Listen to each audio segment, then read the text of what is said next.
That happened a long time ago. I know. I love, we kind of just said something funny, then hit the live, so people aren't going to hear it. And now we're going to wait for an intro 10, 11, 12 seconds in. Um, we'll be back, everybody, as soon as Ray decides which one of these he wants to play. Or so that's a fun thing to talk about. Yeah, guys. Yeah. That's how we start a show. Yeah. It could all be avoided if we all didn't have the technical competency of like 80-year-olds. I know who the Miz is.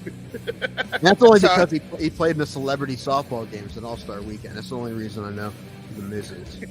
Also, sexual deviant, the guy who threw shoes in Austin Powers. Didn't that guy did something? Oh yeah, he was the one that got punched by the mullet guy in the dick, right? In the dick, UFC 3? Yeah, in the dick. Okay. Let's get this over with, because I gave up on sports since Sunday. I haven't been watching any sports. I don't like sports anymore. Sports are dumb. Wait. Oh, yeah. Yeah, baby. Ah! What do you want? The world, sir. Damn Flurkins. Fucking cats. I'm on Team Skrull when it comes to Flurkins. They're creepy and I don't like them. I can't wait to see a scene in Secret Invasion when an army of Flurkins comes at a bunch of Skrulls. Like, I think that should be a thing. If they don't do that, they're missing out on comedy gold. It's a great callback. You are a terrible fucking sports fan. I'm not. Yes, you are. You don't give a shit about a team until they beat your friend's team, and you want your friends to feel like shit. No! Because you're a terrible fucking sports fan. That's exactly what you're doing. You want to troll people and make them feel fucking shitty because the team you don't actually care for beat a team that we actually care about. So fuck you, Ray. Fuck you before you even fucking say everything. Well. Bro, Plata, where black people and white people talk nonsense. I'm going to tip the cap to myself right now. And why is that different? Is that different? No, maybe I'm just going crazy. I'm going to tip the cap to myself right now because I honestly think every time I see that particular intro, that one of the best points that I made, or at least remember making, because we have it on the intro, so I see it so much, is the point about Ray being a terrible sports fan. I believe that still 100%. I think that may be the best point I've ever made. Hi, Poles. What's up, Tim? Oh, nothing. I got this for you. Ready? Here we go, Rangers. Here we go. Come on, Ray. Here we go, Rangers. Oh, Rangers. Here we go. George Bush's old team. George Bush's old team. Bruce Bochy, the most French redneck you ever see. Is he from like southern Louisiana? No, he has a southern accent. He was raised here, but he was actually born in France. During a war, I assume, or like army brat, right? That's probably an army brat, I think so. But he was coaching the French World Baseball Classic team when they were trying to qualify. So it's funny, like not that long ago, this time last year, he was like coaching the French team in like, an event that it was on TV. It was on YouTube, I think, but like no one was there. No one really cared too much about the World Baseball Classic qualifiers in Europe, wherever that was. I think it was in Germany. And now he's in the ALCS. Nice. But, he just because he retired and decided to come back. Carlos Beltran used to pronounce his name like this. Bubochi. Bubochi? My favorite Carlos Beltran was World Baseball Classic Carlos Beltran, where they all like dyed their hair blonde because he looked like a Mexican. I'll say Hispanic because he's not Mexican. Hispanic professional wrestler.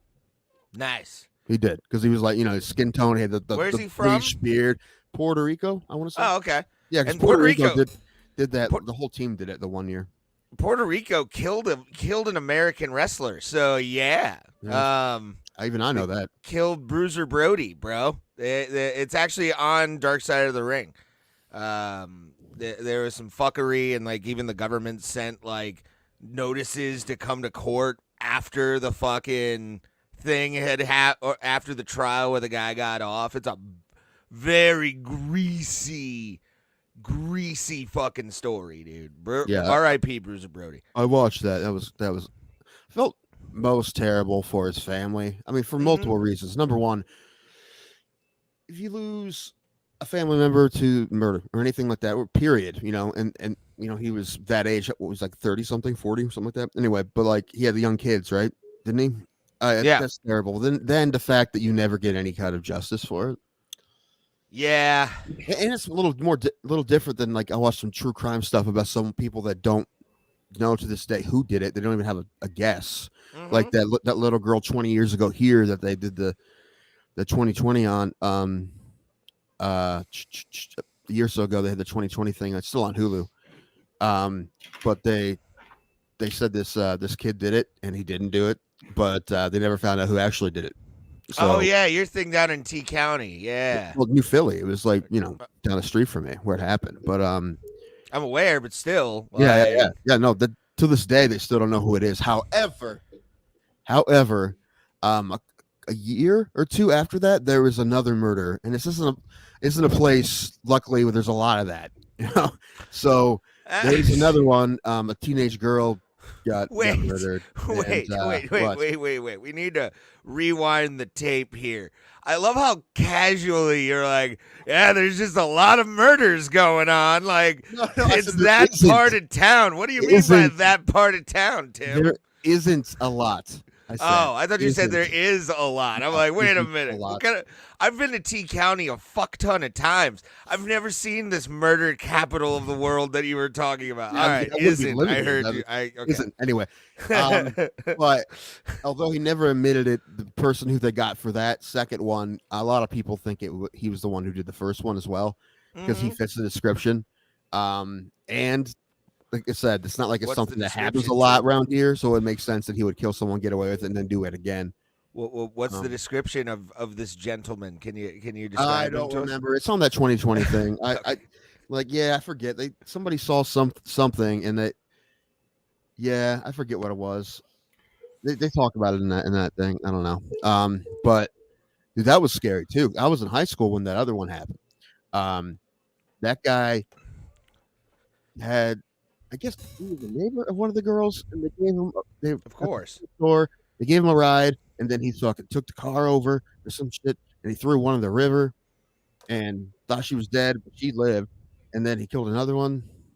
And my family thought it was a great idea to because it wasn't too far from where we live. We took out on our 4-wheelers and went up to the spot. It was all taped off, and no one was there.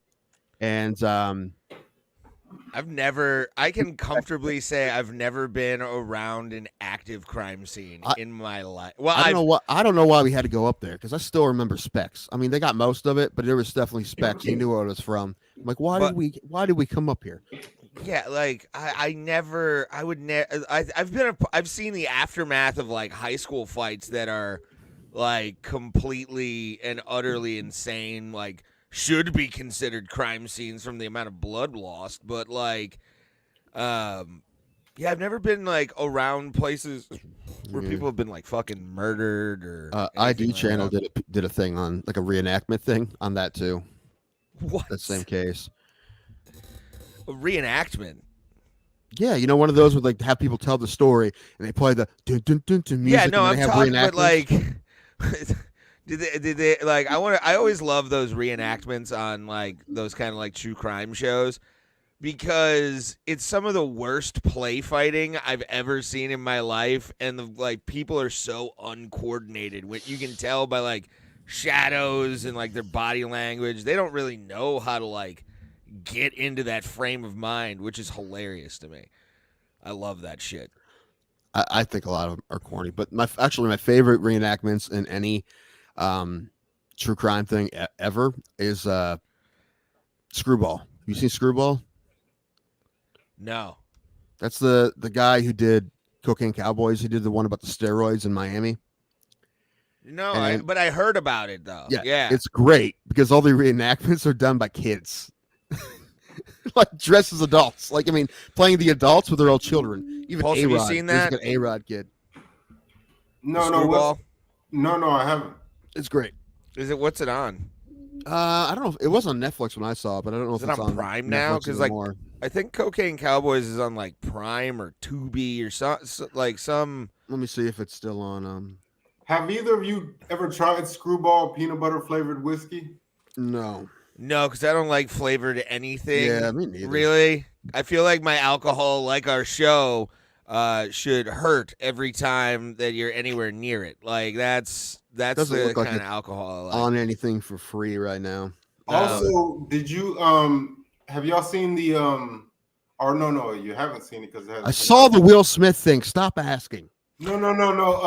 About Griselda Blanco. They're making a biopic about her life. Sofia Vergara is playing her.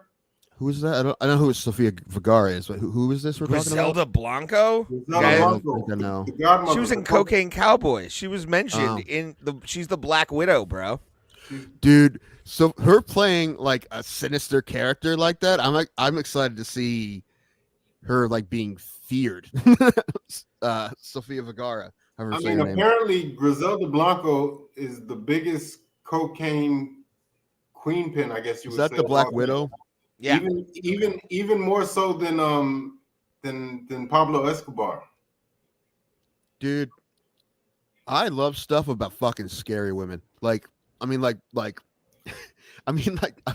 that. Like powerful women or anything in a show, even fictional, when it's like there's a lady boss who's like sinister as fuck. I'm like, fuck, this bitch is crazy. Yeah. Like, I rate her up there with Joan of Arc as arguably the most gangster woman that ever lived. She would kill for absolutely nothing. She would. Oh, yeah. If you even looked at her and she felt like, even if you weren't looking at her funny, but she felt you were, she would send somebody to go take care of you. Sofia Vergara playing her is going to be hilarious. Like, There was. I'm not saying she can't do it, but as her is like a fucking badass. I'm like, oh shit. They did have a TV show apparently, or like a made-for-TV movie called Cocaine Godmother with Catherine Zeta-Jones, which I saw that. I have to watch that movie now. Like, No, I have Catherine to watch that. Zeta-Jones is like, that's who you get to play her. Like, Who do you get to play Fat Griselda though? Like, she was a fucking like. She was a mess towards the end of her like life, man. She was not like she was old grandma body, like. But like you look at even like she wasn't that good looking of a woman either. Like she had her moments and angles, but like Catherine Zeta-Jones being her son, what? Yeah, like even in her younger years, she wasn't necessarily hot, but like she was okay. But have you seen the sequel to Cocaine Cowboys? Yeah, the I one haven't about seen the either of crack epidemic in LA. Yeah, and so that guy was hooking up with her. I know.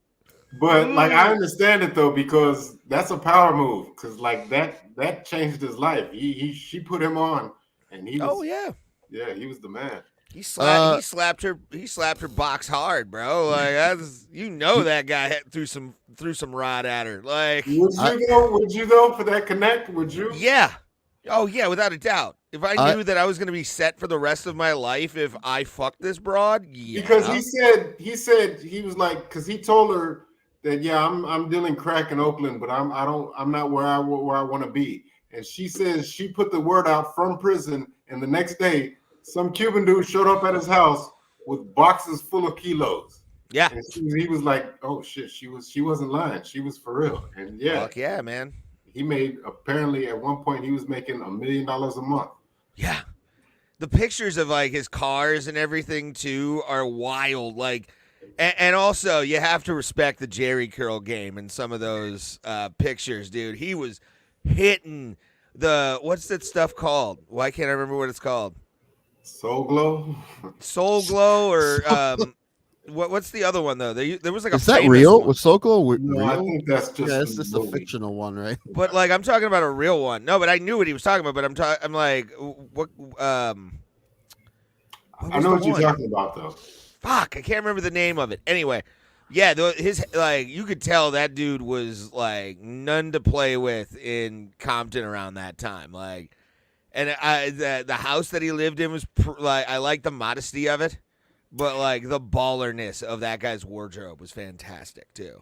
That's the thing, though. I feel like my theory is that most drug dealers eventually get caught for one reason only: is because they start flexing.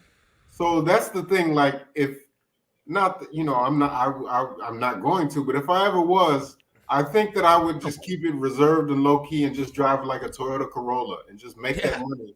And I think it would be hard though once you make a lot, and you're like, why am I driving a fucking Corolla? I have so much fucking money. Because I want to keep it going because the instant you start buying supercars, that's when everybody starts watching you, you know? Right, and there's no fucking way to launder it that well. I mean, you can't go from like having about zero income to having enough money to buy a Lambo. I mean, there's no way to launder that correctly. It'd be difficult.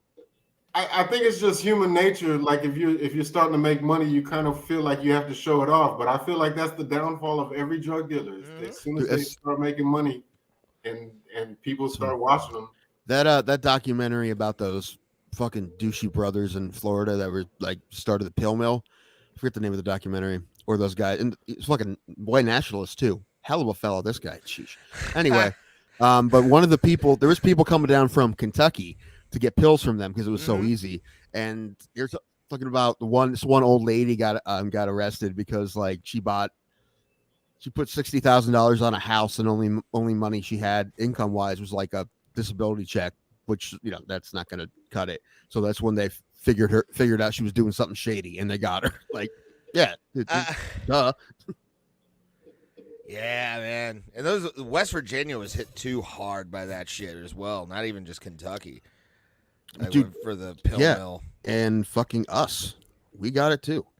I mean, geez, we're in between those two states, especially the southern part of the state. But yeah, I enjoyed when OxyContin flew like wine. It was not because you take out the idiots, and then you just leave the medical stuff, and then everybody else does Vicodin. That's how you do it. Vicodin rules, everybody, just to let you know.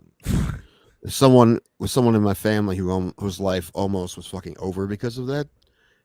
It's not even, to you, yes, but to me, it's hilarious. I understand tried Oxy, and I think I was allergic to it because I had like itchiness to it. That happens with everybody a lot of times with this kind of stuff. I gotta say, though, have you ever y'all seen Wolf of Wall Street, right? Yeah, of course. Don't they just make those Quaaludes look fun though? Like, yes, 100%. If somebody told me like the expired one, that's the one that got him, man. Like no, it got him because he took too many, Ray. He took too many. Well, no, he took an expired one that caused his body to go basically like full paralysis. No, it's because he took like bumper carring. It had a long delay because it's been shelved so long. Mm-hmm. And he didn't think they were working, so he took like 7. Yeah, that's right. You know what? Forgot. Took 7 of like the best. Anyway, if someone said, "Hey, dude, I somehow found Quaaludes," I'd be like, "Line them up, let's go."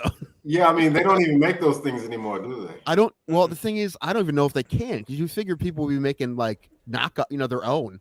But I don't even know what's in it. I don't even know how but they can't make them anymore. I don't think. I don't know.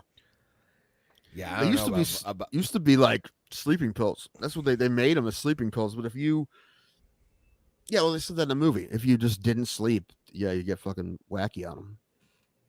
It's like what's that one that made me sleep really hard? It's not Vyvanse. Oh, no, Soma. No, those though I've heard things about from like wrestling. Wrestling circles and stuff where like guys would take like 4 somas and then go to the ring, and once they started to kick in, that was the end of the match.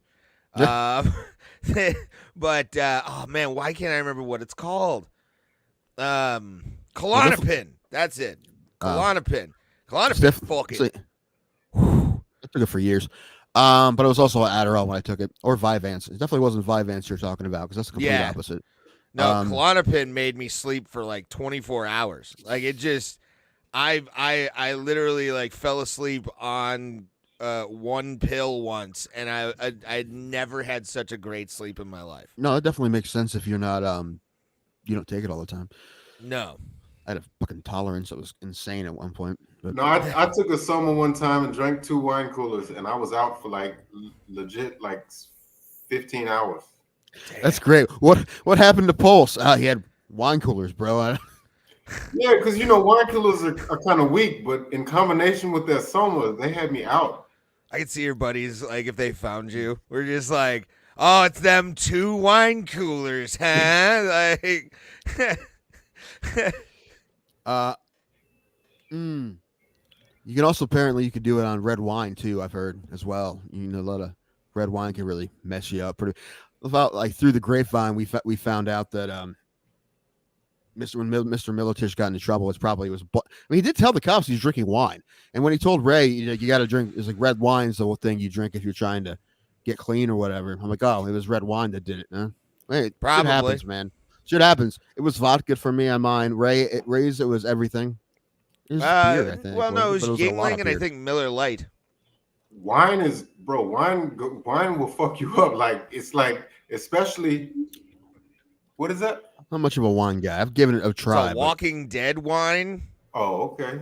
And it was a dark red wine. And I did this podcast actually, live streamed on it. And then I did another podcast that was out of LA or California. And that was this is like what I think Morel and fucking what can I think of his name? Mark Norman. Mark Norman, yeah. Their podcast. They like get drunk on something different every time. Yeah. I'm like, that'd be fun. Have you ever seen that show? Are we or is it Are We Drunk or something I think so. like that? Yeah. We might be drunk, I think. Pulse, have you ever seen that? No, is this a podcast? Yeah. It's Oh, a really okay. funny podcast, actually. I've seen the Are You Garbage Boys on there. Tim Dillon's been on there. I love Timmy Dillon. That's probably my podcast like god right there. Well, he is so fucking good at it. His stand up is decent but niche. But his podcasting is fucking unreal. I'm pretty sure like people who enjoy his podcast would enjoy his stand up. I mean, I enjoy his stand. It's just his special was like so edited, but it was good though. But you could tell there's a lot of cutting in that thing. Yeah, it happens though. I mean, a lot with him. You're like, where's it going with this? A lot with him, but he is great. Well, are either of y'all on TikTok? No. Okay. No. I've got a couple accounts that I'm locked out of apparently, but like nothing that I ever because I posted it. No, I didn't post anything. Okay. Oh, I thought you were saying like you got banned with I haven't. No. I never posted on it. That would be a thing where I'm just banned from all TikTok. Like that would be fun. I would get that tattooed on my arm, banned on TikTok with the logo. Like if I was banned on TikTok, I'd wear that like a badge of honor. Well, the only reason I asked is because there's a wine that's been blown up on there that, in fact, we can't even keep it in stores because it sells out so quickly. It's called Taylor Port. And okay. Yeah, so is it expensive? No, it's Taylor wine is not expensive at all, but apparently it gets you right. And it's port. Like it's port wine, yeah. What was that episode of Parks and Rec when they go to the wine thing or whatever, and Ron Swanson's talking crap. He's like, there was a blueberry wine, and he's like, I will never ever drink like alcohol from this with fruit in it like this. It's kind of fruit. But then talking shit, and then he sees the alcohol volume, and he's like, I'll take 3 bottles. You got good shit down there, man. Like there's some good wineries out in Amish countries. Well, now people who are like big hardcore wine people would probably think it's gross, but I mean, if I'm not a wine person, obviously, like even really good expensive wine would be kind of wasted on me. But although I definitely would drink it, but now there's definitely stuff down here that's drinkable. I hit the breweries up instead. That's more my speed. But I bought wine. I bought wine in Tuscarawas County before. I've bought a few bottles. There's at least a decent handful of wineries here, and which is strange because it's not like we're a wine state. It's like no, because I don't even know how they get some of the shit they make. I don't know.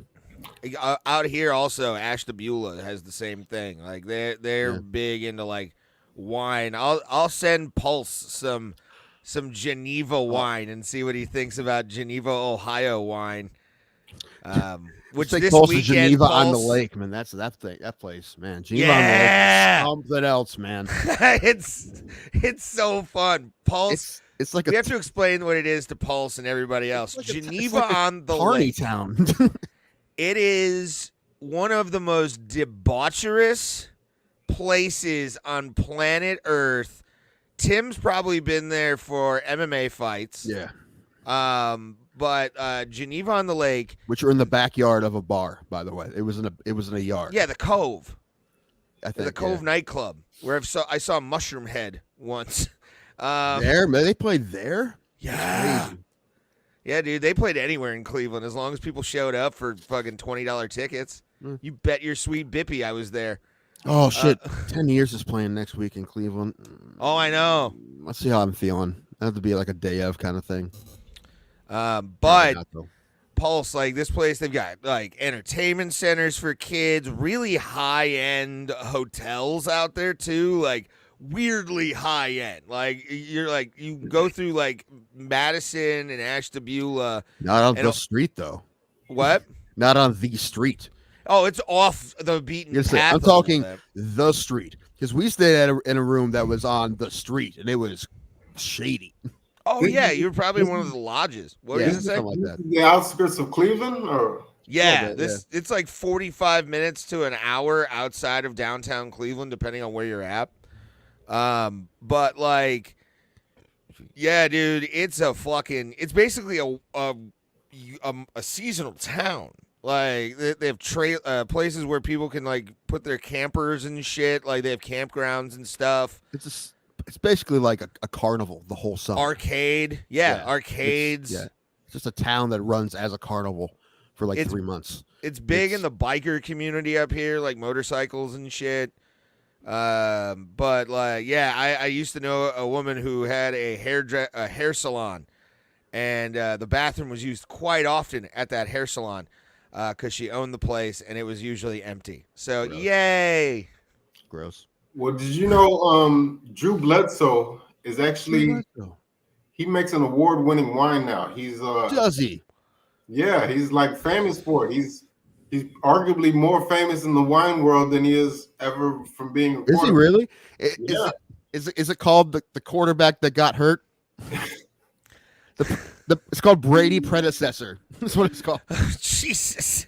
You know, that's so crazy. It's like he was a big deal before Tom Brady, and Tom Brady's career totally outshined his, you know? Yeah, and the thing is, he was good. If you look at Drew Bledsoe's numbers, I mean, I don't think he's a Hall of Famer, is he? But, like, he had good numbers. Yeah. He was a very solid quarterback out of Washington State. Who'd they play in the Super Bowl with Bledsoe? I don't know if he played in the Super Bowl, did he? I thought he went to a Super Bowl. When they played the Packers, was that him? It had to be. It had to be. Yeah. Yeah. That was him. Yeah. I was about to say he went to a Super Bowl. You say, yeah. I mean, yeah. Who else would have been playing quarterback for that team? No, it was him. Everybody forgets that team. That's the team, like the pre-Brady team. Everybody forgets about. It's crazy because they benched him for a 7th round draft pick, and the 7th round draft pick ends up being the greatest quarterback of all time. Well, he got hurt first, but he was playing so good that they're like, we can't. Which is crazy, honestly. There's just a lot of quarterbacks that. I mean, like if Zach Wilson was playing like that and Rodgers was ready to come back a lot sooner than people thought, they would play him almost guaranteed, you'd assume. Like, it's just kind of crazy that they did it. But it was Belichick, man. Belichick don't give no fucks. No, he's a cold, heartless bastard. And people are calling for him to be fired right now, which is hilarious. It is hilarious. Like, there's no loyalty, man, after all those rings. Well, Tomlin's gone to the Super Bowl how many times? He's won one. Twice. And every single season, his head is being called for in Pittsburgh. Same thing with Belichick now. I think people were being like, well, maybe it was just the quarterback. Like, that's what's going on. Like the exact same things happen in Pittsburgh. I was going to say, it's synchronicity, man. Like, that's that. If you get a quarterback and a coach that are really fucking good, a la, wasn't Marty Schottenheimer the coach in Denver? He was a lot of places. He was with the Browns when they were good. With Elway, though, like during the Super Bowl run. I think so. I think that. No. Wait, who was that? I think it's Mike Sherman. Okay. No, the guy with white hair. He ended up going to Carolina. What's his name? The guy who won those. Hold on, Denver Broncos coach 2000. Right? Well, no, I'm talking about like the Elway era when it was.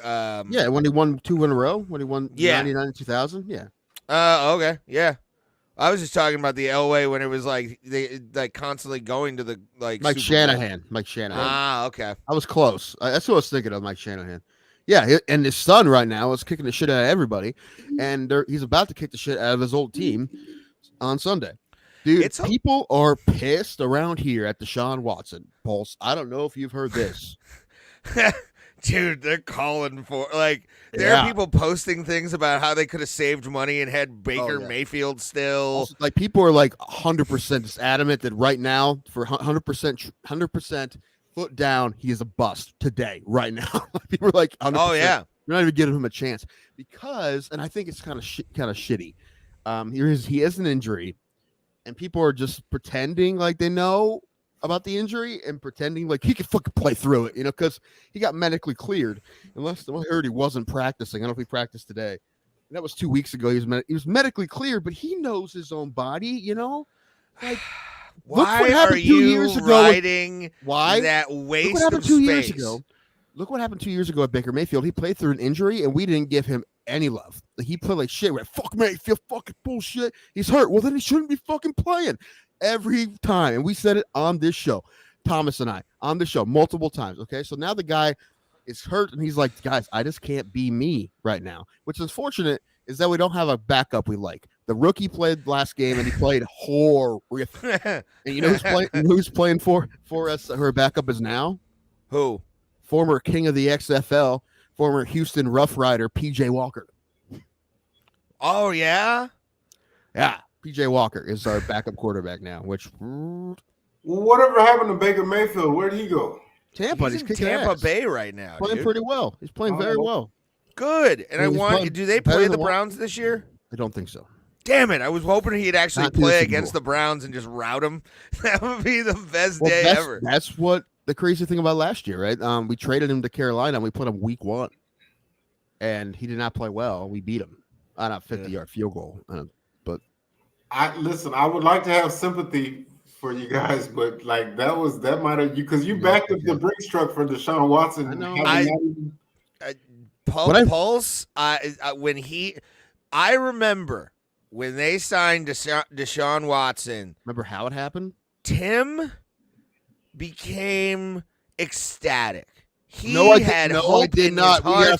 We got to check tape on that one, brother. No, I did not. Defending Deshaun Watson. I was allegedly. I know we did an episode called "Allegedly." It was like yes. A joke. No, but I did not like it. Neither did Thomas. No, I wanted him to give Baker Mayfield another year. I didn't love it, dude. Fucking check receipts. It's on the internet. I will. I'll check allegedly. I'm not even a Browns fan, and I felt bad for Baker Mayfield because he was the number 1 overall pick, and you gave him like 2 years. Well, a lot. That's Cleveland's MO though. Cleveland always does this, bro. I feel like they were mad and still mad at Johnny Manziel, and they took. No, that left a long time ago. Yeah, that when he was went to the CFL. Like as soon as he went to the CFL, everybody was like, "Oh, okay, that's fine." The only people that were there are the owners when Johnny was there. The whole front office is new, but with Mayfield, fuck, I just lost it. Damn it, man, my brain's not working today, dude. I was watching Celebrity Jeopardy this morning, and I couldn't get shit. And I usually get 90% of them. I'm like, what the fuck's going on with me? Just the cog. Are you taking Alpha Brain? I am, but I don't know. Anyway, what was I saying about? Oh, there's a lot of behind the scenes shit with Mayfield. That was a real problem that we'll never know. But apparently, that's the word is like, dude, is like fans. Listen, like you don't know what was going on, but it wasn't great. It was bad. So behind the scenes, would like. Locker room. Oh, really? Yeah, with the organization. Well, but no, check receipt. Check when he got signed, and the episode right after he got signed, because actually, you know what? It may have been one that I was in Pennsylvania because I remember when I learned they signed him. Because I remember what happened is they said it wasn't happening. That was big news. Like, it's the Browns are like Deshaun Watson said no to Cleveland. He said no to Cleveland or something like that. And I was just like, good, because I didn't fucking want that fucking mess. And then the next day, when we thought it was over, he just all of a sudden got traded. and resigned. I'm like, what? Fuck? What? You just told us no. Well, how long of a leash do you think they give him? Because this year might be a wash, but if they don't win next year, like how long will they? Infinite, dude, infinite, because of how much money they're paying him. Yeah, dude. I honestly, and I will say this: check the receipts here. I think he's going to be fine. I think he's going to be fine. I mean, amazing. I don't know. As good as he was in Houston, probably not, but decent enough to be our starting quarterback. Yeah, 100%. I think he'll be fine. I'm not freaking out like other people were freaking out, and I'm not giving him shit the way other people are giving him shit. Let's see if he practiced today. Well, assuming Nick Chubb comes back healthy next year, like what's realistic? Do you think like 10-6 or what? Well, listen, here's the thing: we're not done with this year, Pulse. Okay, and when our defense is so good that if the offense is just not terrible, we will be okay. Like I think I said 9-8 originally. I could stick with 9-8. Actually, 2 weeks ago, you would have asked me, I would have said 11-5. But yeah, a little different now. Yeah, I guess I'm not hearing anything. Okay, is Watson's not going to play again on Sunday? Yeah, ruled out for week 6. Listen, no, dude, Browns fans, you're not him. You don't know how it's just because if a doctor medically clears him, that just means they don't think he can hurt it more. It will hurt more, be more injured if he plays on it. That's what that means on medically cleared. It doesn't mean he can be Deshaun Watson with that shoulder. It means they don't think him playing will hurt it more. But it doesn't mean he won't play like garbage with it. So he knows his own body, man. I don't think, man, you can't be an NFL player and not actually fucking give a shit. People are like, oh, he's just here for the money. He doesn't really care. I'm like, you can't be an NFL player at any position and just not give a fuck. It doesn't work like that, man. Even kickers, you have to put so much into it. You put your fucking soul into that sport. This sport's so nasty. Like you have to. But I think he would 2 joints. The worst CFL team would nuke the Browns. That's 100% untrue. No, I think at this point, like the defense would have a lot of sacks on that CFL team, but like the playing CFL rules 11-12, the defense would not let them score. Defense is, the only reason the defense gave up points against Baltimore because they were on the field the entire game. You got to keep them off the field, man. PJ Walker, you got to keep him off the field. And man, that's very possible that it's going to be a not great game. I hope the defense plays super well, but man, ugh. But listen, Pittsburgh also got smashed by 49ers, so at home, right? So, yeah. Okay, I have a serious question for you, and I'm being absolutely serious. Okay. The University of Georgia right now are the Cleveland Browns. Who wins? Number one, the Browns are not even close to the worst team in the NFL. So, but yeah, no, every NFL team would always beat the best college team 100% every time. 100% every time. I've never thought, like when the Bengals were real bad and Miami was winning all those games. Like, what about the Lions? What about what was that, 2008 Lions? Was or that the winless Browns team against whoever won the national championship that year? It's probably Alabama. No. Okay, that's a good question. That Lions team, that winless Lions team against one of those Alabama teams that ran the table. They beat them.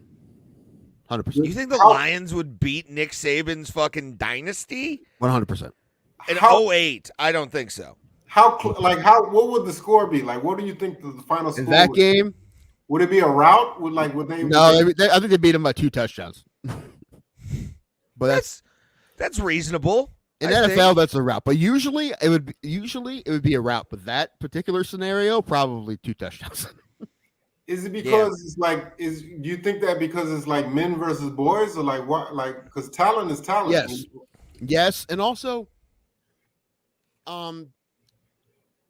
even though that Alabama team probably had some guys who played in the NFL, not all 22 guys were starters in the NFL. So there's definitely going to be weak spots there, right? And everybody on the Lions team is a starter in the NFL, right? Every starter on that team is a starter, obviously. So. No, I don't think. Also, it was really crazy that you think, oh man, the best of the best go to Alabama, but you look at NFL rosters and there's guys. Bet one of my favorite examples is Pierre Garçon, who played up the road from me, 40 minutes from me, maybe 40 minutes less at Mount Union, D3. You know, Mount so Union's, Okay, Mount okay, Union's okay. a powerhouse, though. Okay. yes, but for D3, he didn't have a scholarship. He had to That it's not, 08 that '08 Lions team versus the 2002 Miami Hurricanes, because damn near that whole team went to the pros. All those guys ended up. I think they would be so shocked with how good they were that they'd have a problem. You know, they used to do an NFL way back. They used to do a college all-star game versus NFL players. They used to do that. Really? Yeah, Paul, so you looked that up? Sure. Yeah, it's called like college all-star team versus NFL games, and I think it was like in the 70s or something. They did it, and the thing is, like the college teams like did a lot better than you thought they would. Oh, I bet. Because Yeah. they were also, that was also kind of their like audition for their contracts in the NFL. Like, Right. well, you're going up against, if it's love. like 75, you're going up against Lambert from You know how the they had fucking the- Steelers. You know, they had the Senior Bowl. I'd be great if they had a game that was like the best college players against like guys who were in one of these spring leagues, like the XFL, or like got the best non-signed free agents, non-NFL free agents. Put them together, or just pick one of those teams, like the USFL or XFL champion or whatever that league's going to be called now. I can't wait. I wish relegation would be like a thing in American football. I was football. watching the Wrexham show, and like some of the it's so great. Not only that, but the FA Cup that they do, where any organized soccer team in the entire country can enter this. Anyone, like you could, like you could have a weekend team, like your friends you play on Saturday, whatever. You can enter it. You're not going to win, but you can enter it, and you'd have to. The amateur teams have to beat the amateur teams, but eventually an amateur team has to play a professional team, right? So they knock them out. But last year, Wrexham beat a team that was in the championship, which is 3 levels above them. So it's great. It's like the best. It's great for upsets. But they were explaining it. He's like for Americans, it's like if a single A baseball team play the Yankees in Yankee Stadium. Yes, that's exactly what it is. And I would love that. Sometimes, every once in a while, they'll beat them. Okay, so this was called the Chicago Charities College All-Star Game. Was a preseason American football game played from 1934 to 1975 between the National Football League champions and a team of college all-star or college seniors from the previous year. How do we not know that it was going on for 40 years? That is called an audition tape. Like, that's what that is. Like, they should bring that back. Yeah. But these were all upperclassmen, apparently, all seniors. So yeah, they're in their prime, against guys. That's what I'm saying. Like, yeah, but they had the results because they're like, I think they won a couple, didn't they? Or they won a bunch. I think the guys who played on that college all-star team were like, I need to get drafted, so I'm gonna go against what was the guy from Dallas? The quarterback back in the 70s. Staubach?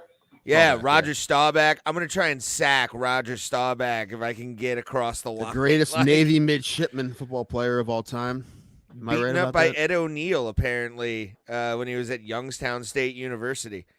I have a book somewhere. It was all the Division I college games, has all the records of all the teams that were 1A at the time.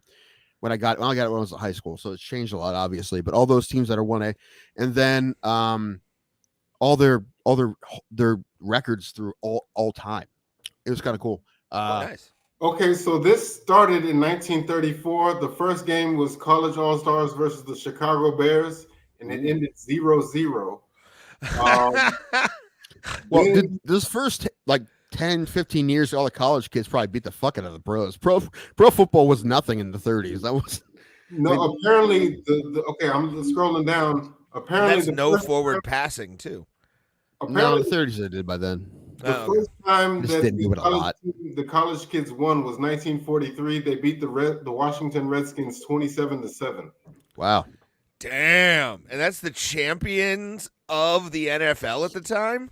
No. That's the Washington Redskins against the college all-stars. So they're an amalgamation of all the best talent from college. But that's what I'm saying. But like they probably won the NFL that year. Probably. Yeah, that's what I'm saying. They probably won the NFL that year, but to win the championship and then get fucking routed like that. Also, to be fair, they're treating this as like a preseason game, so they're probably not playing their starters and all that shit. No. I know they won a couple. Who was the last winner of the? Who was the last one in '75 that won the game? This game? Yeah, because I think it might be the Steelers actually. Okay. Yeah, damn you. Well, that's when they, that was the dynasty. Every Steelers fans remembers the '70s and nothing else. Goddamn right. 76, the Pittsburgh Steelers beat the College All-Stars 24-0. So yeah. Yep. Because we are, and then we repeated as world champions that same year in '75. So when was the last? What was the latest year that the college kids won? That is a good question. I like that one. A lot, Tim. And then we're going to switch topics because I have something very important to talk about. 1963, College All-Stars beat the Green Bay Packers 20-17. What was it? 63? 63, yeah. Okay. That was pre-Super Bowl. Pre those Bart Starr teams. I feel like the pros weren't going their hardest, and plus they had just played. No, of course they weren't. They were probably banged up. Yeah, look at preseason. Who plays in preseason? Nobody plays fucking pre. It was like that. It's probably most guys probably weren't even on the team, didn't make the team, whatever. Okay, Lombardi's on the sideline, like just yelling at his guys. No, yeah. It was like Newt Rockne when he played on Carnegie Mellon back in the day. Remember he didn't even show up because he was preparing for the next week's game because you ever hear that story? It's like the greatest episode of all time. That's hilarious. Yeah, and it wasn't Carnegie Mellon. I was just thinking it was just Carnegie back then. But anyway, they beat Notre Dame when it was like, why are you even playing each other? And the coach didn't even show up because he knew it was just getting ready for the next week's game. He finds out they lost.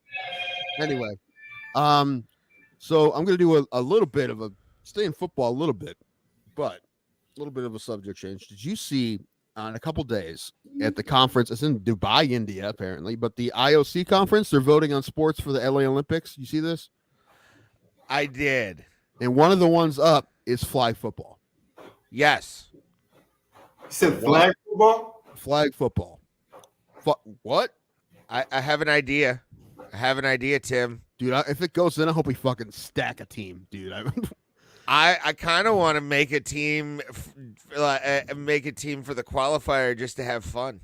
That would be fun, dude. A flag football team. The basketball tournament. I want to do that too. What? This would be professional athletes competing in this? Well, it will be whoever you field. Like the 3-on-3 basketball has been in the Olympics, but there was no current NBA players on the 3-on-3 team. So I feel like the United States flag football team is going to be people who exclusively play flag football, I would assume. And probably a couple of retired guys, probably fucking Terrell Owens at 56 years old or however old he'll be. Dude, 28. T.O. getting a gold in flag football, that would be the greatest thing ever. I guarantee, dude, it's gonna be him and Ocho Cinco. It's like 100 years old each. Just on the ends. Would the margin be a little bit closer in basketball? Like, say you took one of those UConn teams that was stacked against the Charlotte Bobcats. Like, do you think basketball would be different? Because then you're not really tackling anybody. It's just about putting a basketball in a basket. And dude. Adam Morrison would have had about 80 points against UConn. Well, the game's different, and you see that when you see USA teams play FIBA ball against teams that don't have any NBA players, and they fucking hang around. Like, it's not the same game. This is why I miss the 1990s, because it used to be in basketball and boxing, Europe was afraid of us. They're no longer afraid of us. No, it wasn't. Dude, in basketball, it didn't fucking matter, dude. What kind of basketball you were playing? FIBA and play FIBA was even weirder then. They just recently changed the lane. The lane was what's that shape? It was like kind of like a triangle, but not quite a triangle. And but now isosceles? It's just, yeah, I forget. But it was rhombus, not a rhombus. But it was I need a 5-year-old to tell me what shape it is. But they switched that recently. But no, it didn't matter back then. But they all got better. And then Europe kind of figured out their own style, which is just make sure everyone can shoot no matter how big they are. And in America, still we don't do that, dude. If you get a 7-footer, you're in high school, you're 6'10" in high school. No one's gonna put you anywhere but the paint. Yeah. So yeah, but it's like in the '90s, those dream teams would win by such a big margin that Michael Jordan would sit out the whole fourth quarter because they would be up by 30. Then it was like ever since that year Argentina won. Now you look at all these Euros coming into the league. They're great. Well, United States, I don't even think they won the bronze. Maybe I don't know. They fucking choked in the FIBA World Cup, and it was a bunch of young guys, and I honestly didn't know a lot of the guys playing on the team.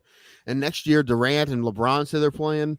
So we get the Olympics, we got to win, right? But like the best story about Dream Team is like I forget who they were playing, but it was either the first game of the Olympics or something, and a guy got fouled by Jordan, and he's at the free throw line crying, literally crying because Michael Jordan touched him. Like that's what it was. It wasn't, yeah. But they just fucking steamrolled everybody. But yeah, no, it got better. They got better. They're human beings too. Heavyweight boxing used to be an American thing, but ever since the Klitschko's, now it's like. Yeah, well, I even think it was Lennox Lewis too. Like Lennox Lewis coming out of Great Britain and kind of being another, great legendary British boxer helped a lot. And for him to be the world champion as long as he was, I mean, but if you look at the heavyweight boxing scene now in America, after Deontay Wilder, it's slim pickings. Yeah. There's because all of our athletes are going to football or MMA or other sports, Can we go back to the Olympics though? I don't want to be done with this quite yet. Because no, what do you think about like anything with the word football in it? If we don't fucking win, that's a fucking problem, right? I think that's why they. You know what? I'm gonna let my conspiracy brain run with this real quick. I think they chose flag football because they knew that we would 100%. we would send American football players home in body bags because we'd be throwing them around. They already have the World Cup of American football. That's a real thing. I think the next one is in Australia. Actually, I didn't know they played one in Canton. I had no idea what was going on. I'm disappointed because I would have loved to see that, but I didn't know it was happening. But the next one I think is in Australia. Every year, actually, the first couple of years, America didn't participate. And Japan was winning over. What? Wait. Yeah, no, Japan's like the number 2 American football country in the world. Germany's real good too. I thought, to be honest, now that I'm seeing those fucking people dressing up like Jaguars at fucking games, I thought it would be Britain. To really, be honest, you think a dude named Nigel is gonna like knock over an American left tackle? You get a couple. I honestly think if you got a bunch of rugby players together, padded them up, it would be wild to watch them. What I was going to say is that ever since the Americans started participating, they've won every one. And most of the games are blowouts. Japan's been pretty close, but all the guys that were like guys who played like D2, D3 football, so it was like not even our A, B, maybe our C or D team. One of the best players that ever played for Team USA was Nate Kimmick, who was also, again, Mount Union, the guy who holds all of the rushing records in NCAA, all division records, points, rushing yards, rushing touchdowns. All of that is one little dude who works in in a steel mill somewhere in the state named Nate Kimmick. So, which is amazing. Like people look at records like who the fuck is Nate Kimmick? And Nate Kimmick's like, working his 9 to 5, and he has these unbreakable records. Well, he never got a chance in the NFL, which is crazy to me because he only dominated at every level he played. He was the best guy in the field in every level, and he never got to an NFL camp because he was like 5'8" and had like a 4.6 40. So you're like, we're not even gonna give this guy a look. But I'm like, he's only dominated. It was really strange. And he played in Europe for a minute, and he was great there too. So it was weird. He never got a look. Hire him on the XFL. There's one more reason he didn't get a look. Huh? There's one more reason he didn't get a look other than small school, 5'8", 4 Oh, 640. no. One more reason. Child molestation. No, he was Caucasian. Wow. You think that didn't play in? You honestly think that? Wow. Pulse, don't laugh at me. That fucking played in. You know it did. No. Dude, No. Darren Sproles was smaller than him, and he got a look. Tim, Tim, we got to put you in timeout. That's horrible. That was the most racist thing I've ever heard a human being say on this show. How dare you imply that a 5'8" white man can't make the NFL? How dare you? It's racist, Tim. Racist. Dude, don't fuck. No, listen, I was making a point. You come back. Click me off. No, as a running back, as a fucking Pulse. Listen. How tall was Peyton Hillis? Peyton Hillis was like 5'11". Really? How tall is Christian McCaffrey? 5'11" at least. And also, this is before. Nick Kimmick played in like 2004. No white guy was sniffing the backfield in 04. You're assuming things, Tim. You're assuming. No, listen, you know what? His height more to me would be that thing. I'm definitely not the guy to make this kind of argument. So if I'm saying it, it must be based on something, right? So yeah, his height. He was 5'8". I can understand. Not just that, dude. It's not just that. Absolutely. He's 36. Oh, okay. All right. Actually, he's a little bit bigger than I thought he was. So that means this even plays more factor. He's 5'9", 195. Pulse, do you hear this? Do you hear what I have to deal with? This racism? Dude, what? Listen, Danny Woodhead got a chance and got to play, okay? But Danny Woodhead, why do you think Danny Woodhead, and they had insane college numbers, why do you think he had to play in Division II? How tall was he? Danny Woodhead was even smaller. He was like 5'8". But still, no, there's a fucking dude. It's not.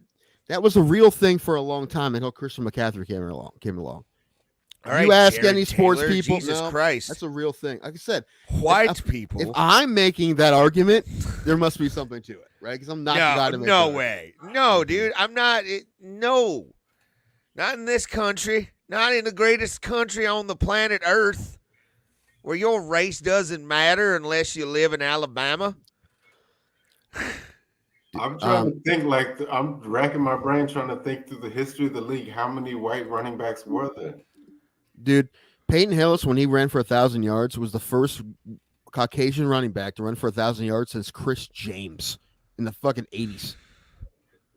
And then since then, it's been Christian McCaffrey, but he's been so fucking good.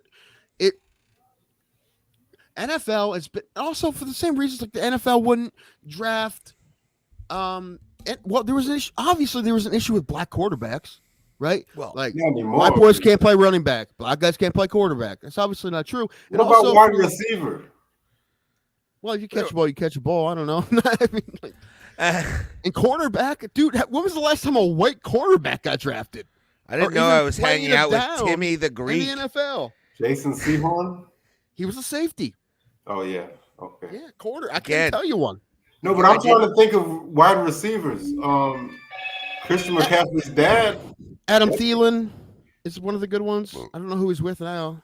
Now he's calling him one of the good ones. Why are you doing this? Cooper Kupp is one of the best receivers in football. Cooper Kupp. But Joe Vicious. He went to college at a fucking tiny ass school too, because no one looked at him as a receiver because he was a little white guy. That might be the only reason. But McKinnon, I honestly think, and Danny Woodhead, because it was different then. It was different then. Same thing with also because football's changed, and also people thought that if you weren't at least 6'4", you wouldn't be a good quarterback, right? Well, and that's changed as well. To keep one. They would have it was Welker, then it was Amendola, and then it was Patriots. Yeah, I know. They probably still have one. Ben Hogan, is that his name? He was good too. Wes Welker. Wes Welker, man. Oh, Wes Welker. No, Joe Jurevicius was playing for the Browns too. He was the shit, dude. He was good. Jurevicius was actually a really good player. Cooper Kupp's one of the best receivers in football. He won the Triple Crown 2 years ago. Steve Largent is a Hall of Famer. Yeah, but we're not talking about running backs like that, though. Listen, this is 100% the argument I remember watching it on television, made by Mike Wilbon. Mike Wilbon, Ray, do you know who Mike Wilbon is? I know Pulse does. Yeah. Yeah. Okay. Yeah. PTI, he's a journalist. I think he was even named Chuck, one of the most bigger influential. Guy? What? Bigger guy? Not really. A little thing. He's bald, black guy. Oh, Anyway, yeah. he was like named one of the most influential black people a few years ago. Anyway, he made an argument when Peyton Hillis on PTI. He made this argument when he get for 1,000 yards. Like, is this a big deal? He's the first white running back since Chris James, and he said 100%. He's like, there's high schools in America where the white kids, they won't even let them try out for running back.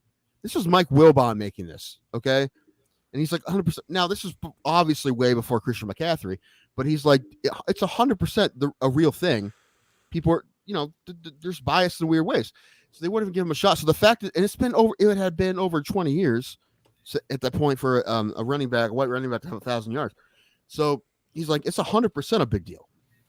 It's going to eventually change. Like, people don't know that, and it doesn't matter what you look like. You can be great at a certain position. Mike Wilbon made that argument. Yeah. Okay. So my point. No, that's a true statement. And I know. Yeah, I know who Michael Wilbon is now. Him and Kornheiser. Ben Shapiro. They're still doing it, man. I loved PTI for the longest time. Yeah, me too, man. Out of all the shows on ESPN, even more like Around the Horn was all right, but PTI was great. Around the Horn was kind of fun. I kind of wish I had the Tony Reale like mute button for Ray. I mean, you could log in and do that. It's not necessary. But no. Anyway, in closing. Okay. Because I was going to say that was actually the era of ESPN that I really watched a lot. Me too. Like, even when I was in bars and stuff and PTI was on, I would actually read the captions while that shit was going on. The PTI was like the gold standard of back and forth talking head shows. That was the show. And it took a while for First Take. No one was watching First Take when it was Stephen A. and Skip originally, right? And then I can't stand this. Hosted by Cleveland Zone and a guy I'd love to have on the show. I think we could get him, actually. I think it'd be a really fun interview. Jay Crawford. Yeah, Jay Crawford would be cool. I think he'd come on. Do you know who a dream interviewee that I'd love to have on this show just because I grew up watching him on HBO Boxing and on ESPN? J-Man. What? Jim Lampley? No, I would love Jim Lampley. I would cry if we got a yes on Jim Lampley. We wouldn't get a yes on Jim Lampley. But Jay Crawford, I think we can get a yes on. But Max Kellerman. I would love to have Max Kellerman on this show. Him and Steven Quattros. Those are the the fight doctor. To have the fight doctor on this show would be amazing. But Max Kellerman would be great. To Jay Crawford about Cleveland sports. And I'd go make dinner at that point while you fan out on Cleveland shit. Well, his time at ESPN, because he was a Cold Pizza was his show, but he was the original host of First Take. Yeah, and he was there for a long time, and he's kicking ass in Cleveland, doing his best. And you know what? The Ultimate Cleveland Sports Show, I do watch it. It's not like on time religiously, but I do look at clips and go back and watch it. He's on that show. Sometimes I watch it live. He's the host. Okay, it's him. I probably know somebody that's like a producer or something on that show that can possibly. They have a producer. His name is Mike. Huh?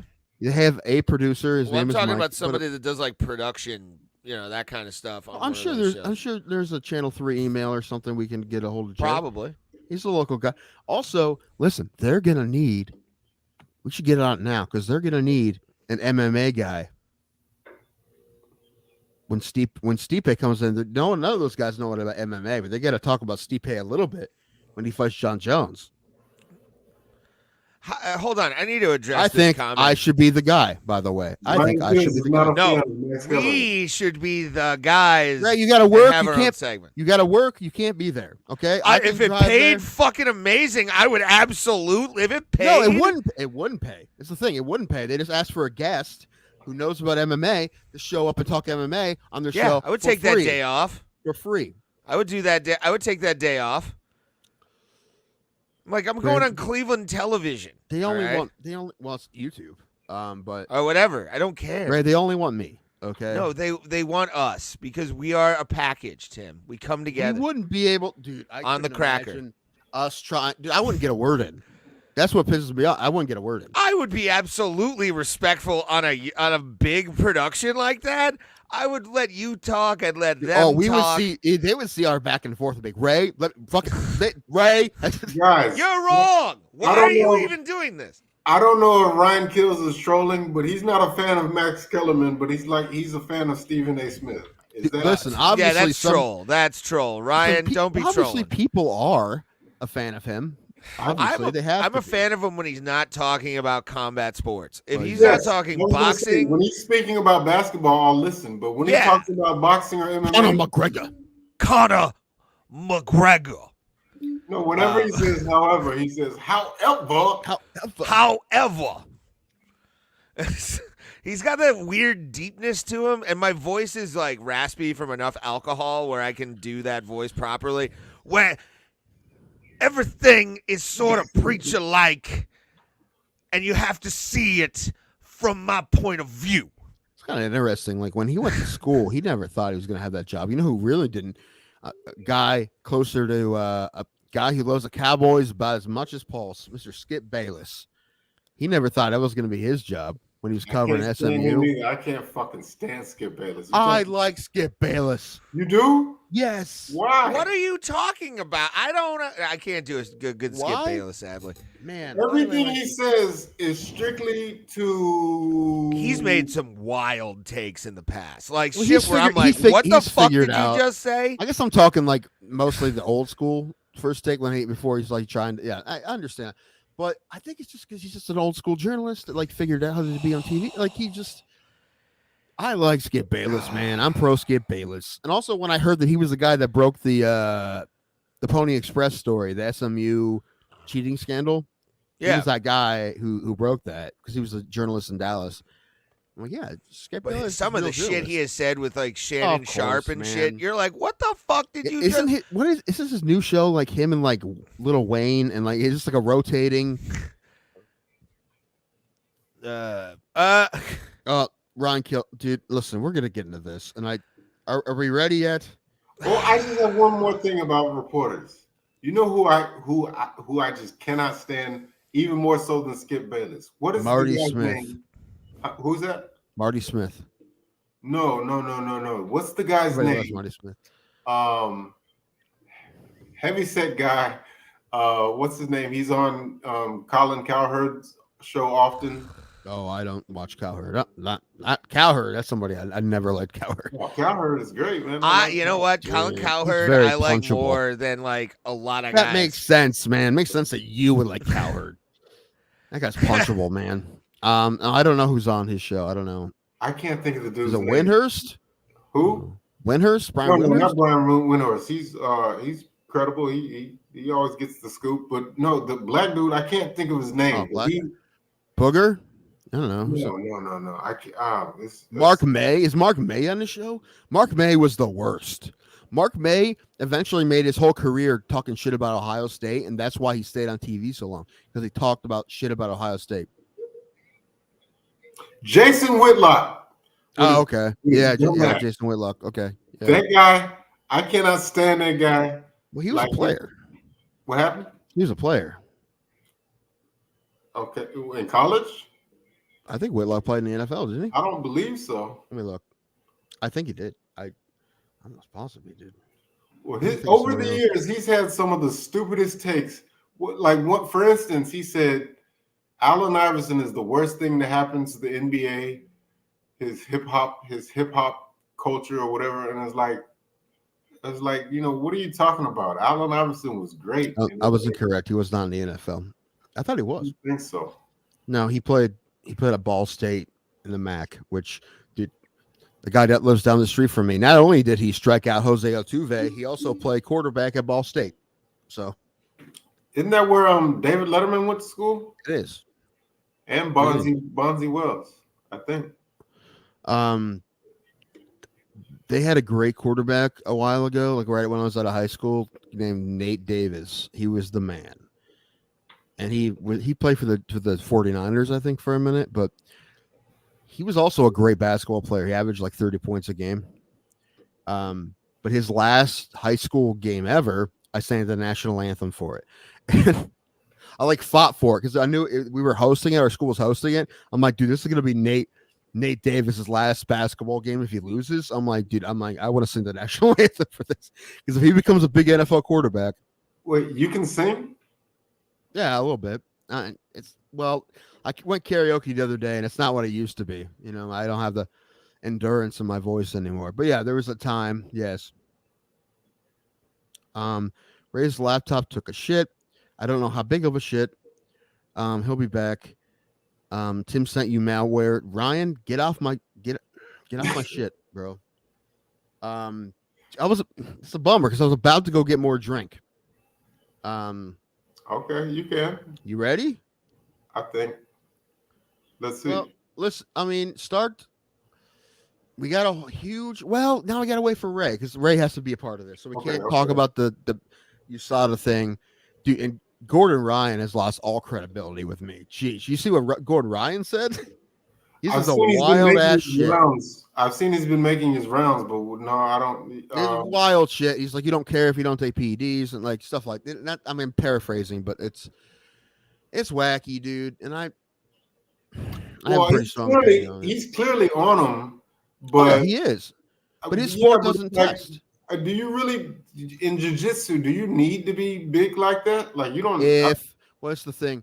If you have the same amount of knowledge as a guy that you're against, and you're on steroids and he isn't, you're gonna win. You know, so like the highest level, I say yes. I think that if he, you know, joints, you're pretty close, man. I think it's from like 2012, so you're pretty close. I think that if you took Gordon Ryan and Rico Verhoeven, you know who he is, right? No, I don't think so. Okay, he's a heavyweight kickboxing champion. Okay. But I think that if you were to take him and Gordon Ryan and put them into the same guy, like put them in, you know, that sounded. I know what you're saying. Yeah. I think that would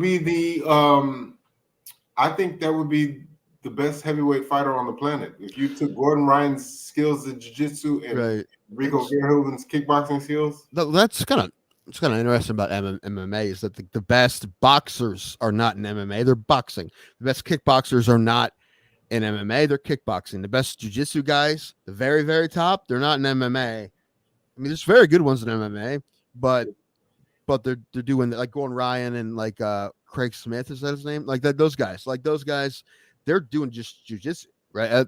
And when the best guys in MMA grapple against them, they lose. Yeah, like Gilbert Burns. But I mean, I'm saying, and well, some of the best wrestlers, like Bull Nickel, was one of the best wrestlers in the country. I mean, he was a national champion, and he's fighting MMA now. But my point is, it's a different thing, and the best at the individual skill set are usually just doing that. I mean, that's the thing. Like Gordon Ryan is great at what he does, but can he take or throw a punch? You know. Well, every organization is at least going to pretend that they drug test, and it's a huge thing. And for Ray here, I got pretty sad when I heard about the USADA split, and plus because of the reason. It was obvious though. Like as soon as he. Whoa, your sound sounds rough. Let's wait till we get if the laptop coming back. Let's wait for Ray, and we'll ask him this question. Because Ray, is your laptop? Are you working on it? Yeah, it's working on updates right now. Okay, all right. Well, then we'll wait to talk about this when you get your laptop back, because right now, like your sound is like. Sound like you're in a helicopter. Yeah, it's not great, and I don't want to have that. This is a big thing. I don't want to have this when you're on your phone. We'll wait, but I am gonna get a drink. So you guys talk about wrestling and weird dumb stuff no one cares about. Really, I just need. What do I need? I need an ice. All right. Okay. How does this sound? Better? Pretty much the same. God damn it. No, but It's fine. I mean, as far as I'm concerned. Oh no, it's not, Pulse. Like I have to talk like I'm in a goddamn like library right now. My laptop is working on updates. It's at 100, but I don't know how long that 100 is gonna be. You know, like this sucks.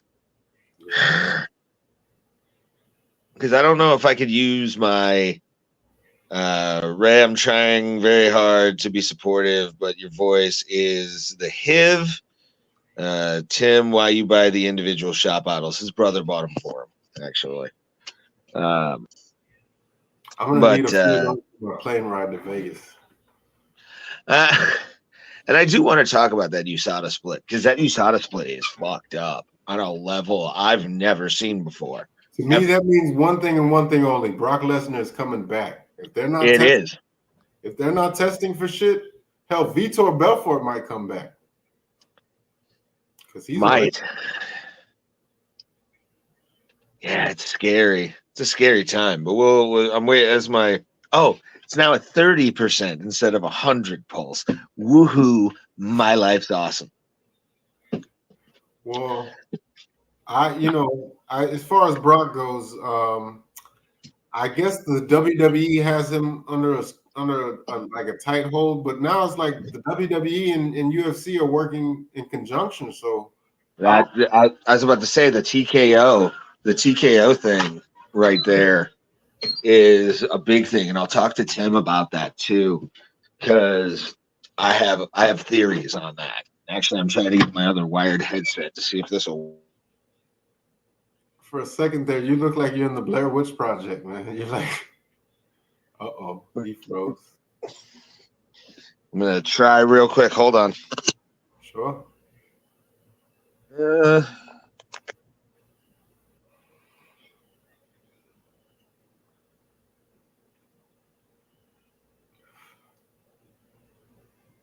I cannot hear. I cannot.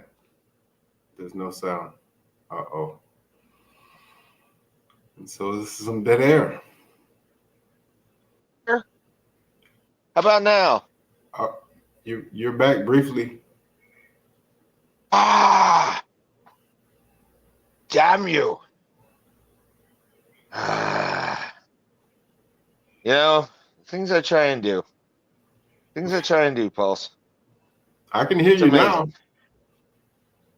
Is it like good quality? Not the best, but we can make do. That's just called my life. Man, Tim needs to get back because I'm having beer peas and I need to like get my shit together. Oh man.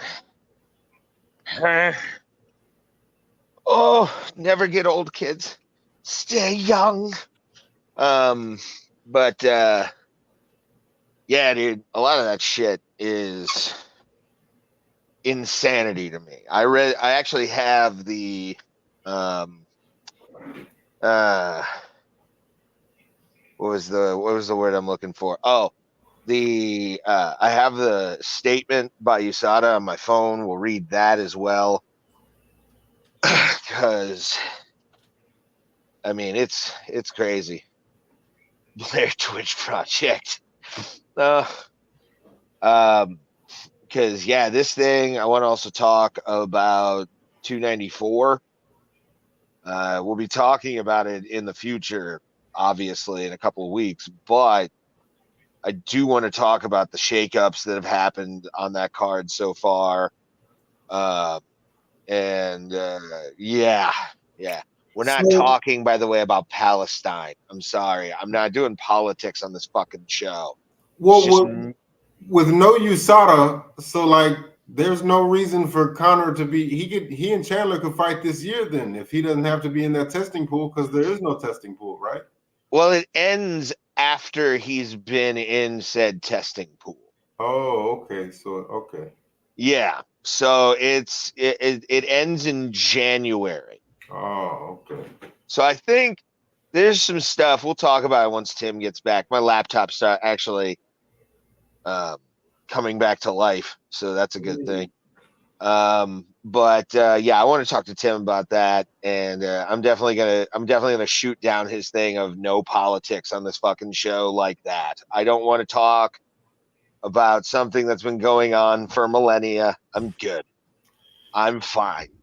I've talked about it enough on Facebook. I don't need to talk about it on this fucking show. This is the escape, Tim. What, fucking Eminem? No, Eminem I will shit on every day, twice on Sunday, and then throw up a whoop whoop at midnight on Monday. All right, that's how I do shit. I'd still like you to explain that. What's your beef with Eminem? No. Why couldn't you have done this when I was gone? The short version is because you brought it up. You brought it on yourself, Tim.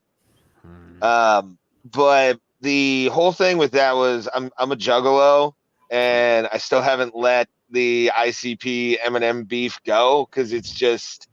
Plus, I never really got in. After the whole Slim Shady era of Eminem, I thought he got kind of pretentious and like, oh, I'm the greatest ever. No, you're not. No, I'm sorry. Your flow's terrible. I think ICP and Eminem are on good terms now, though. They are. They absolutely are. But I am like an IR. I'm like a Japanese soldier after World War II that hasn't left his cave in 30 years. Okay, I refuse to let that go. Two Joints asking my thoughts on Canadian politics. Aren't they regulating podcasts up there?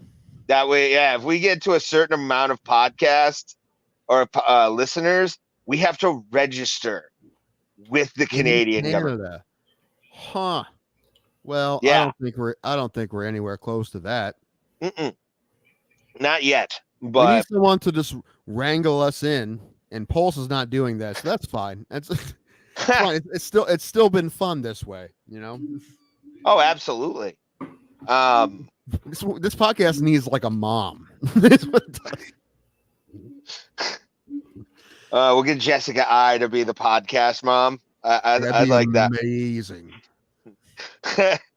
We have a ceremony on the show. I could make that happen with an email. Like that could be a total thing. We send her homemade cards that we made, like cards out of construction paper. Happy MMA Mom's Day. Is she still fighting though? No. Oh. No, she's real estate. Oh, okay. Yeah, we had her on the show. What was it, like 3 months ago, something like that? We had her on recently. Yeah, she was real fun. Oh hell yeah! That was probably, besides Pat, that's one of our biggest guests we've ever had. I'd say she's number 2. I think. Yeah. Yeah. And my stuff's coming up. But okay. Tim, I'm going to tell you this right now. Like the Canadian government free speech thing, totally down to talk about it because it's technically what we do on this show. But yeah, I'm not talking Israel and Palestine. Like that's no. Was you talking about that? No, I'm not getting to that. Fuck that. Dude. Yeah. I don't. And plus, I'll be honest, I don't know enough about it. I know enough to be horrified by what's going on. Not too, but I mean I know what's happening. It's been going on since the beginning of time, y'all. So I know, exactly. My laptop's starting to. I'm on the thing where I gotta choose a profile. Okay, we'll do that. Yeah, I'm waiting on it to load though. It's taking forever. So I want to get to the website and then we're good. You can go now. It's fine. All right. I'm also gonna go pee. Okay. But yeah, the regulating a podcast is looking wacky, but it's what it is. Oh, my buddy Alan, who's been on the show, is getting a house finally. He's moving to Cleveland. That means I'll probably be at his house a lot. Home ownership is the American dream. I guess, man. He's got getting a gnarly house too. And it is like, I looked it up on maps and I looked at the satellite. It is on a golf course, essentially. It is. Yeah.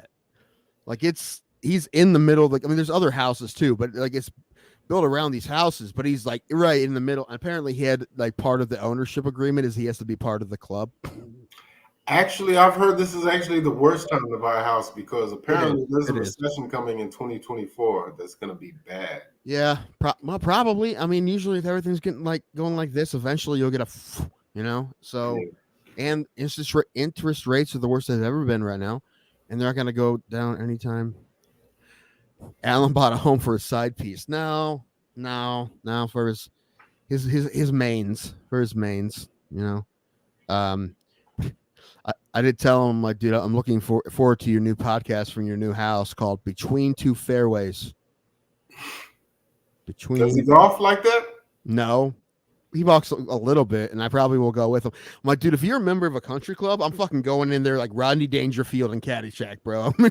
I'm saying if you got a golf, like I don't golf, but if I had one in my backyard, I had. That's the thing too. Like he will a little bit more than me, but I'm like, I'll go golfing with you, do whatever. I mean, I'd much rather just drive the cart and drink beer, but I'll fucking hit some balls. I don't give a fuck.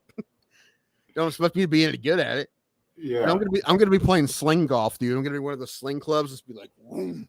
Yeah, like Adam Sandler, just like, just trying to. Dude, sling golf is a new thing. See that?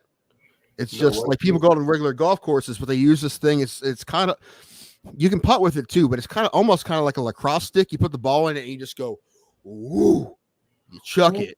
What was that game you were talking about that like all these famous people are playing? It's like Pickleball? Tennis a little bit. Pickleball, yeah. Yeah, a lot of old people playing pickleball too. Well, and wasn't it true like in the 80s people used to play wall ball or like they used to play what's that game where they racquetball, squash? Racquetball, yeah. There would be like racquetball gyms in like apartment complexes. Yeah. Never got into racquetball. I mean, I said I played tennis in high school. And I was gonna say, I feel like I played racquetball in junior high. Like that was a game we played, something similar. I don't know. I'm pro tennis over all those things. I still like. I haven't played in a long time, but tennis is fun, and tennis is for everyone. It's not like I know. Yeah, it's a big court, and you don't have to be great at it, dude. I was never. I mean, I was better than the people that I played, but I wasn't better than the people on my team. Like I had my senior year, I played JV mostly. And I won most of my matches and the vast majority of them, but I only played 2 doubles matches in varsity and won both of those. But that was it, but I was just going to be the people on my team. But it was fun. I didn't pick up a racket till I started going. I showed up for the team, never touching a racket before. But I'm very happy that I play because tennis is real fun. Like I used to make fun of my friends, and I started playing tennis. I'm like, okay, I'm sorry, you're right. This is a fucking fun game. Tennis is beautiful. Tennis is another one of those sports, just like soccer. Well, I would rather, when it comes to professionals, I would rather watch the women play. Well, the women, especially in the majors, the women's matches are more palatable because men in the majors play 5 sets. And that's fucking 3.5 hours, sometimes 4-hour matches, dude.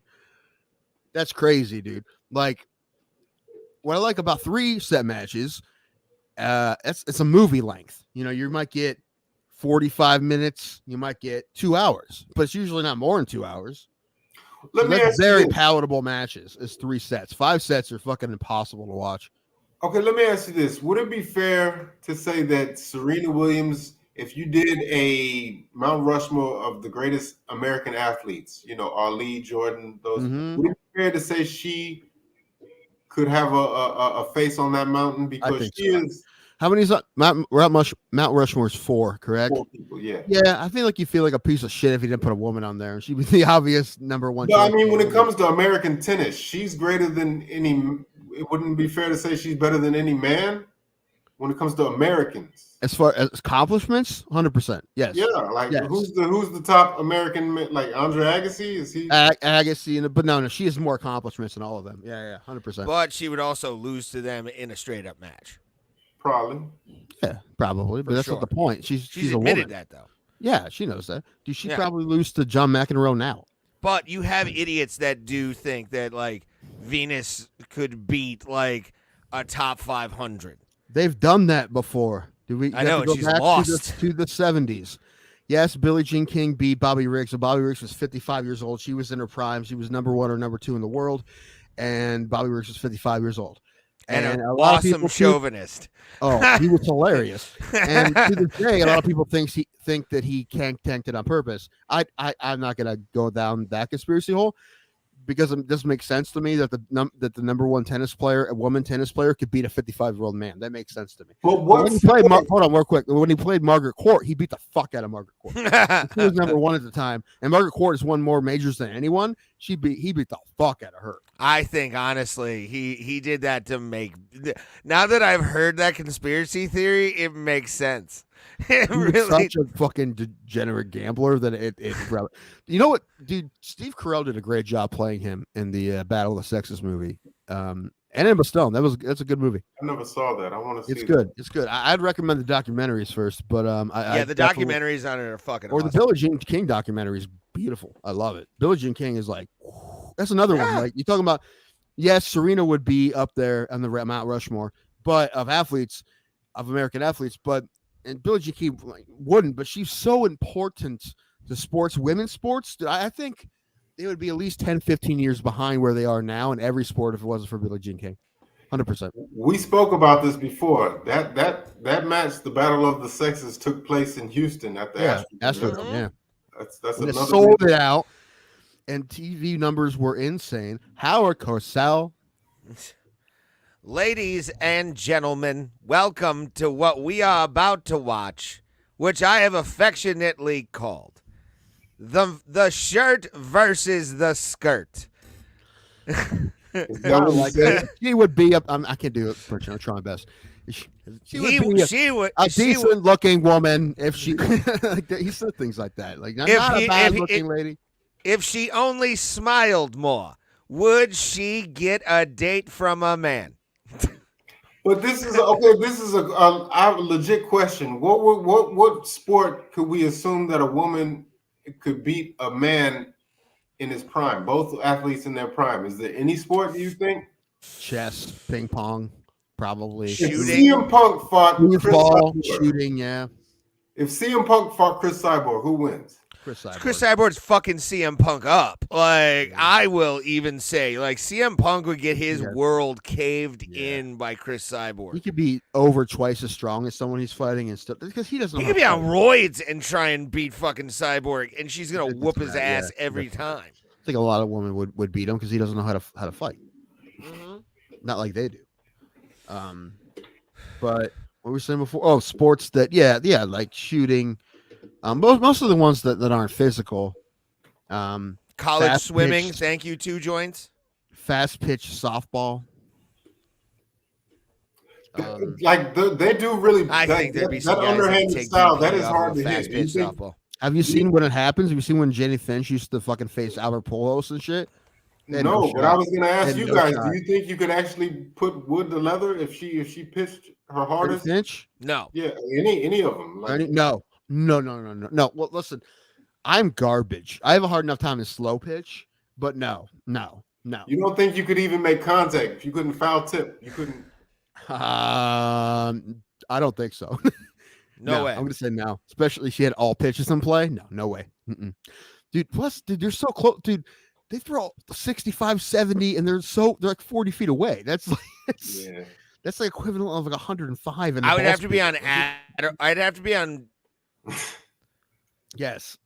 I'd have to be on my old ADHD medication to possibly hit one of those balls off of Jenny Finch. If you time it right and lay down a bunt, I would have to be unconcerned. Without breaking my fucking, without breaking my forearms, probably not. I mean, I honestly think I would be too afraid because you hear that. Like, no, I'm good. I want none of that, dude. Like, Pulse, you go to Astros games. Did you ever hang out by the dugout or not the dugout, the radio room? I think of the fucking name. Tim, help me out. The trash can man? Crawford box? Dugout? What'd you say? Dugout? No, what? Media box? Bullpen? Third baseline? No, where the pitchers hang out. Bullpen. Oh. Bullpen. Yeah, bullpen. Bullpen. Yeah. How long is the delay right now? Yeah, I was gonna say I don't. You're glitchy more than it's delayed, I think. Fuck. It's yeah. I mean, I can hear you fine. Motherfucker. No, but what was your question? It's honestly, it's not that bad Frozen right now. 2. Like, what the fuck, man? I can hear you. It's fine. I can hear you. Glitched out there for a second. Two joints is these 5 minutes ahead of us. Fuck. God damn it. God. You're 3 hours ahead of us. What are you talking about? I will give you the lottery numbers. Somebody won it. I'll give you the lottery numbers when they come up. See, somebody won Powerball. Oh, did they? Really? Yeah. California, somewhere in California. Lucky guy. Oh, I don't know, man. I honestly think that's too much money to win. Fucker. Just like your life changed, not all for the positive. It was 1.4 billion. Cash value is about 630 million. And that's before taxes. Why would somebody take the bulk? Why would you not just take payments? You're not going to. I think it's crazy. I mean, I looked it up. It's like 35 million a year. I mean, yes, you have to pay taxes, but okay. But you're okay. So that's like 20 million a year, bro. If you spend $35 million, $20 million a year, yeah, dude. You know, and plus that's easier because less people will ask you for shit. You know. And you won't make it's harder to make ridiculous purchases, you know. And plus, I think it's ridiculous to take the cash option. I really do. If it's that much, it's more than $5 million a year. What is the thinking? Like I don't even know what the thinking is. You're not going to spend. I don't know. Yeah, you want to buy a $200 million house, and listen, I'm assuming if you want to buy something crazy, you can put the lottery that they are owed on your credit report. They will give you credit. Yeah. You know you're getting $20 million a year. You can get any loan you want. You know? I would think. Yeah. If you wanted to, yeah, I think it's fine. Now even with 1.4 billion, you can't buy the Yankees, you know, but no. You can I always said, and 100% this would be true. The first thing, not the first thing, but one thing I would 100% buy, like the silly thing I'd buy would be an independent baseball team. 100%. Because I watch those documentaries about them, like the Portland Mavericks and the old St. Paul Saints and stuff, and I'm like, and it's Savannah Bananas. I'm like, dude, this would be just fucking fun to have my own fucking independent baseball team. Just fucking do. I would definitely buy stock in the Savannah Bananas for sure. I don't know if that's even possible. Dude, they're playing at Progressive Field next summer. They're gonna sell it out, and they're playing 3 days in Columbus, and there's a waiting list for tickets for all those. Oh, damn it. Okay, I didn't know they went on sale already. Fuck. They didn't go on sale. They're on a waiting list. It's a lottery. Well, it's a lottery. We should play the lottery. We have 3 emails we can do, okay? That's a good point. 3 emails that we can get. If Bro Plata goes to the Savannah Bananas, we're documenting the entire thing for YouTube. Just bother me a little bit because number one, I want to be part of it. Like I want to be the umpire. Also, because he's like the same umpire I'm like, dude, I want on that fucking crew. That's like my dream job, honestly. Like you're calling real balls and strikes, but you also get to fuck around. You kidding me? That's amazing. I do that a little bit anyway. Yeah. Not too much. And I will never drink when I umpire. I promise you, I've never done that and never will. I was about to say, I think I could see you twerking after calling like a strike. 100%, dude. I don't give a fuck, dude. I sucked the bottle like a penis on stage one time, pretending to be hypnotized. Okay, legit question. For 1.4 billion, do you think you could buy the WNBA? The whole league? No, the NBA owns it.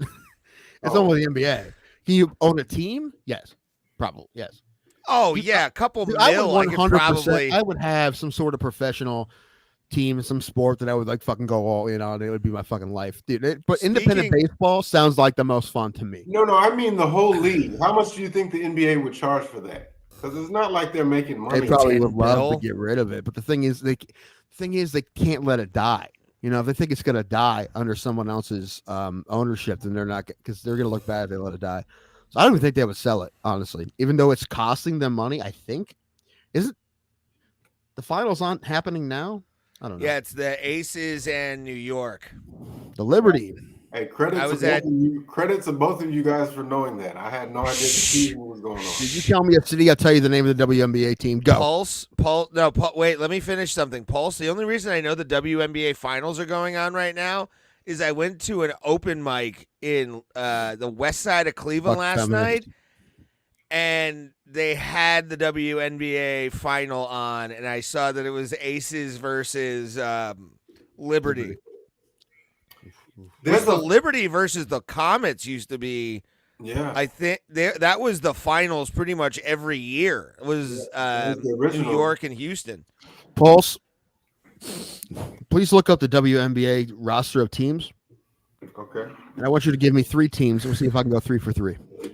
Names names only. Cities. Yeah, give me the cities, and I'll tell you the name of the team. Okay, but quickly, I just want to say there's a funny ass video on YouTube where this guy goes around and he asks random people, would you rather have front row tickets to a WNBA game or $1? And damn near everybody chose $1. That's rough. That's rough.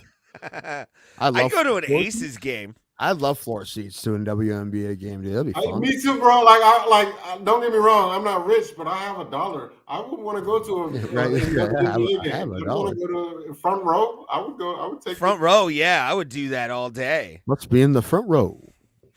Also, Pulse. I want you to go into your Discord messages. I did send you the Las Vegas Golden Knights banner raising celebration. Okay. It's fucking wild. It's the most Vegas-y shit I've ever seen in my life, and I'm so happy that the Golden Knights exist and they won a Stanley Cup. So the NHL season is underway now, or what? Or is it preseason still? It is, yeah. Okay. Yeah, I don't know if I ever told this story here, but a while ago, I was like just out of high school, and the Cavs were playing, I think, Detroit in the playoffs, and it was like one of the LeBron the first time, and it was when he had that great series against Detroit, and I think it's when they made the finals. Anyway, I was watching it with some guys I went to high school with, and one guy was like, he's like, this girl who's like been trying to get with me. She had an extra ticket to tonight's game. She asked if I wanted to go, but he's like, I don't want to give her the wrong idea or whatever. He's like, I don't really like her. I don't want to like lead her on. You know, he's like, I like to go to the game, but I don't want to lead her on and shit. I'm like, yeah, it's probably a good idea, man. Honestly, it probably was a good idea. So we're watching it, and he's sitting there, and all of a sudden I hear him go, holy shit. What? The girl's family is courtside. And there's like another dude with her. He's like, I didn't fucking know she had courtside seats. Oh, damn. He's like, I'd lead her up for courtside seats. Anyway. Okay, I'm. Whenever you're ready, Tim. Okay, I'm ready. Okay, so am I naming the mascot, and you're gonna? No, you're naming the city, and I'm gonna tell you the team name. Okay. This is current WNBA teams, right? Current. Yes. Okay. So Atlanta. Dream. Yep. Okay. Did you Google? I love this. No. Okay. Indiana. Fever. Yes. All right, one more. So we'll go 3 for 3. Oh, okay.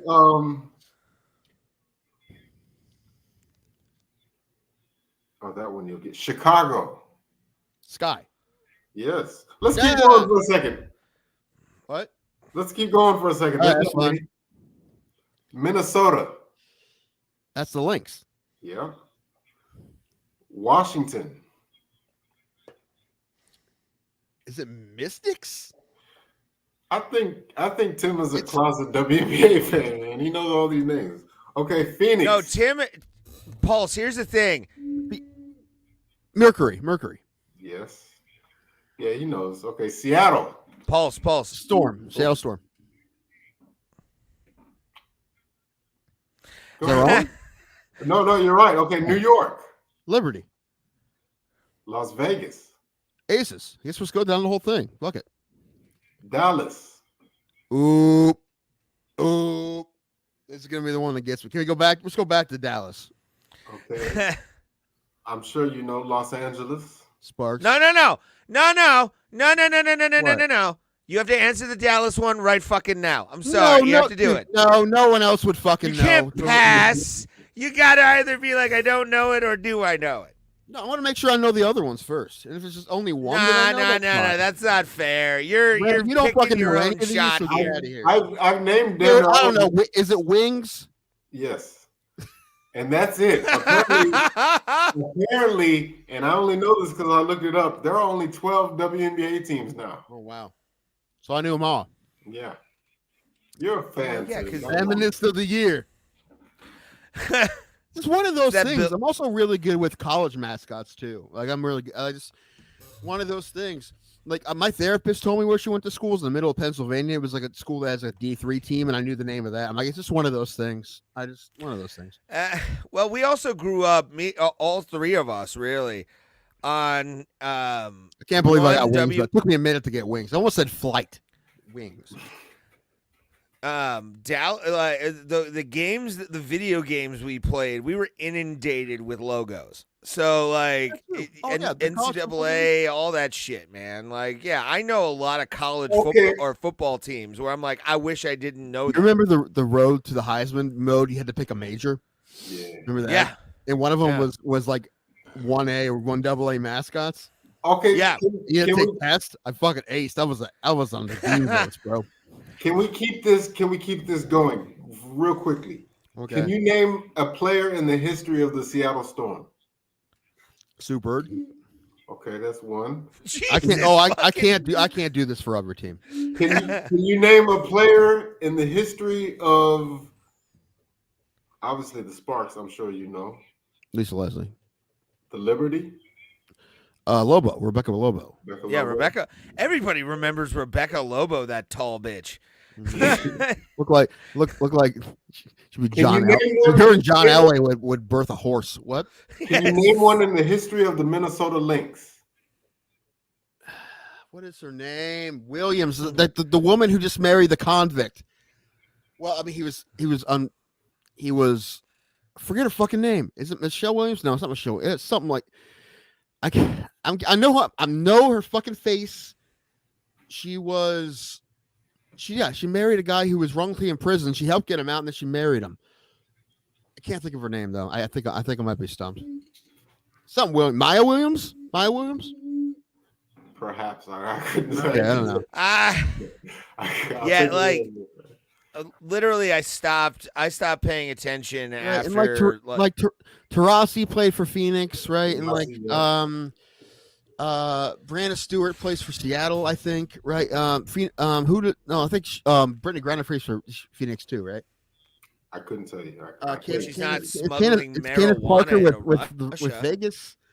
Candace Parker was one. Yeah, I don't know where she's at now. Either Vegas or Chicago. I can't remember which one she played for. I think Candace Parker is. For the Lynx, we were going to go with Maya Moore Moore. That's what it is. Maya Moore or Shamiqua Holdsquall. I don't know who that is, but Mia Moore. Jesus fucking Christ. That's a Mia Williams. It's Mia Moore. That's the one I was thinking of. What's her husband's name? If her husband's name is Williams, it counts. Who's that? Who am I looking up? Maya Williams. Maya Moore. Maya Moore's husband. Yeah. You said he was a convict? He was wrongfully imprisoned for a long time, and she was part of the Innocence Project, a part of the movement of people to get him out, and they fell in love in that process. And when he got out, they got married. Hey, he didn't do it, so. I can't. Yeah, It's a great 30 for 30 about it.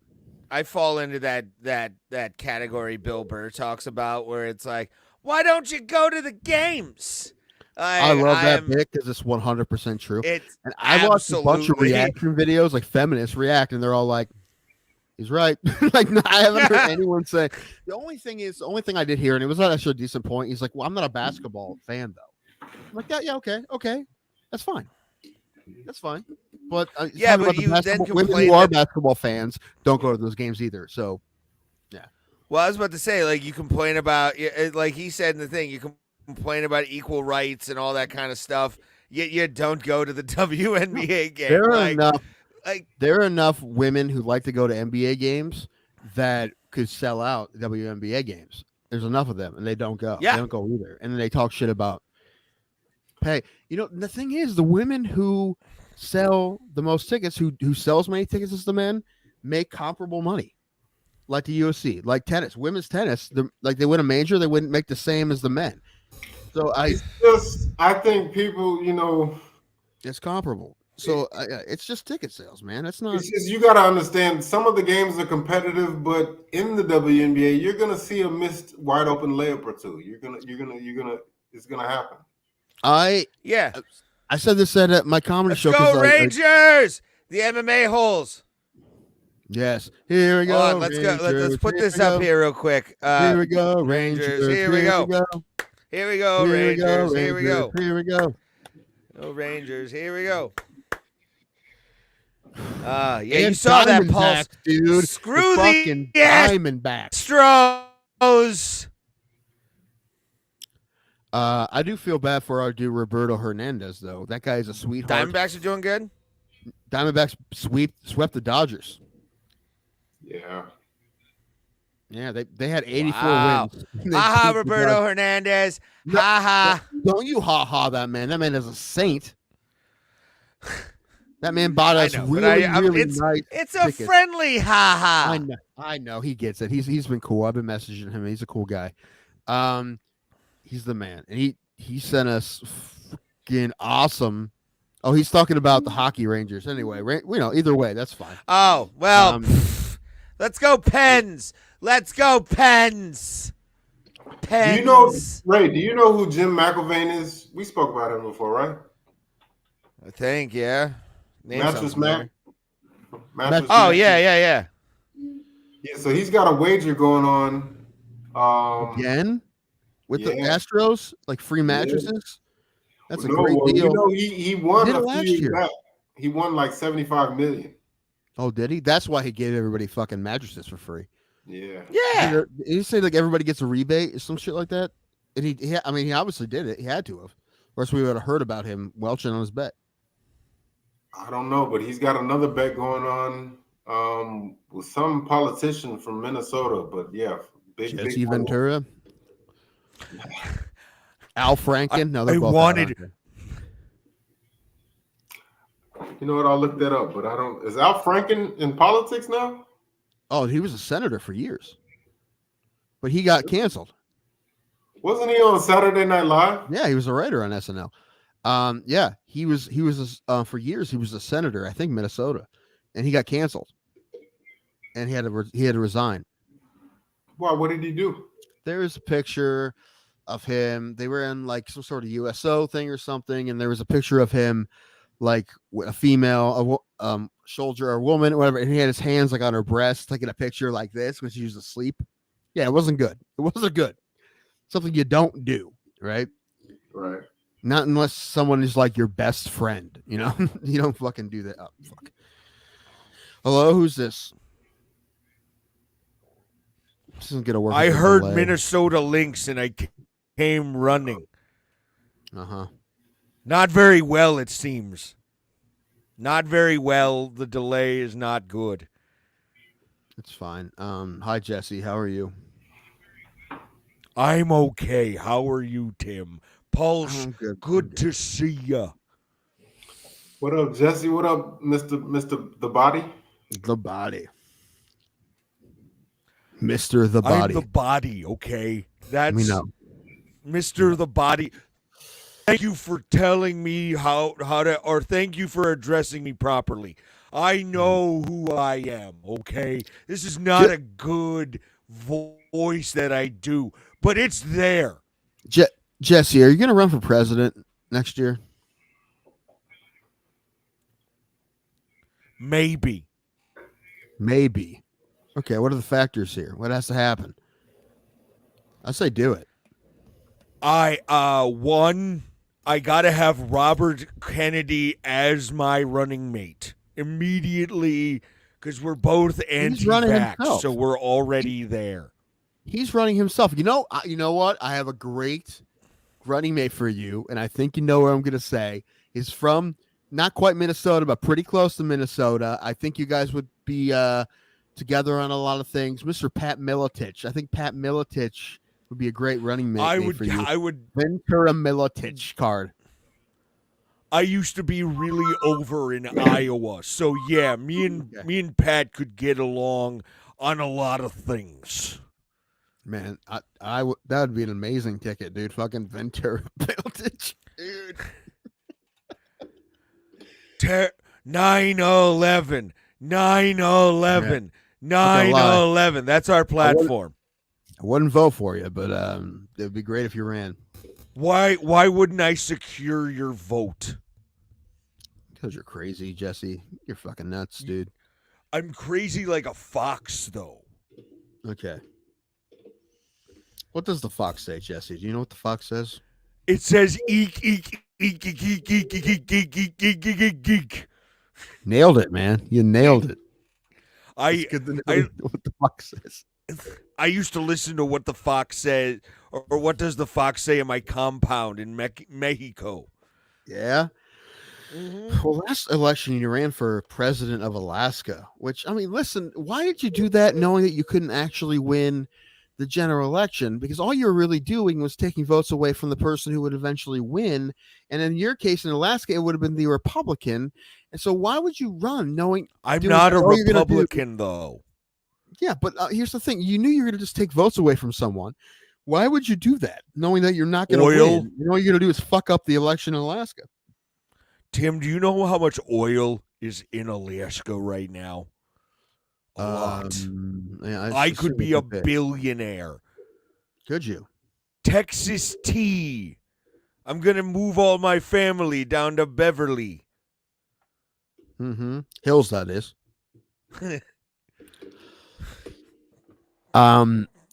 You laugh a lot like my friend Ray. I'll say that. You done yet? Anyway, no. so why did you do this? Why did you why did you try to fuck up the election? You were trying to be the Ralph Nader of Alaska. Because I wanted the oil, Tim. I wanted to corner the Alaskan oil market and sell it. Jesse, what does that have to do with you for running for an office that you're not going to be able to get? What does that have to do with oil? That makes no sense. Because I can make the state money. How? By selling the oil at a very big discount. Jesse, you knew you weren't going to win the presidential election because you were only in a ballot of one state. Even if you won Alaska, you don't get any power or anything out of that. So what were you trying to do? Oh, I thought I did. You did what? I was just going for president of Alaska. Oh, okay. That's why they have a governor, just like Minnesota. I don't know if you knew that. No, they don't have. They have a president. They I have know a governor. this. You don't know anything. I was a governor of Minnesota. I was a fighter, a Navy SEAL. You don't know anything. I know a thing or two about a thing or two. Okay. Jesse, do you own a MyPillow? I do. Me and Mike Lindell do sound a lot alike, but it's the Minnesota accent, you know. What do you think about MyPillows? Everyone I know who's bought one does not like them. They're very lumpy. I know a few people that have MyPillows, and they like them. I do not own a MyPillow. No. I want one of their Giza sheets, but that's about it. You know what? I've tried a MyPillow, and I'm going to be honest. I wouldn't get them over other pillows that are cheaper. But they do also have a mattress cover. Like if you have like a mattress that's like lumpy or hard, yeah, topper, a mattress topper, yeah. It's called My Topper. Yeah. My Topper. Okay, I'm sorry. Yeah, I have slept on a My Topper, which is also the name of my Grindr profile.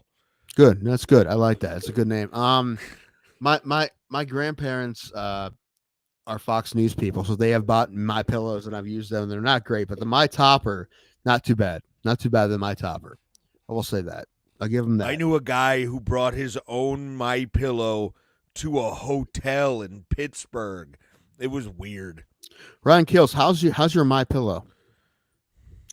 I really want a pillow cube, but they're like $60. Tim, I'm gonna go. I heard Minnesota Lynx, and I just wanted to say hi. Okay. Well, hi Jesse. Good to see you. Good to see you're still alive. Good to know. Where'd Pulse go? Where'd Ray go? Everyone left me. Moss, you still there? Probably not, buddy. Moss, you want to come on? I would love to have you on and talk about this fucking USDA shit because we're about to get into that, and that'd be fun to have you on for that. But let's get Pulse back and we'll talk fucking steroids. Yeah, because I do want to talk about this, and I have. have. I just want to say this. I've said it a million times on the show. I have a very strong opinion that I believe that anyone in a professional sport that does anything that's on the banned substance list or anything on that's a performance enhancing drug that's not allowed in their sport is a motherfucking coward and a piece of fucking shit garbage person. Cheater, asshole, just the biggest motherfucker. I hate you if you fucking cheat. That's 100% what I think, and it will continue that way. That being said, let's get Johnny Hendricks back because Johnny Hendricks needed PEDs. I mean, obviously, this is them like getting pissed about Conor McGregor. Conor McGregor's ruining the sport. Thanks, guys. But this is. I really hope that they put listen, it's very possible to put your own program in place and make it good, even possibly make it better. Are they going to do that? There's no fucking way. I thought the best thing they ever did was put USADA in because at least made it more difficult for people to cheat. Now, people still cheat? Of course. However, and get away with it? Sure. But you saw so many guys deflate. And when you saw so many guys deflate and not be able to compete anymore, my favorite example is Johnny Hendricks. Then you saw like this is fucking something. It's a lot better than it was. Now, of course, it's not perfect, but it's a lot better than it was, and it's going to be less than that now. And I'm very pissed about it because, like I said, if you do fucking PEDs, you're a fucking bullshit piece of shit cheater. Fuck you. You're not a real man. You're not a real man. You're not a real woman. You're not a real. You are garbage human being if you cheat. You are garbage. I understand. Gordon Ryan's take is fucking hilarious. I'm like, that guy, listen, that guy might be very possibly the best technical jiu-jitsu guy in the world, but I have no respect for him because he fucking takes PEDs when he does it. Ray, do you feel the same way as Tim? I don't think he does. Not completely.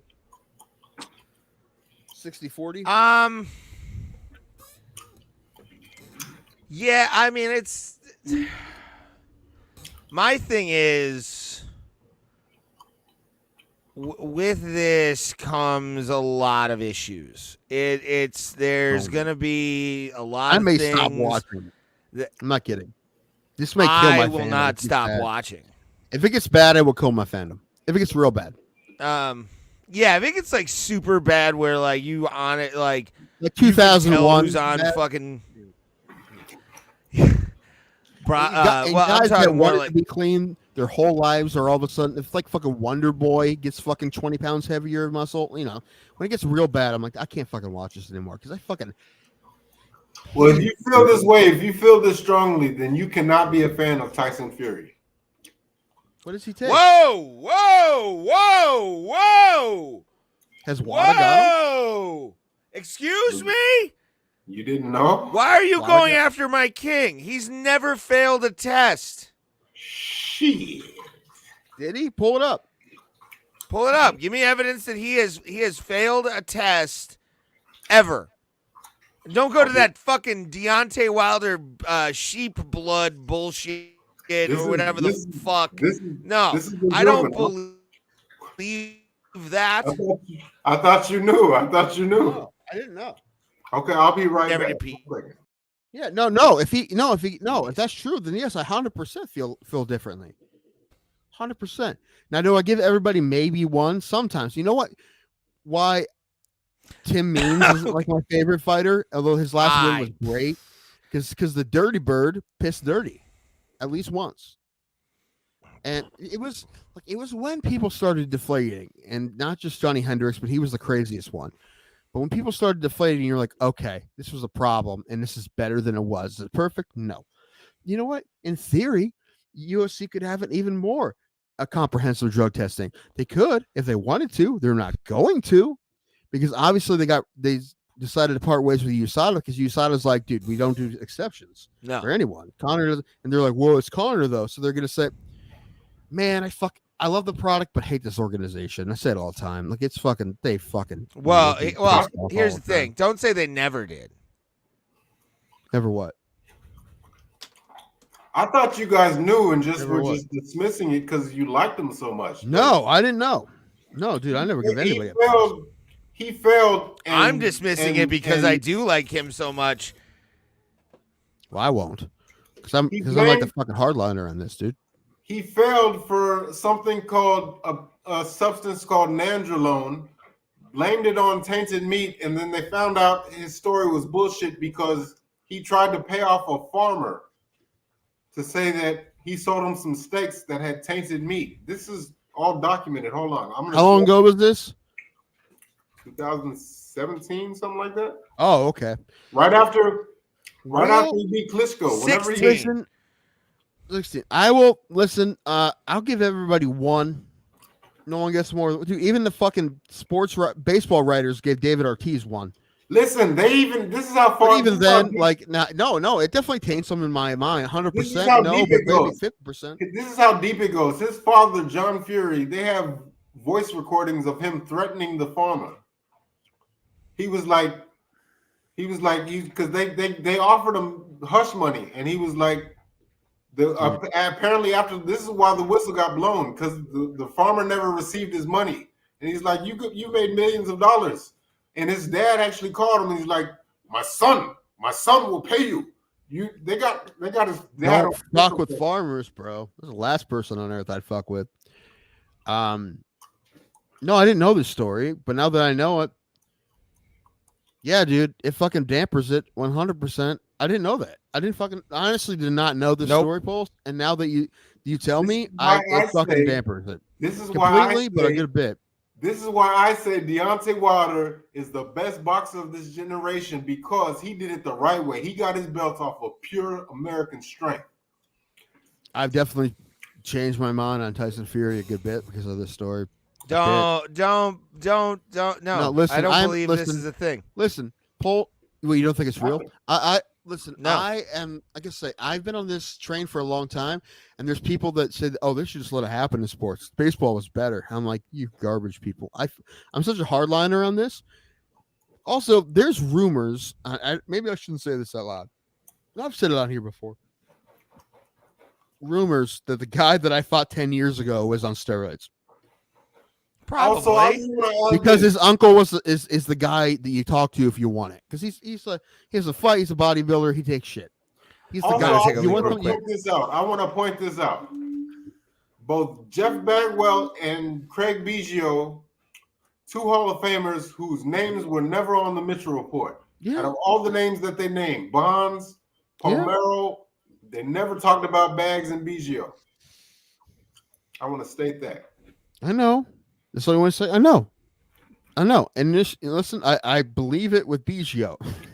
And Frank Thomas's name was never on that list. Well, the thing, you can get very huge and very jacked without that shit.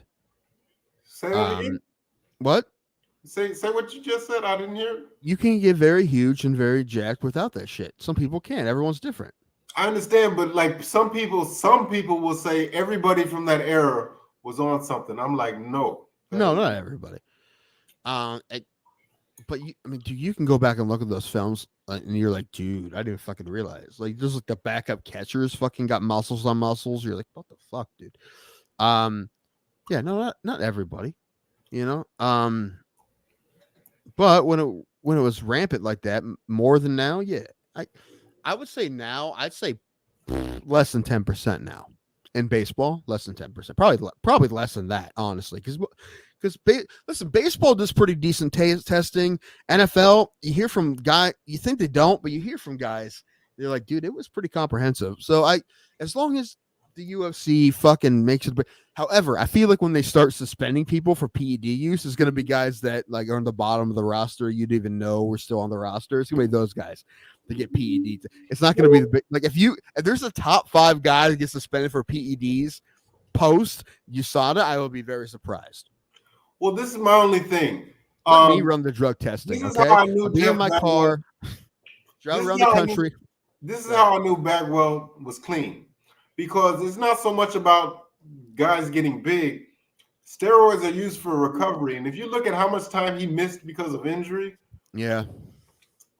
what would he have taken steroids Also, for? like, again, everyone's different, and people can get. But it also, man, baseball strength is different than. I mean, a lot of people tell you, like, I don't understand why steroids could even help you in baseball. I'm like, this is a different thing. It's a different thing. People I know that have taken it for bodybuilding say, I don't understand how you can hit a baseball better because of where I'm like, if that's all you do is training for baseball, you're only going to develop the muscles for baseball, you know? I mean, some guys, it was obvious. Bonds, it was obvious. His head got big. Never admitted it to this day. I mean, he never will. It's obvious. It's like, yeah, I know. That's such a bummer, though, because, I mean, if we're not talking about drugs, he was the greatest hitter, possibly the greatest baseball player of all time. Without steroids, yeah. I mean, well, I'm just talking about, if we're not talking about the fact that he did steroids, he was the greatest ever. He was a Hall of Famer before steroids. Right. But was he the greatest ever without steroids? No, but he was pretty fucking damn good. You can make an argument that Roger Clemens was the greatest pitcher of all time, statistically. He won like 9 Cy Youngs. Yeah. And an MVP. Yeah. He was gnarly when he was skinny, but he fucking took drugs. And man, for pitchers, it's weird to me, honestly. Pitchers is weirder for me than, because there's guys. My favorite example is CC Sabathia, because he pissed hot too. No, he didn't. Oh, okay, he didn't. And I don't know if he'll be a Hall of Famer, but he's without a doubt the Hall of very, very good. You know, pretty close, like the second. He won a Cy Young. He won multiple 20-game seasons, didn't he? I'd be fine with him getting in. He was an Indian. But when he was the Yankees and his career and he aged, he turned into a different pitcher. Because he couldn't throw as hard, so he became a different pitcher. He learned how to pitch a different way, and he still won that way. Like, that's how you fucking do it. What about Cliff Lee? Is what? Hall of Famer? No. Well, you know what? I was taking a look at Cliff Lee's numbers. Cliff Lee was another one of those guys who was okay, then all of a sudden came back great. People were like, is he on juice? I'm like, he never got any bigger. One year he was unstoppable, man. I remember. Yeah, with Cleveland. Yeah. Yeah, he won him and Sabathia won Cy Youngs. Was it back-to-back? Cliff Lee, career 143 wins, 91 losses, career ERA of 3.52. That's not Hall of Fame numbers. That's good. But let's take a look at some of his best ERAs. At Cleveland in 2008, he was 22 and 3 with a 2.54. Of course, they won the Cy Young. Holy fuck! And also that was a good team, but still, man, fuck, 22 and 3 with a 2.54. That's nasty as fuck. Then he went 3.22, 3.41, 3.3, 3.39, 3.18. Shortened season 2.34. Then with the Phillies he did 2.40 with the Phillies. Dude, his last season, how many games did he pitch in? He pitched in, he only pitched 13 games. His last full season with the Phillies, he was 14 and 8 with a 2.87. He was gnarly, dude. But no, those aren't Hall of Fame numbers, but it's definitely Hall of Fame, Hall of very good for sure. I mean, okay, well. What about obviously Roy Halladay. Halladay is a Hall of Famer. Yeah, he's in. He's already in. What about Johan Santana? No. He had some years where he was unhittable. Sure, had some years, but I also will say this, and this is gonna be almost as weird as me talking about Nate Kimmick and the fact that he never got an NFL tryout because he was white. I don't think Roy Halladay is a Hall of Famer 100%, and he would have been in the Hall of Fame either way if he didn't die. However, I think because the way the baseball writers are, it would have taken him 2 or 3 tries to get it in if he didn't die. I honestly think that's true. Just because the way the writers are. That's bullshit, man. Like I honestly believe that's true. But why? Because the writers are dicks. They want to be the one guy who said no to Ken Griffey Jr., which who the fuck says no to, A critic, a douchebag. A douchebag. The only guy who was ever unanimous was Mariano Rivera, but he should not have been the first. Back to Jeter. Anybody. Well, who's the first? So anybody else? You think somebody was.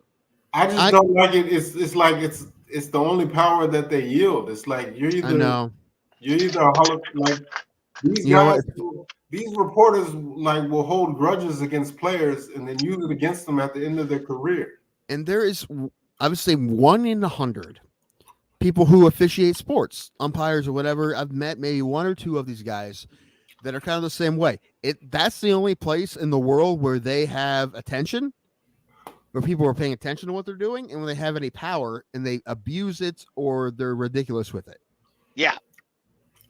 I mean, that does happen. And dude, that's not me. Like I said all the time, when I umpire, I'm not that. I have other things I do in my life. This stand up where I'm the guy, right? I do other shit. I don't need that for umpiring. So my thing is just to do. I'm not that guy. I don't have a wacky strike call, anything like that. But I don't try to be the show. Any of that. Do I know people who do? What about Gary Wood or Mark Pryor? Either of them? I don't think so. No. No. I think they're both not eligible anymore. Do you know who I think the best non-eligible guy for the Hall of Fame is now? Because he didn't get enough votes his first year. You don't. What? A pitcher you're talking about? No. This is an outfielder. But if you don't get a certain amount of votes your first year, you're automatically ineligible. Kenny Lofton. Kenny Lofton's not in the Hall of Fame? Nope. No, and he's not eligible anymore. He was only eligible 1 year, and he got so little votes that he's not eligible anymore. Which is ridiculous. He can get in for the Veterans Committee, and I think that he deserves it. If you look at his numbers are insane. And someone who's watched him when I was growing up, that guy was unlike the world's greatest leadoff man, him and Ricky Henderson. But he was, and the things he did in the outfield were unreal. That guy had 200 hit seasons. That guy was unreal. And the fact that he was automatically. It was every voter decided that he didn't deserve to be a first ballot guy, but that doesn't mean I think they need to change that rule, man. I think they do. Like if you get under 10% your first year, you're not allowed to be on the ballot anymore. And I understand why they do that. They do that for guys who don't deserve it, really don't deserve it. But Kenny Lofton is not on that. Is Jimmy Rollins gonna be in the Hall of Fame? He's pretty close, I think. Well, he's been eligible for a while, hasn't he? I think. What about Chase Utley? Is he no? A couple of years maybe. I think. Who's the next guy that deserves to get in that has been retired a minute? Well, what was the one guy? What was the guy that played on those Phillies teams? The first baseman. He won the MVP. Ron Howard. Yeah. Yeah, he had too many down years. Like Miggy, I think he has to wait a few years. Miguel Cabrera, but if he's not a 100%er, you're like, fuck these people. Like Miguel Cabrera better be. He better be 100%er. Like there's no reason he shouldn't be. What about Dontrelle Willis? No, not even close, man. He was fun for a minute. He was a decent pitcher for a minute, but no way. I forgot Scott Rowland got in. I didn't think Scott Rowland would get in. Okay, well, if Rowland got in, then what about Edmonds, Jim Edmonds? He may be close.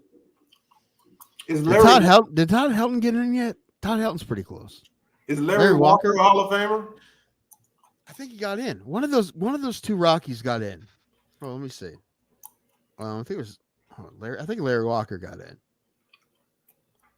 Let me look. Yeah, he got in. Larry Walker's in. Okay. Let me take a look at his numbers.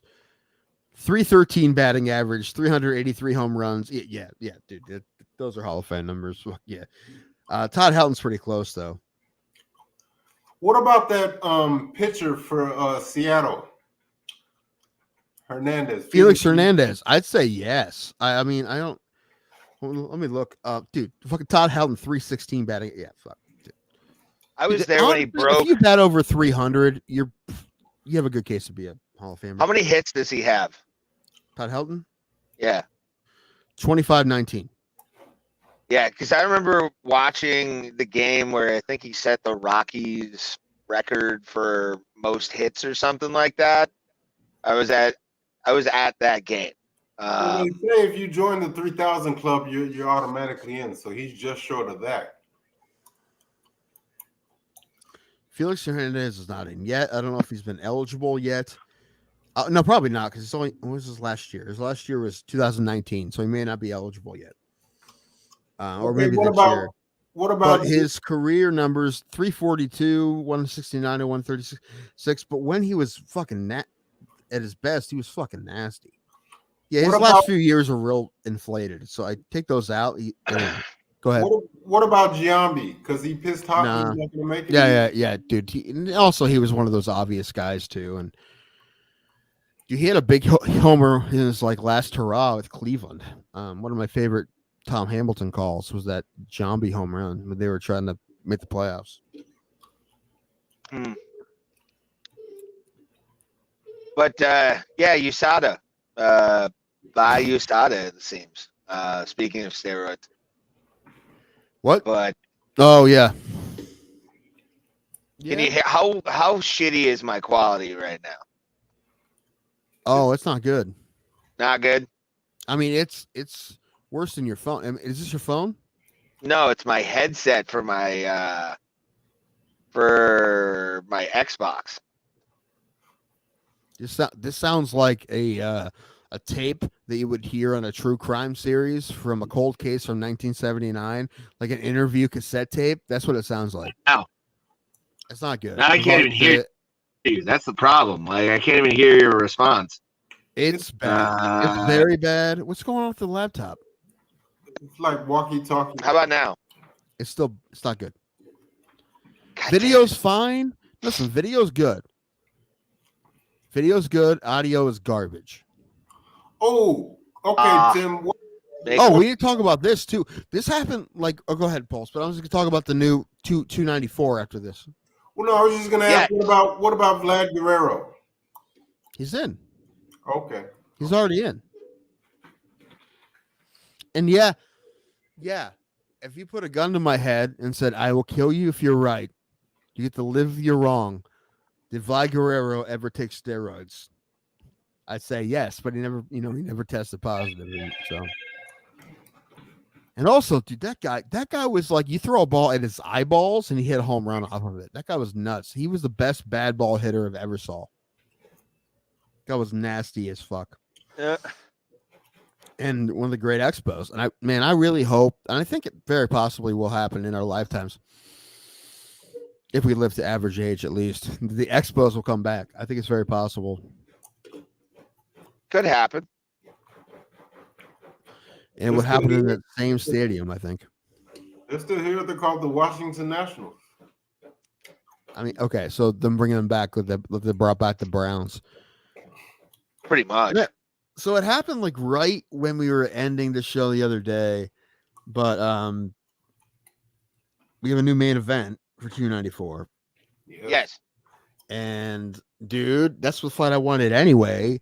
I can't believe the champion like fucking Volkanovski will take this fight on short notice. I think he was probably waiting for it and knew it was very possible. Right. But that's fucking nuts. And I'm so happy that's happening. And even that, now I'm more even excited for the co-main event, because the co-main event we got was like way better than the co-main event we had. In my opinion, Usman and Hazmat Suit, we've been wanting him for that forever. Pulse, what do you think? I hope Volk wins for one reason and one reason only. I hope Volk becomes double champ, because that means Max Holloway will finally get his 45 belt back. Because Volk winning, he's going to stay at 55. And you don't know that, dude. I think Volk will try to defend them both. I think he's going to pull Nunes, but he's going to beat fucking very possibly the most dominant guy we've seen in the UFC recently, and that's very. He beat him the first time. So I don't think he did. I don't think he did. Ray, you just changed your. I guarantee you, if we went back, you said that you said the opposite. I thought Volk had pulled it off in the fifth. Maybe I said something different, but I've watched. You said something different. I almost would guarantee it, but It was close, but I thought that Makhachev got it. But I think that no, listen, that should have been the fight anyway. That's the only fight I when Volkanovski fought Rodriguez. Is that who it was? I didn't want that to happen. I wanted Makhachev to happen, right? So I thought it was ridiculous that they weren't just running back right away. So I'm happy that's happening. Unfortunately, I'm not going to be able to watch it, but because more than just money, it's where I'm going to be that day. I have a weird day that day, and also, yeah, Johnny Smith delusional if you think Volk won. Yeah, I didn't think he won. I didn't think it was that close. I mean, it's pretty close, but I wasn't. I didn't think anyone would have it for Volk really. How many times have you watched the fight? Did you watch it other than twice? Okay. Most of the close ones I watched twice. But what was I going to say? The co-main event. That's the one that I want. Some people are saying that they think, I don't know if it's true, that they offered Bo Nickel that fight. I don't know if that's true or not, but if they did, that would be ridiculous for Bo Nickel to take that fight. That's not going to help him. I mean, it would launch him a bunch, but it's so short notice. It would be a silly fight for him to take. If they even offer, there's no way they offered it to Bo Nickel before they offered it to Usman, right? There's no way.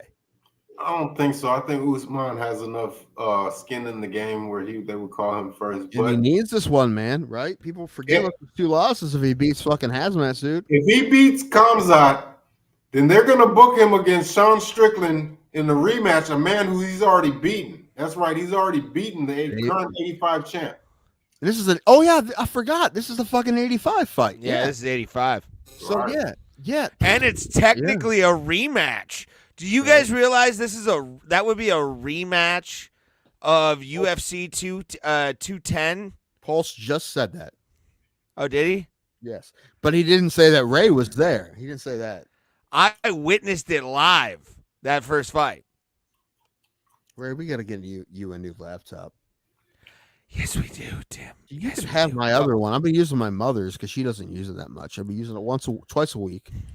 Okay, I'll take it. If you're willing to ship it up, I'll pay for shipping. No, come get it. Oh, yeah, say that to the guy with the fucking DUI. All right, I understand. I see where your loyalties lie, Timothy. I think it's funny. When I told you I was going to the drive-thru, you told me that you've DoorDash Budweiser, which is kind of funny. Johnny Smith claims that Usman is small compared to Chimaev, and he is smaller, but you do realize that Chimaev got rocked by Gilbert Burns, a man who Kamaru Usman knocked out. So I think it's going to be a great fight. Fuck, how much, man, did I drink more than I thought I did? Man, I am rocked. I don't know why. Are you? Yes. Is it coming across? Did you finish all of those bottles? Not at all. Oh, good. It will here soon because I'm probably going to get more. How many bottles have you put in there, Tim? 6. 6 at 1.7 No wonder ounces. You're fucked. Oh, it's a lot. Doesn't matter. That's a lot. That counts as like 6 or 7. Yeah, I mean, usually I can do like 9 on the show. Not always, but sometimes I do. But today, I didn't think I was going to do a lot today, but I feel like here we go again. Still. Dude. I'm home, Ray. God. I'm at home. You know what? I haven't eaten. I'm not chastising you for being at home. I haven't eaten. Are you drinking those with chaser or are you drinking those straight? No, sir. Jim Beam is gross without fucking. No, I put them in this cup and I'd go and get soda. Coke Zero. Dude, my brother, did I tell you that my brother won a basket at the softball tournament? He got a bottle of Buffalo Trace and a bottle of Weller. Yes. We were drinking the Buffalo Chase with Coke Zero, but we were drinking like 50-50, just like a little bit of Coke, With this, you need a little bit more because Jim Beam's not very good. I can't drink it straight. I'll admit that. Oh my God. I pour one. Oh God. Tim, Coke Zero and autistic sizes size Jim Beam bottles isn't food. Yeah, Fuck no, off. No, it's yeah, not. it is. Y'all prefer Jim Beam, but I always felt like Jim Beam was like great value Jack Daniels. It's a burp. It's a Jack Daniels is a whiskey. I'll be back. I understand, but I'm just saying it's like I mean, I have. got Jack on deck. I like my quality whiskey, dude. Like, if I'm gonna drink whiskey, I'm gonna fucking do Jack Daniels. Like, that's my go-to. If I'm feeling ballsy, I'll do fucking proper 12. But like, even then, sometimes you're like, oh, I can't do fucking proper 12 right now. Like, I'd rather just have a bottle of Jack and, go from there. But, by the way, real quick, didn't do this earlier. Make sure, do the thumbs up thing, do the subscribe thing, and make sure to turn notifications on. So you can see us if you're new. We appreciate people coming in.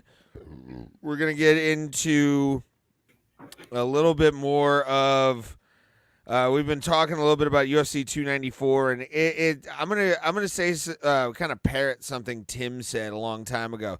Shit just works out in the UFC's favor now. That's just too good, like too good, like almost like Vince or Triple H is helping book the UFC right now. Like, shit is fucking odd, and I love the fact that these fights have actually been signed, and we're gonna get to see these things because I want to see if the knees of Kamaru Usman can hold up against Khamzat Chimaev. I want to see if Volk can do on short notice something that and beat Islam without, by the way, Khabib in his corner, which I think is going to be a big thing.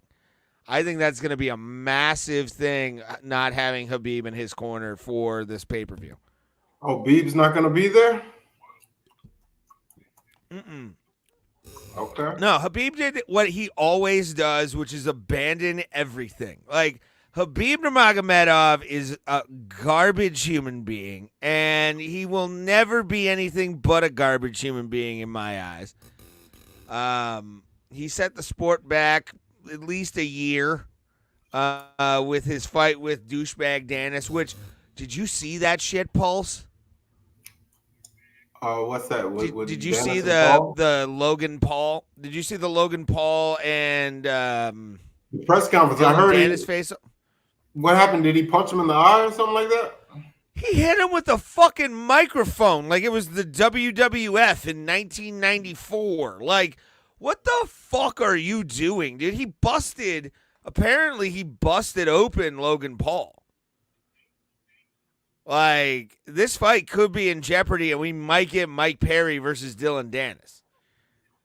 Like, that might be the main event for that pay-per-view. Like, you'll have Tommy Fury and KSI, which fucking Tommy Fury or John Fury. We need to talk about John Fury.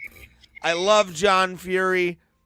Gypsy John, I get you. You're an amazing former boxer back in the day. You never were a world champion. You bore a world champion. But, Pulse, man, he went after Logan and Jake Paul's dad.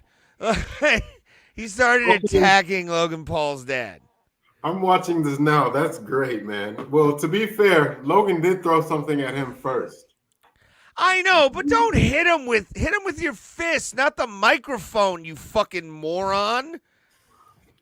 I have no sympathy for Logan Paul. If that guy died in traffic tonight, I wouldn't give a fuck. Those guys are my heroes. You just made Pulse possibly quit this podcast.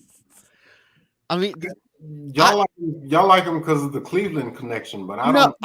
No, this is the thing. I'm sorry. I got to be more quiet. I apologize. My mother's sleeping.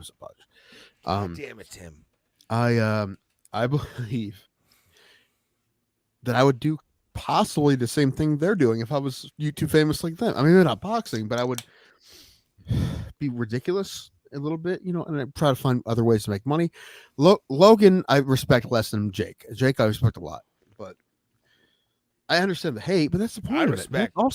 That's also what they're going for, bro. That's what they want because you still pay attention, right? All I know is that dead guy that was hanging in the park is laughing his ass off in the afterlife right now, and he's done so many shit things. Like I said it before, I've never been a fan of Dylan Danis, but I dislike Logan Paul so much. I'm rooting for him now if the fight is still on.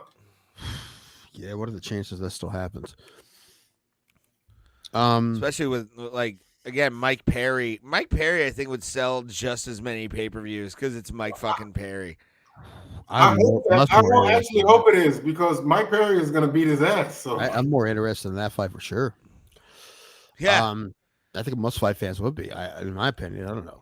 Now just drama fans, maybe not, but people who want to see a fight, yeah, I think. So, you guys think I should text Pat Miletich next week or what? Yes. The Rangers win, Moss. Well, aren't we special in the early part of the season? Moss, you want to come on? Me after All-Star break, and we'll see what happens. Moss, you want to come on and talk USADA with us?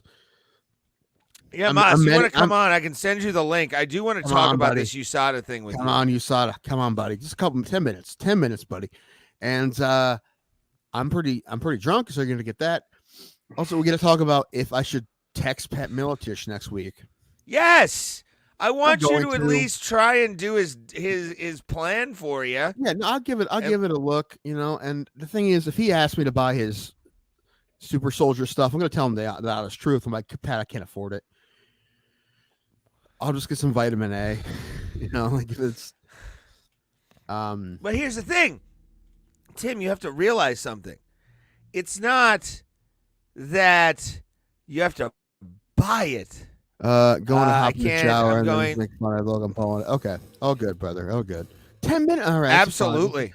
But I'll join you in the chat after the show. Can we like schedule a time for you to hang out with us? Maybe if you get a shot. I mean, because we haven't had you on in a while. We really appreciate it. I mean, you don't have to do. It would just be nice to have you on. Whenever you have a chance. Also, you are well aware that swing on soon. Yeah, thank you. You also know you're always welcome. Thank you, brother. We appreciate everything you've done for us. I love being in the chat when you guys are live under the Bro Plata channel. I always go in as us. Yeah, know that that's Ray, by the way. Oh, they do. And guess what? I make Moss laugh, so I win. He finds my messages funny, Tim. I don't know about you. You might if you took over, you'd bore him to death probably. With real opinions. Do you take AG1 too? Also, AG1? No, I don't know what that is. So no, I take Alpha Brain. It's a superfood, isn't it? Yeah, it's athletic greens. But I was gonna say, if you're taking AG1 and Alpha Brain, but you're also drinking Jim Beam, isn't that like a contradiction? That's like, well, I mean, no. Get your own fans, Tim and Ray. You know what? Most of our fans have, including you two joints. Thank you very much. Have came from them, and they would have been super sweet to us, and I could thank them forever. They're great. Just and again, the story is of them just Pulse stumbling upon us. No, sorry, not Pulse. Sorry, well that too, but Moss stumbling upon us. I mean, like, hey, you guys want to have some help? I'm like, 100%. And Ray's I don't know. I did, yeah, because I don't know. I don't trust the internet. Like this, no. But they welcomed us into the family as my shit falls. It was understandable in the first time, but when we got the affidavit, and there was nothing on it, then they were like, 100%. Yeah, then we knew this shit was good. Yeah, because they didn't want anything from us other than to shout them out, which we do anyway. But their website isn't even up anymore. That website, so but they're trying to raise money for it. So okay, but that's not not the point. The point is that they've been always been cool to us. And I'm furious with Moss right now. How damn dare he play the field? I don't know what he's talking about. I want Dylan Danis to get a 24 karat gold chain with a microphone pendant on it. With a what? A microphone pendant. A microphone. Yes, that was so gangster. That's what Ray and I are gonna do. We're gonna get golden microphones. Just all of this. Wear them around our necks. Stands, just all gold. Tim, you know what it means. Hold on. How dare he play the? I don't. I still don't understand what. Yeah, no, I'm not. No. In that context, I don't understand.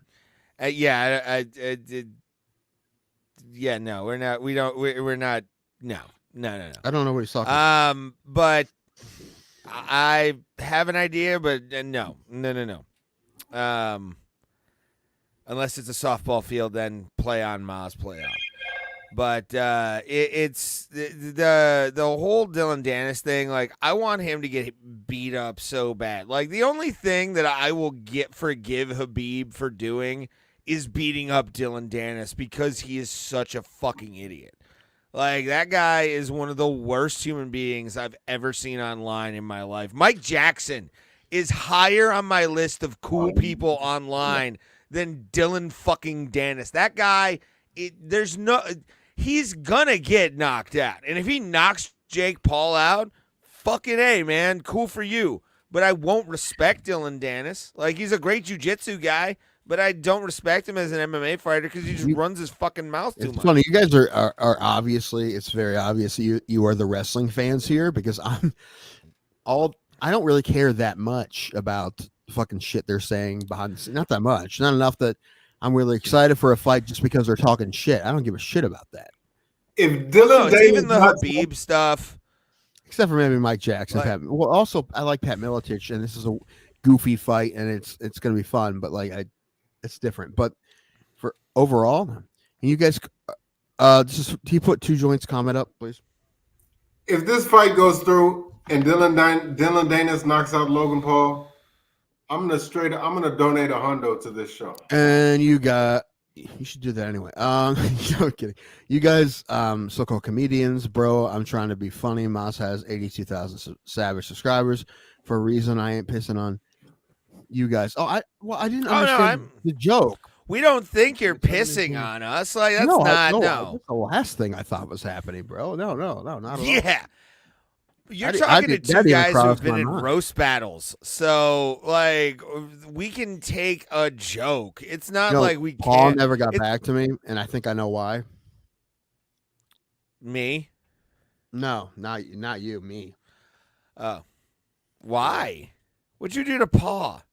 Nothing. Oh. But his lady used to live with my ex-lady of 9 years ago. And he's probably heard stories from her, and she probably hates me because of that, which is fine, whatever. But it was 9 years ago. All right, I'll message him. I don't know if that's true or not. Yeah, I think he'll get back to you, maybe. But if that's true, that's fucking yeah. He'll wacky, get back dude. to me. I even admit that I was a dick back then, but like, so it still, I just. Right. It happens. It's whatever. Water under the bridge. I have no problem with her. But except Pulse. Well, that's what I'm saying. Like, I don't think you. Huh? What? What? Except Pulse. I don't have a problem with Pulse. Why? For shitting on the Paul brothers, you live in dude. Tuscarawas County. For shitting on the Paul brothers. Come on, not that. The fact that this happened, I'm more excited for this. I probably wasn't even going to watch. I'm definitely watching now. Bonnie McFarlane's married to Rich Voss, but she loves her vibrator more. It doesn't have denture cream. Okay, the only reason I read that is because I worked with Bonnie McFarlane, and she's hilarious and a sweetheart. So, and Rich is awesome for who he is. He's great too.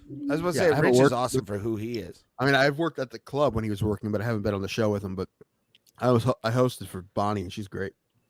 He gave me advice about like not talking about like smoking weed and all this stuff. And to be honest, now that I'm starting to work on new material, he was right.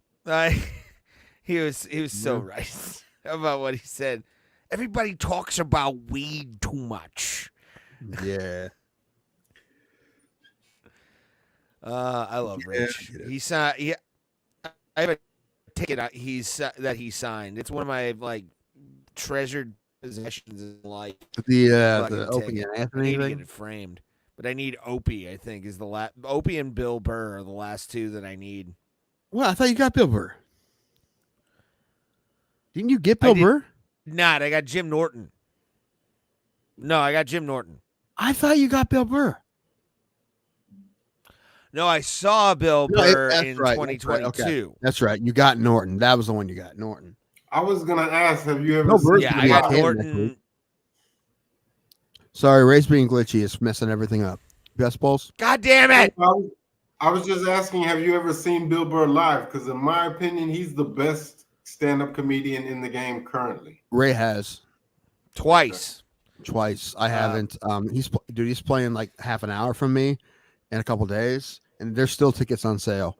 To me, he overtook Chappelle as at the apex of stand-up comedians. I mean, I prefer him, but you know, for a while I had them neck and neck, but now to me, Bill Burr, because Chappelle nowadays he just goes on rants against trannies and shit, and it's like, you know, yeah, it's a preference He doesn't thing. But go I mean, on rants against trannies.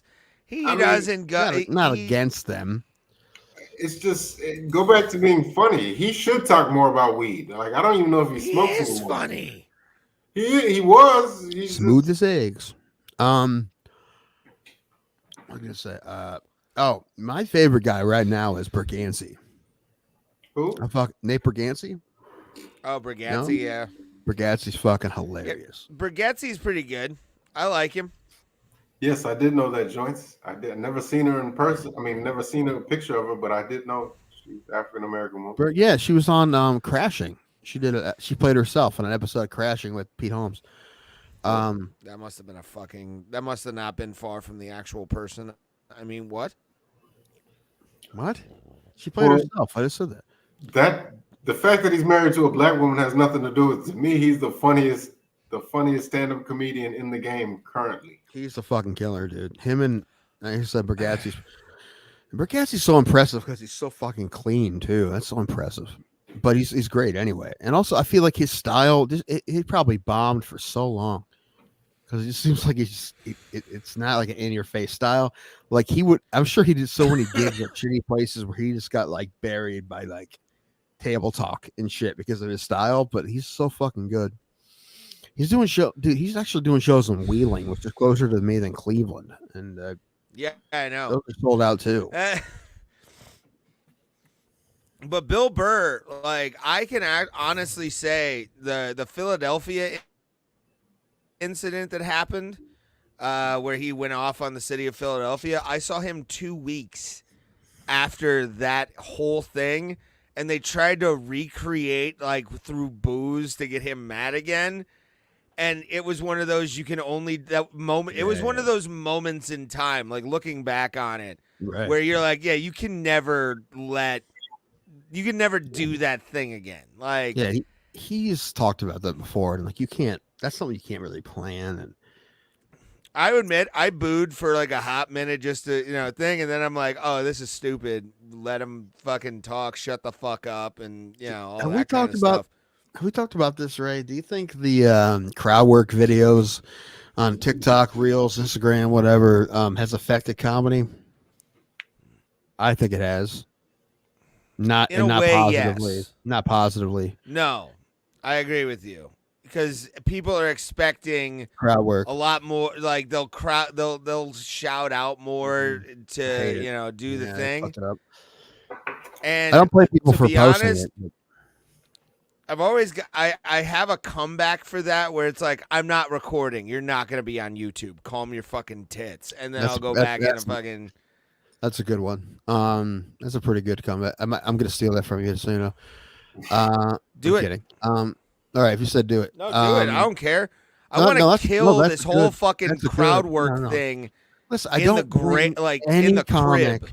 I don't blame any comic for posting it because you're trying to get a following and you don't want to burn your material. Like, you know how hard it is to write your out. Dude, it takes forever, dude. It takes a long, especially guys like Ray and I. We've been doing it however long, and we only have however much we have. You know how long it takes to make a really good hour? Even the best comics, it takes a couple years, right? So, like, I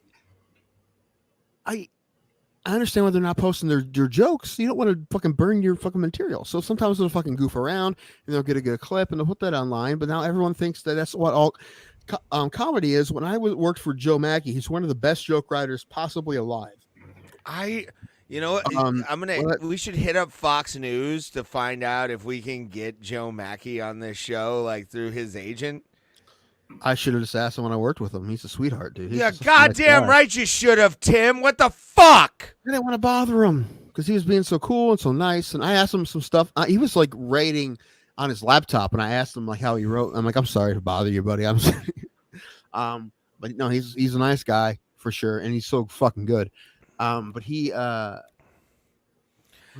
I was there, the last show we did, Saturday night show, there's some guys that came into the bar, and he's like, and they asked Nick, the bartender, who's the man, Ray knows him.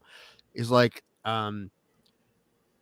is he gonna do crowd work? He's like, I thought there'd be more crowd work. And actually, he's like, how long has he been doing comedy? And Nick's like, I don't know, a long time. He's like, I just thought it'd be better. And like, he's fucking crushing in there. He's been crushing all weekend. And he's like, I just thought he'd do crowd work. And Nick's like, well, come to the Thursday show, the crowd work show, whatever. And the guy's like, well, I thought I'm just sitting there like, dude, it's fucking the fact that they don't think Joe Mackey's funny. Like, if you go to a comedy show and he only does crowd, like, there's people who cannot be good stand-up comedians that would probably be funny like off the cuff.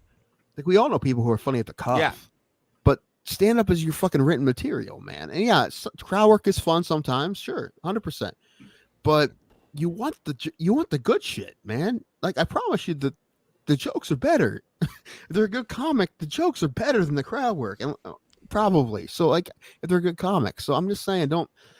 You're like, oh, you get mad they don't do crowd work, or you can't be part of the show. Then it just, what the fuck are you doing?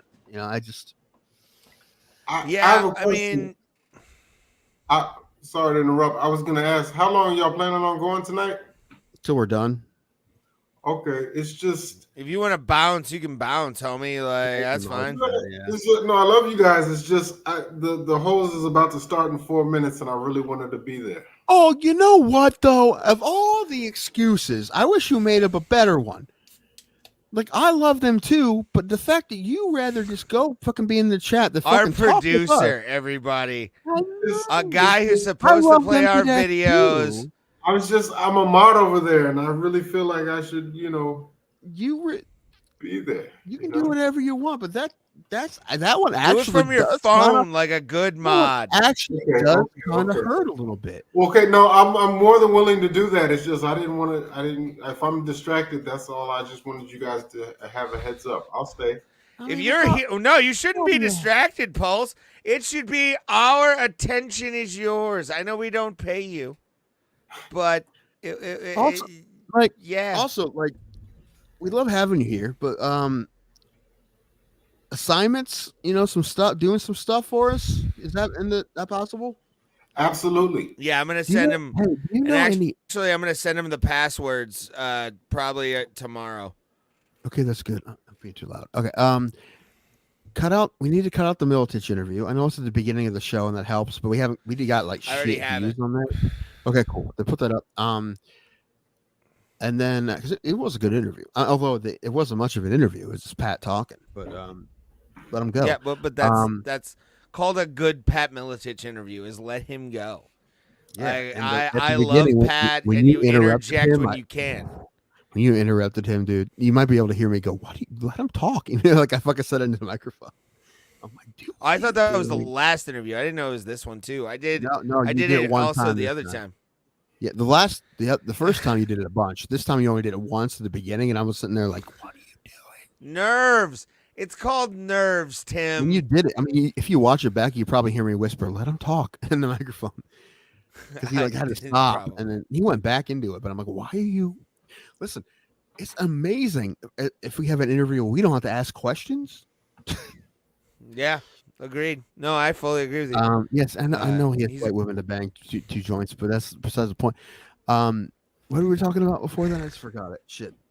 Pat Militich. Pulse's choice to choose the holes over us. Oh, when you asked to be our producer. You know any artist like who draws shit, hand drawn artist? Me? Yeah. No? Yeah, me. I draw. Oh, you do? Yeah. Well, I draw. We're learning that. I didn't know you could sing, Tim, but apparently you got pipes. little bit. A little worse than it used to be, but not bad. No. Okay, well then fuck. Well, however, if I don't like it, I'll tell you. I'm that guy. But Sure. I have an idea for like I'm looking for a new logo. We're looking for like a new logo that's more us than I mean. I love this logo's nice. I like it. It looks good. It's what I wanted from the person who made it. But I've been looking on Fiverr and I'm like, I don't want any of the stuff they're doing. I want someone who can draw to do something. I kind of want something with like caricatures of both of our faces, and then in their own hand drawn fonts, bro Plata, something like that. You know, I absolutely. we'll draw it up, bro. That'd be great. Yeah, man, if you can draw, dude. My friend like, just said. What? Oh no, go ahead. Continue. No, I was just saying no. That's. I have an idea in my head, and maybe it would help if I think I might attempt to don't show anybody, but I might attempt to draw what I'm thinking in my head. It's not going to be good. It's going to be can't draw, but just have like an idea of like the very big ballpark, the polo ground size ballpark that I'm thinking. I was not see. This is the thing. I'm talking to him and he's not paying attention. That's different. Yes, the polo ground. No, ballpark. Ballpark? Yeah. It's just like a half an idea. Also, do you know what this called? I said this to Ray the other day. You know what it's called when they like a reverse silhouette? Like you see people's silhouette. It's just not their eyes, just like their hair and their facial hair and maybe their glasses or their hat. Right? It's one of those silhouettes of just their face. You know what I'm talking about?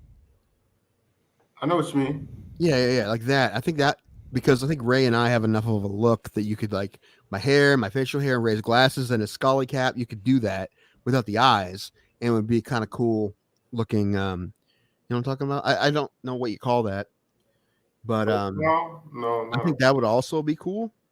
Okay. That or a silhouette. You can do it in color and also, but also I think just a one color one would be good too because that would help for like T-shirts or something. Would be cheaper if we. That's just my thought in my head, right? I think those two caricatures of Ray and I, just the face, and then Bro Plata, maybe probably above it or maybe above and below Bro Plata, and somewhere if you could fit a tagline. I think the tagline I want to start using is nonsense with the side of combat sports. Shall I incorporate the cage? Yeah, a little bit, not too much, but a little bit. Yeah. Actually, one guy did something for he just like as a joke did it. You can make the O's and Bro Plata a hexagon or an octagon. That's something you could do, or you could put a cage behind us. Any of that, but yeah, and I definitely for this one because I'm looking on Fiverr and a lot of the people do like vector art and stuff, and it all kind of looks the same. Yeah. I'm looking. I'm like, it's nice, and it was great for what we're looking for this logo. She did a great job. I think she fucking nailed it. But for this new one, I think it's more us. I think I want someone. Yeah, someone you can only get from that person, right? I want someone who can draw to do their thing. I think that'd be more fun. Also, I want we're looking for a permanent logo, you know. So, and like I said, this logo we have is nice. However, it's like that's not us, you know. That seems a little too serious for us, you know. What I love, and I'm not trying to say do this, but I love how Dan Le Batard show had Dan's brother who just passed. His brother did all their art, and he did their logo, and it's just so cool because all their stuff was just him. He did it all. So all their logos for anything or any art they have for the show, he did it all, and it was just a great style that all their stuff was just that one guy, and that was really cool. But also, I mean, as a comedian, I respect artists, so I'm just like, yeah, do your thing, man. That'd be fucking cool. So yeah, man, work on it if you want. Yeah, and use whatever colors you want. However, I will say this: I don't want red and black. No red and black. Okay. No, only because it seems it's overdone with MMA shows. Everyone's fucking red and black. Actually, Ray will say this too. And look at our backgrounds. We like bright colors, like purple, like green, like Miami Vice colors, the hot pink and blue. Like we like those too. This logo here reminds me of the Joker from '89 Batman. Yeah, yeah. Right. I just been saying these things, but are you cool with the things I've been saying with the Like? logo? With the logo? Like sort of a Batman 66, maybe No, a little bit of no. 89 I'm talking. No, thrown in there. No, I was just talking about colors. I'm like, I don't want any red and black because it's all like been overdone. But I said colors like brighter Yeah. colors. But I'm saying I want an artist handwriting or artist font, any kind of font you want to do. The name's Brobo Plata, and then I want 2 face caricatures of us, and then whatever else you want to do.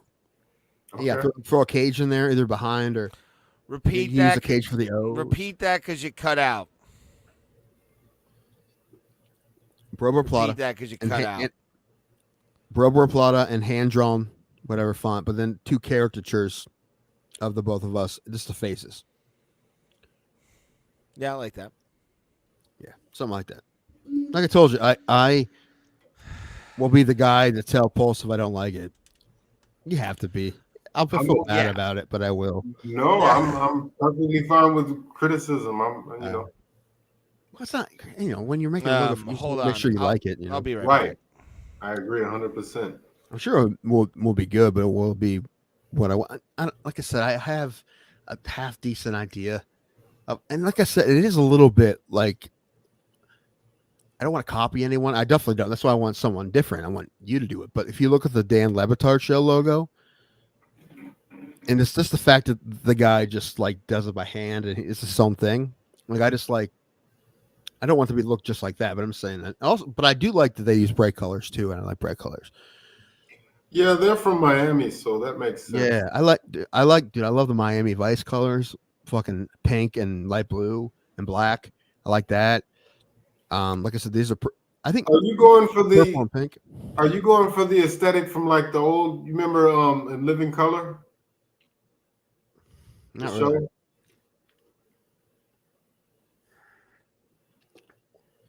A little bit. Are you looking up the Levitard logo? Yeah. You see it? Yeah. Also, and that one has a background, but I also want something that doesn't have a background, so we can put it on shirts and shit. You know what I'm saying? Without making it like a square. It's like a logo that we can put on shit. Again, not like that, but I like how the caricatures are there and how the artist wrote it in his own hand. I like that. Yeah, no, definitely. Yeah. And like I said, maybe like one without like a hard background, just so we could like cut it out and put it on shit. Okay. And even like if you did one that was just one color, like if you just had color if you want, but like also give us like the black and white one or whatever, so we could put that on shit too. But not red and black. Stay away from red and black. Yes. Not red and red and black together, not red or black. Put some red, put some black, but not just red and black. Because like I said, that's like every logo I've seen in MMA podcast is red and black. And even I told the artist who did our logo not to do red and black, and she still did red and black. Like that's how the first time I asked her to change the color. That's how like everyone thinks red and black for MMA, and I'm like I don't want to. I'd rather have brighter colors. Yes. So Yes, you look at our backgrounds. Look at the backgrounds Ray made. It doesn't have to be purple or pink, but we like those colors. We like purple and pink. I'll also Green, give you light blue. access, by the way, to our Canva as well. Okay. Yeah. Do you draw on paper? Or do you draw on an iPad? Both, but I would freehand on pencil and paper, but I do work on my tablet. Yeah.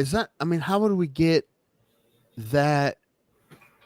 Dude, scanners still a thing? Like, yeah, I'm like, how would you get it if you drew it on paper? How would you get it? Maybe you'd have to do it on your tablet. Okay, well, there's a show called Fights with Friends. I had some merch ideas for him. I'm gonna send them to you in the Discord now and tell me what. Cool. You think. Cool. Okay. And I've been drinking, so I'll tell you the truth. Okay. Dude, I think the worst thing anyone can do is fucking lie to somebody about anything or even sugarcoat. And plus, just because if I don't like something doesn't mean it's not good. You know, I'm No, not no, I fucking totally arguing. agree. I'm open to it. If you think Yeah, it I know. I sucks, know tell me. That's not. I will say that when you said that you had a question for Pat and you didn't know if it was appropriate, I got nervous because I thought you were going to ask him about his DUI. No. I was definitely gonna stay clear of that. You know what, though? You could have asked him because like No, Ray I brought up would never. alcohol I when he would never. He fucking did bring it up. yeah, he did. Did? Yeah, because Ray asked him about alcohol and he's like, "Oh, I can't drink anymore because I had a few DUIs." I kind of wanted to be like, it's okay, you're among friends, Ricky. Like, we've both had them, Yeah. so. Well, the thing, I feel like we could have asked him because Pat's like that, but that one's pending. So We'll wait until everything gets sorted out with what's going on. Yeah, no, Yeah. he definitely seems like a genuinely good guy and a cool guy, but like that was the first time I was meeting him, so I definitely wasn't about to disrespect him. I told Ray earlier, and I'll say it here, that I looked up his super soldier vitamins he was talking about. And I looked up the ingredients and the ones I didn't know I Googled, and there's not a whole lot in that formula. Like it's mostly vitamin A and rice. Which not saying that's not, listen, vitamin A is good for it, but I'm saying, is it worth the $80 a month or whatever it is? I mean, I'd try something else. At least that other stuff he sold me, like help with my acid reflux. If I could afford that, I keep buying that. Hey, because it really did help with my acid reflux. That's good though. Okay, so that's which was $100 a month. I just posted template ideas for this guy's show. Okay. And if you want to check them out. Oh, and the Brover Plata Discord? Yeah. Why am I not seeing it? By the way, if you're interested, our Discord link is in the description. Go check that out. Join us. Post whatever you want. We don't really give a shit what you post, as long as it's funny and not completely sick or racist. Why am I not seeing it? The show discussion and stuff, is that it? Yes. Yeah, I believe so. Did you? Let me log out. Let me log back back in here and see. I gotta change. I probably have to change all the password. Well, no, the one I don't have to change. Also, you need to write the passwords down because if we get locked out of something, we're screwed, especially the email. Yes. Oh, here it is. All right, it just popped up. Here we go. Oh, this thing at the. Did you draw this? I did this on my tablet using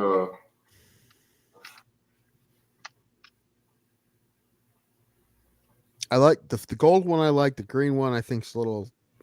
Well, he's from Seattle. He was really adamant that he wanted the Seattle background. So well, it's the what's cool is the gloves look like 3D in the gold one, which is cool, and the other one it just kind of looks like thrown together. I. Well, do you hear this, man? Do you hear what he's doing? Do you hear? Listen, I told you I'm open to any criticism. Let me know what you think. If it sucks, also I'm talking about as we're talking about something for us, right? Right. If you sent me the green one, it's definitely not bad, and it's definitely better than the original logo we had that Ray made. Which Ray that was fine. He just Ray threw something up, but it's definitely better than that. But like. No, I would probably be a little disappointed with it, honestly. That's perfectly fine. It's just he wanted the Seattle skyline, and I get that too. And I made sure to put my signature post. Oh, that's cool. Yeah, I wanted to use your hand to do this, even if it's on a tablet, because that's the way to fucking get original shit, Yeah. And like I said, every time I looked on Fiverr, it all looked the same to me. It all looked the same, and like people do good stuff, but I'm like, I don't want the logo that looks like everybody else's Twitch logo, Right. And there's ones that people can do caricatures, and it would look cool, but it would look like everyone else's Twitch logo. I think it's Vector they use. If you know what that is, Vector. Vector. Yeah, that's something that a lot of the Fiverr people use. Yeah, I thought I'm like, it's. I mean, it looks good, but it all looks the same. I just want something different. That's all. And like, I don't know if Ray heard me say that I told Post to look at. I don't want it to be this, but I told him to look at the Levitard logo. And what I like about the Levitard logo is that his brother, who just passed, R.I.P. Sir. R.I.P. He did all the shit, and it was cool because it was his art and his fucking, it was cool. And that's what I like that. I like it to be original and look cool, and yeah, their logo, yeah, it's like it is. They have two caricatures and the writing, and I kind of want something like that. I think, yeah, and then also, yeah, throw an octagon in there somewhere. You can like, I think an octagon in the O's would be a pretty good idea. Maybe you don't have to do that, but I'm just saying that's an option. Yeah. And then if you want to throw the tagline in there, do you like the tagline, Ray? What's the tagline again? Nonsense with the side of combat sports. Yes. I want that in there so bad. Yeah, that's a good. And you can just write that like this with your handwriting freehand in the bottom or something. But yeah, give it a go. And you now know that I will tell you the truth. Yeah, hey, bring it. All right. Yeah, why wouldn't I? Like I said, it doesn't do anybody any good to fucking lie to them about shit, right? I agree, 100%. Maybe children, but after children, adults, no, it doesn't help anybody. I mean, listen, people talk shit about our show all the time, and that's completely fine. What do you think it will take to make us a good show? I mean, let's say a popular show. What do you think it would take? I don't. So we don't know. Are you asking me? Yes, and Ray, but mostly you, because Ray's like, well, we're doing what we're doing, and it's been pretty fun. So I've said it for a little while, and I mean it. I think I think if we allowed somehow, if we could vet the calls prior to them calling in, if we could. But if you allow phone calls on here and just allow people maybe only like a minute or maybe 2 minutes, right? Audio, yeah, audio. That you know who's going to screen the calls? Right. Okay. It's you, brother. Yeah. Okay. It's okay. The regulars can get in, and plus you'd have to say a whole lot for us to. And if you do once, we ban you. It's whatever. It's. I mean, couldn't we do it on like a maybe a 30-second delay? So if they say something that they shouldn't, we could like. I'm honestly not that worried about it. To be honest with you, because even if we get a show pulled, unless it becomes a real big problem, I don't think it'll be a big deal. But it's just how we haven't figured out how to do audio. Can you look that up, Pulse? How to do audio calls on StreamYard? Sure. Maybe, but real quick, I want to do something if I can.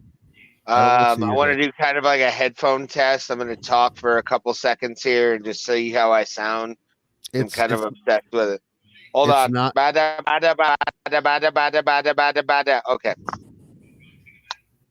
Is that not it? Also, segments like we did earlier, where you were trying to name the mascots for WNBA teams. That was fun as shit to me. Dude, Pulse, if you want to give Ray and I, like I said, we talked before, I've been wanting to do me versus Ray MMA trivia for a while.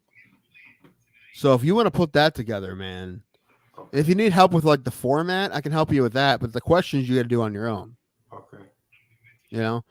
I had a format because I still have it in my phone because I want to do Ray versus Jesse. Yes. Sometime.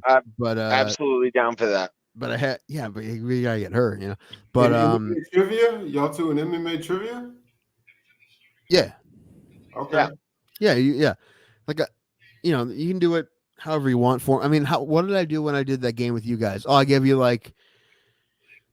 There's so many questions. You each got one at a time, and I didn't know who was going to go first or whatever. And then we'll flip a coin for first, so you don't know who's going to go first or who's going to get which question. So, or whatever. Like I had it set up differently for Ray and Jess. I had like each round had points or something like that. But you can do it however you want. But yeah, dude, that would be fun. Or yeah, like that. Dude, we had another one when Thomas went and looked at any Division I basketball team, NCAA Division I, Give me the name. And I think all of them. Did I get all of them? Most of them. Maybe I missed one. It's one of those things, man. I'm like all the FBS teams, football FBS. I know all of them. You won't be able to stump me in an FBS team. You're like the Schwab, stump the Schwab. But Not that. Can we do it like other than cage fighting? Can we do like movie trivia? Mm-hmm. Or you're not a big movie? No, fucking do that. Okay, that'd be fun, dude. There's a really fun trivia podcast. I'm gonna go pee. There's a movie trivia podcast that I watch. I don't know the name of it, but the episode I watched was Kevin Smith. You know Kevin Smith? Yeah. Versus Chris Jericho. Oh man, I bet that was real fun. That's a fun podcast. Yeah. Yeah, man. Kevin Smith, man. He his sidekick, Jason Mewes, right? Mm-hmm. You know his backstory? The drugs and shit? Well, he was a fucking roofer. Dude, if it wasn't for Kevin Smith, that guy would probably still be he may be dead. I mean, he would be a drug addict roofer in fucking New Jersey. Yeah, he's totally sober now. It's crazy. That's and Steve-O, these guys were on everything back in the day, and now they're crazy thing is like one of those like this luck of the draw things that Kevin Smith was in his life. Like if Kevin Smith was in my life, I'd probably be an actor right now too. Like I feel like, like someone I grew up with is like, dude, I want to make films and I base this character on you, and they just make a career out of it. But I'm not bitter. I mean, it's just like, I will say this though, the one like dream that I always had was to fucking be an actor, which is weird because I never pursued it hard. It's not too late. No, it's not. And it's like my friend who works in that industry is like, dude, you've never been more castable than you are now. He's like, you need to get headshots. And he's like, dude, because you have a look, man. You have a look and you speak. So, you just because you'll get, especially, there's less fat guys than you think there is, Well, a lot of guys trying to lose weight. Everybody needs the fat guy. I've been saying it for years. I see so many people in movies and all media who I just don't really think are talented. And I'm like, how in the hell did you get this job? Yeah. Dude, one of my favorite, I talked about, you watch Parks and Rec? Have you been a Parks and Rec guy? I'm not really, but I'm familiar with the show. Okay. All right. Well, there's a character that comes up. He's just like a day player, like a guy they bring. He's been in like maybe 5 episodes. I think his name's Herman is the name of the character. But it's very clearly just like a biker that they found in LA. And he's not a great actor, but it's just hilarious because he's just like an old creepy biker, and that's his character. And he says this weird shit, and you can tell by the way he says it that he's not a trained actor. But you're like, this guy, where do they find this guy? This like guy who's just the interesting character. They're like, dude, we can fucking put him on camera. I'll get it right. Like it. And I saw that. I'm like, dude, I've said the same thing about Kristen Stewart for years. Like she's not. Wasn't she nominated for an Oscar for that Diana movie she did? Yeah, Princess Diana. I never saw that, but I've seen her in Twilight and all this other stuff. Do you think she's hot? I'd fuck her. Wow, so not. But I think the reason why she seems like she's that hot is because even guys like me think like I'm like, that's a pull I can do. Like that, like someone that looks like Kristen Stewart, that'd be like my top tier pull. No, but I mean, as far as like 7.5, like I could handle that. That's why she's so hot, because you feel like she's approachable. Sure, I can see that, but I mean, as far as acting chops, yeah, she's okay. Yeah, she's all right. I will say I haven't seen the Princess Diana movie, and apparently that's the best thing she's ever done. But usually it's just her playing like American. It's kind of like the same level as her. She did a good job. The Runaways was a sneaky good movie. Did you see that? No. It was about the band, the Runaways. Dakota Fanning played the lead singer, and Kristen Stewart played Joan Jett. Anything I've ever seen her in, she just has this like, I call it like a wooden look on her face, and she doesn't have much range. I don't think, you know what? Like I said, watch the Princess Diana movie because that's where her range comes out, apparently. But Ray, do you think Kristen Stewart's hot? I think she's hot. I don't think she's a great actress, though. You haven't seen the Princess Diana movie. Apparently, is the one where she goes all out, and because usually she just plays like I mean, like Adventureland, she's just like that's like her character. Is her person that was same thing with Twilight, but she hasn't been asked to do a lot of crazy range stuff. But I think she's hot. I think she's hot because, like I said, like it seems like guys like Ray and I, like that's our top pull. Someone that looks like Kristen Stewart, like that's the hottest that we could possibly pull on a great day. I don't know about you, but I could definitely probably pull something better than Kristen Stewart. All right. I'm saying in real life, someone that looks like Kristen Stewart. I'm not saying she should be Meryl Streep or nothing, but she's like the fact that she's famous. It's got to be nepotism. Somebody who she's related to must watch the Princess Diana movie, and then we'll have this conversation again. All right, I'm gonna check it out then. I mean, listen, I haven't seen it either, but she was nominated for awards for it, and she played a British person with that's a big character for her, so watch that, and then I mean I might have the same opinion too afterwards, but I'm having fun. You guys having fun? It's gonna be a t-shirt someday. I'm having fun. You guys having fun? Absolutely. But I listen to my audio through my headphones and my laptop. Mm-hmm. And to be honest, right now, compared to the garbage that is this laptop, I like it because there's no stutter or stop. Yeah, it may sound a little bad, but it's not terrible. It's a little rough. Nah, I wouldn't say it's rough. I'm the one that has to hear it. That's the thing. It's better than usual. It's better than what had been earlier, but no, it definitely sounds like it's not great. Sounds like you're doing a play-by-play boxing match in 1942. That sounds like. Anyway, Jack Johnson has him on the ropes, ready to put that 1-2 to him.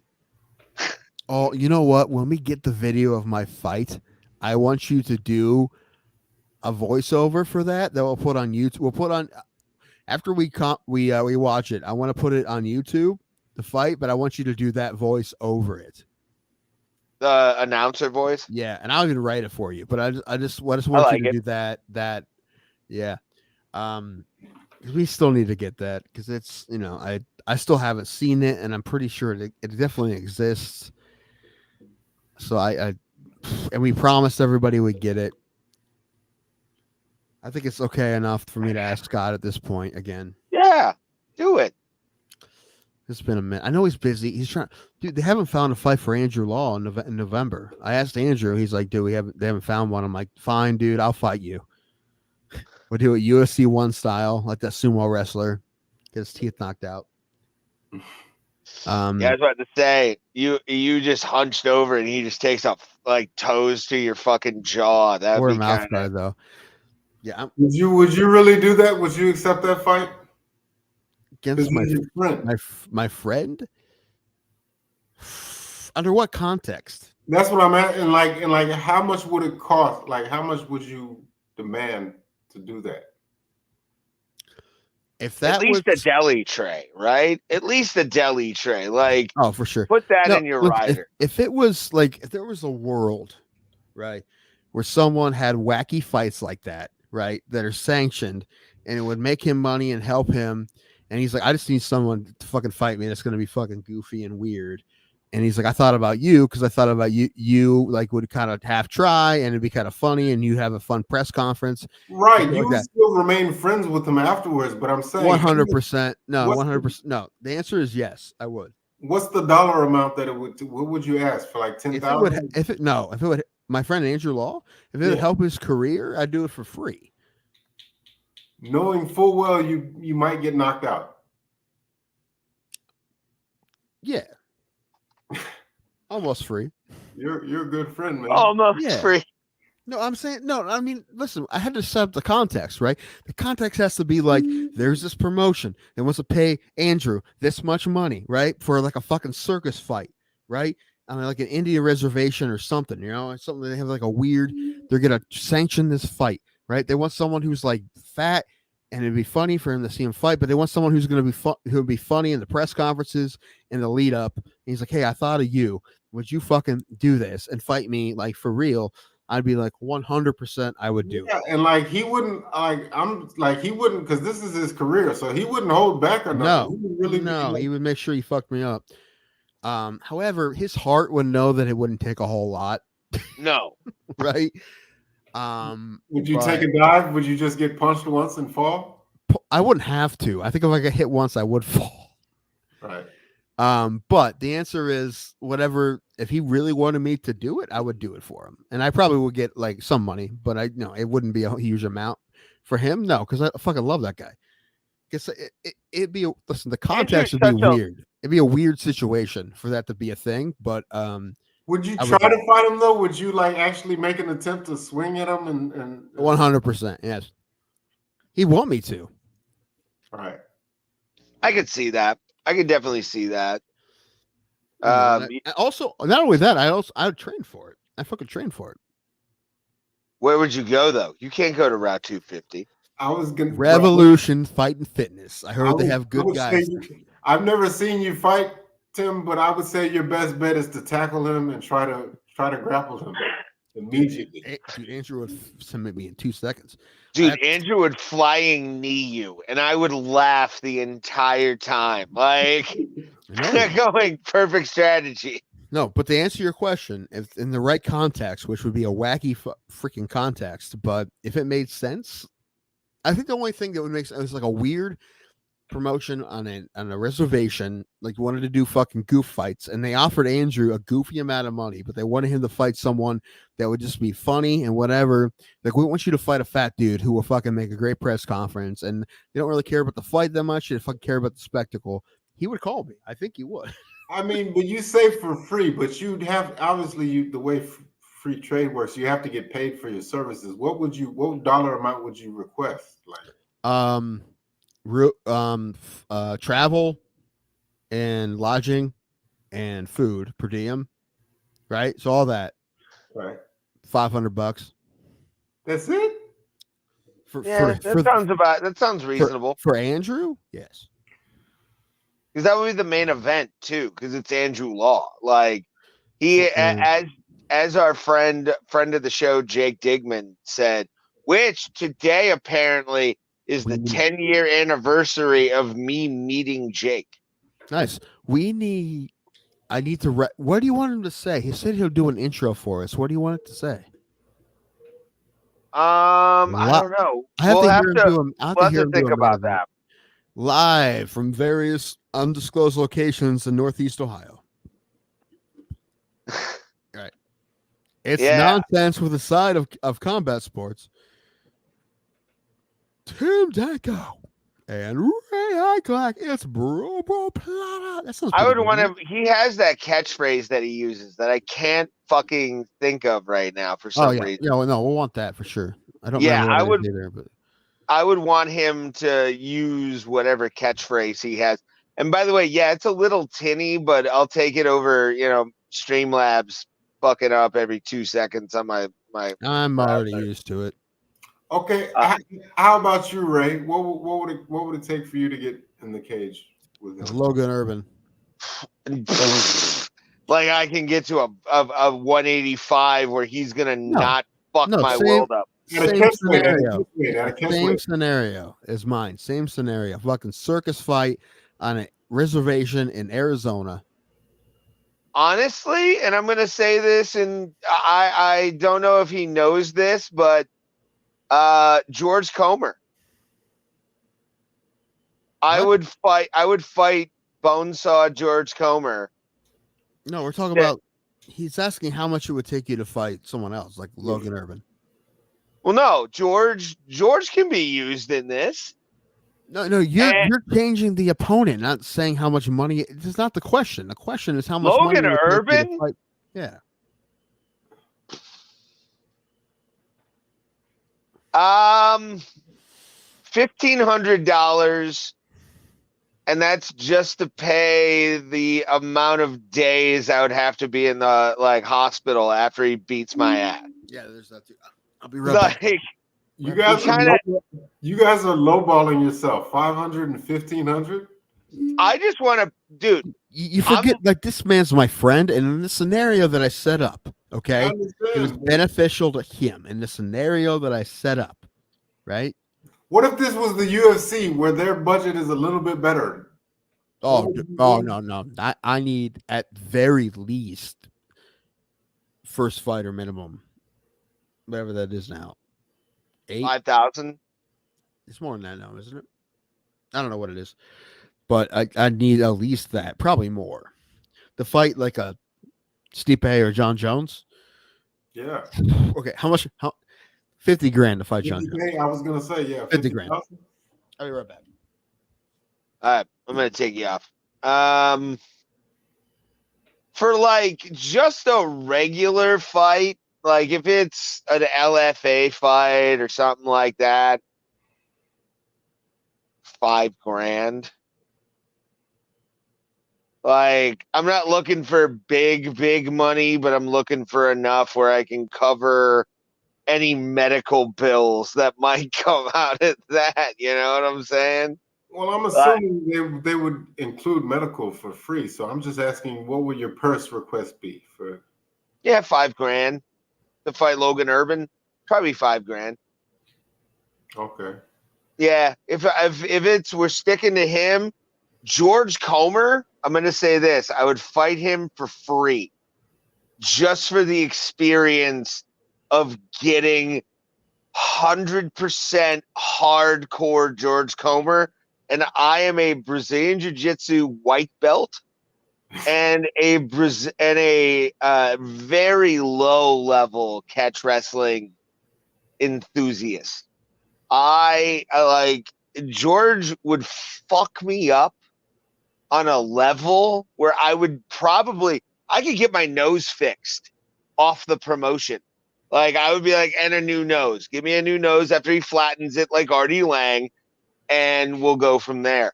But like, yeah, it would be, I would need like $5,000 if I'm fighting somebody really good. Probably $5,000. I'd step in. I'd do the 3-month training thing, the whole 9, and have fun with it. That's okay. Yeah. And what about like accommodations? Would you request like a hotel suite with like Crazy Rider, brown M&Ms? No, I wouldn't. If it was like, if I had to travel, I'd be like, just get me the most reasonable hotel. I don't care about like what my hotel would be. Yeah, Motel 6. As long as there's no bed bugs, I'm good. Like, dude, I would like to be pampered, to be honest with you. Right. But even I want a hot tub in my room. But also, I feel like I said with my buddy Andrew Law, what they have to put in there is a ridiculous win bonus. Like, they know I'm not going to win, but they have to put such a crazy win bonus in there that they know I'm going to fucking try. Like, 100K? 10. 10? You guys are 10 for me to try hard? 100%. I was going to say like 50 to 100 would be my win bonus if I won. Because I'd be betting against myself at that point. Like, also, we're talking about Andrew Law. I'd have to tag him a couple times for him to actually feel okay with beating the fuck out of me. This is what I'm saying. You guys are lowballing yourself. Like, you understand that people have died in them. You've had them. You understand how garbage we are as athletes? I understand, but I mean, there's gotta be they gotta butter your bread a little bit if they want you to. No, someone offered us a fight to fight each other for money under the table, probably brown paper bag. It'd probably be a lot lower than I would not. It'd be more. No, probably 20 grand. I think 10 really? each. 10 each. Yeah, for us to really have a good fight, I think 10 each would be fun. When would you start? And also, they have to put a lopsided win bonus on there too for make sure that we're both trying hard, right? Yeah. But like, because now we're like, dude, we're fucking to split it. We might do that anyway, to be honest with you. But when would you actually start considering it? So listen, 500. No, I'm not fucking fighting somebody for $500. 1,000. I mean, you don't get It'd what, be you get get to what you 3,500. I start thinking about it. 5,000. I start taking it seriously. Okay. Yeah, I 5,000. owe. If we get $5 Yeah. grand each, we're like, that's a fucking lot of money. Yeah, I could pay my lawyer off at that point. Like that's perfect for me to fucking. Yeah, it's like we're both very broke, and I'm like, $5 grand is so much money to us right now. So I'd just be like, I think we do it for 5 each, 100%.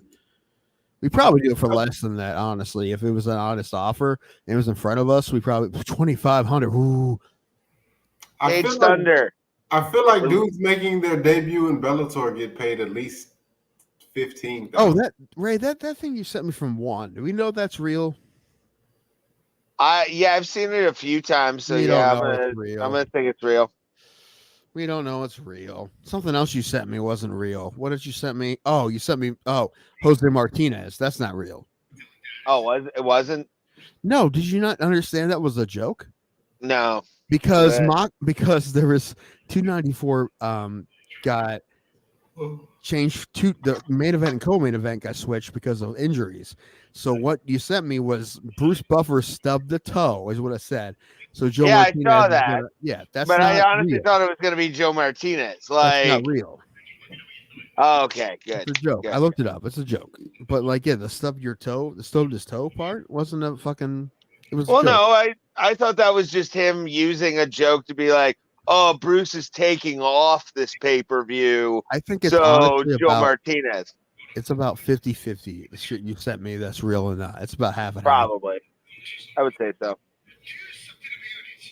What's going on there, Pulse? Anything good? Anything better? I don't think it's better than this, but I mean, you know.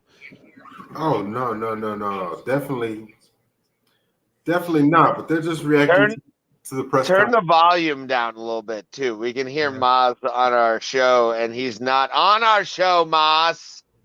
Took a shower, but you couldn't show up on Bro Plata with your 80,000 people. I get it. You should still need to ask that guy more questions about stuff. Did Ray die? No. He's giving us Nah, I just fucked up. Hold on. That's new.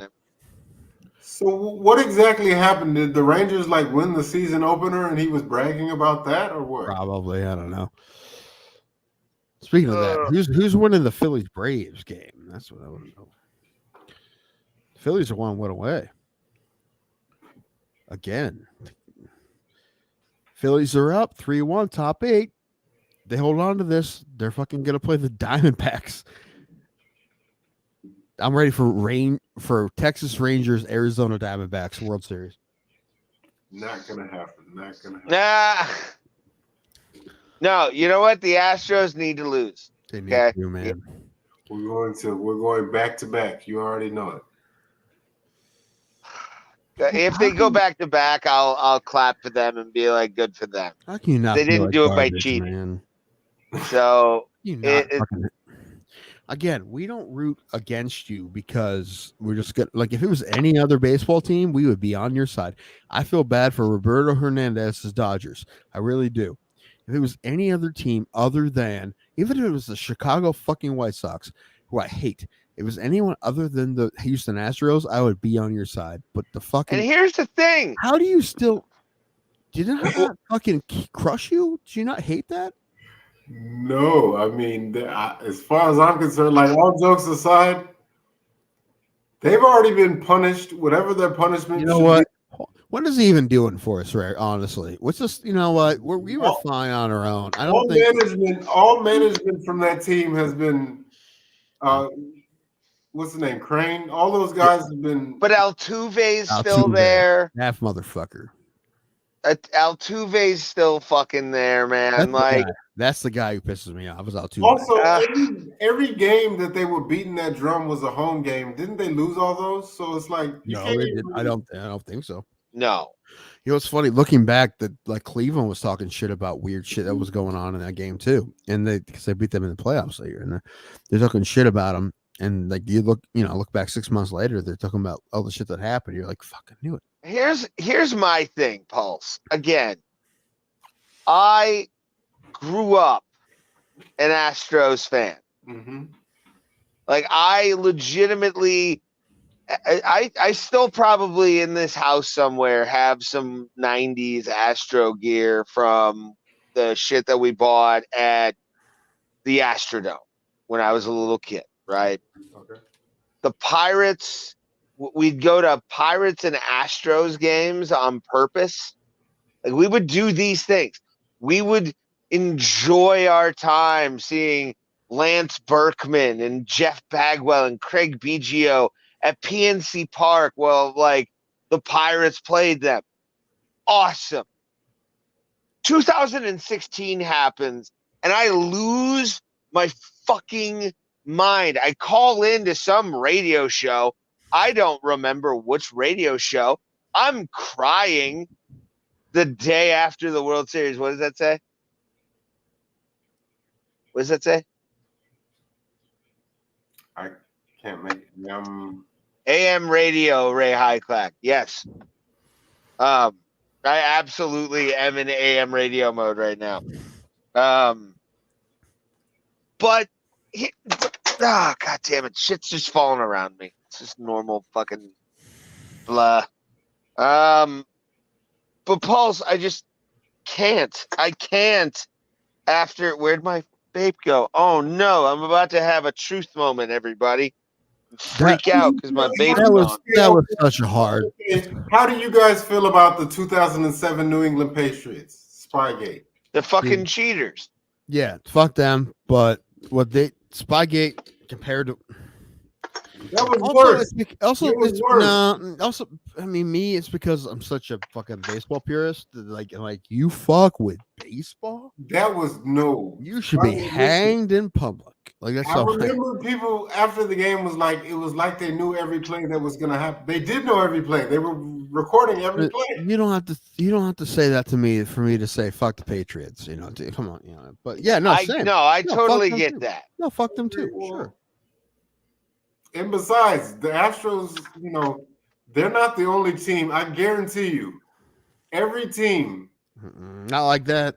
In some way, in any advantage, whether it's reading signals or stealing signals or whatever, listen. It's completely fair game and fine to steal signals in the field of play. In the field of play, if it's a coach or a player on second base, that's where they change signals when there's a guy on second base. Now everybody has pitch comm, and the Houston Astros forced an invention of a new technology, pitch comm, which everyone uses now.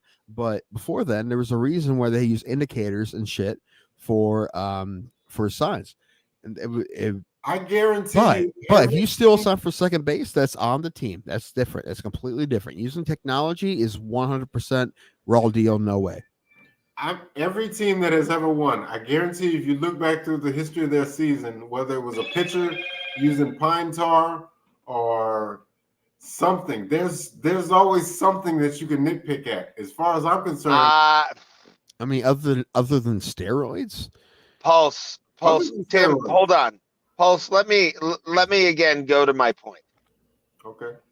I went to the Astrodome as a 6-7-year-old kid, 5 even. Okay.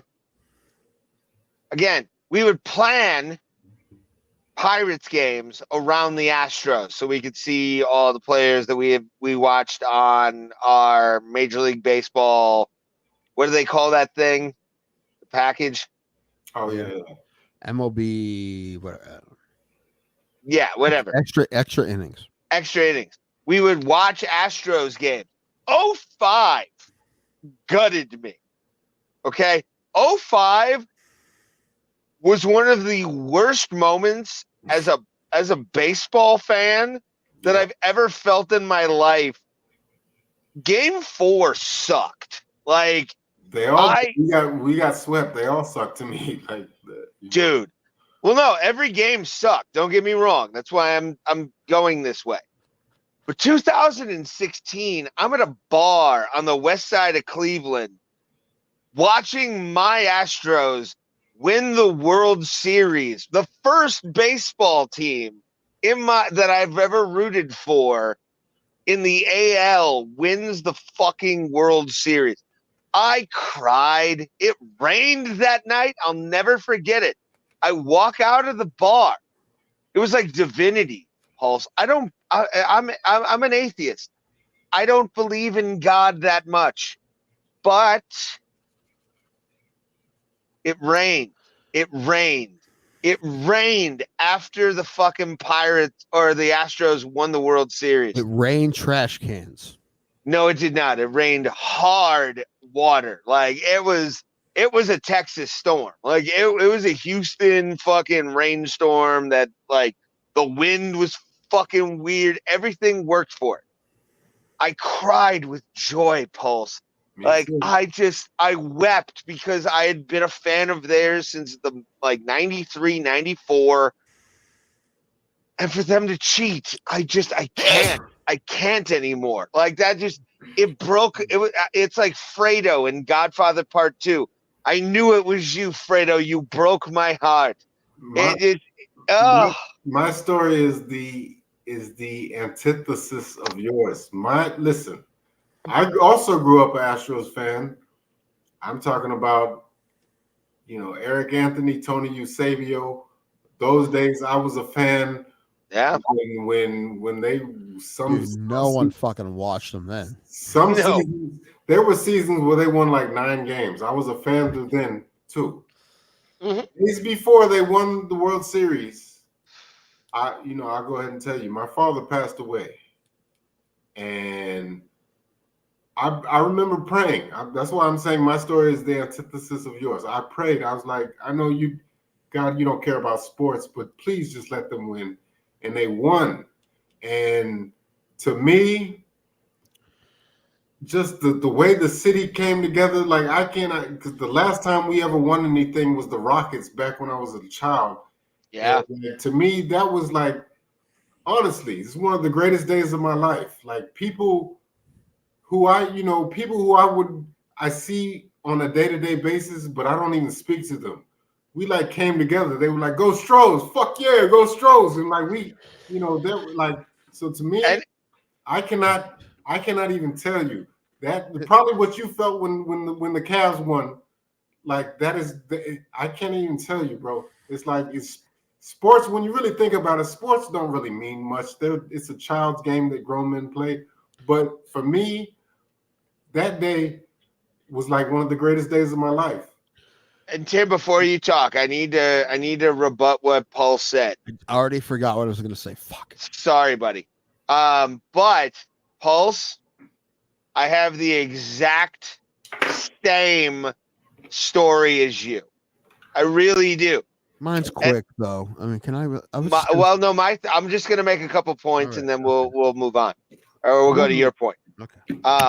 But my dad was the first person to take me to an Astros game at the Astrodome. Me, my dad, and my mom went to an Astros game, and I was a fan ever since.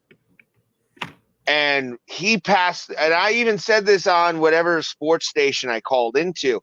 My father passed away in 2009.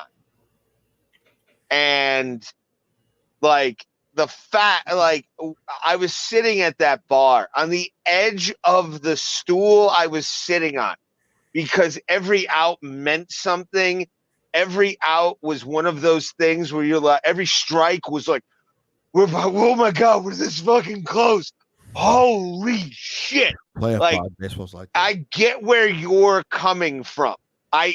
Because I was the same way. Okay. I was the exact same way you were. I was with you. Literally, you and I were kindred spirits in the universe during that game. I did a set.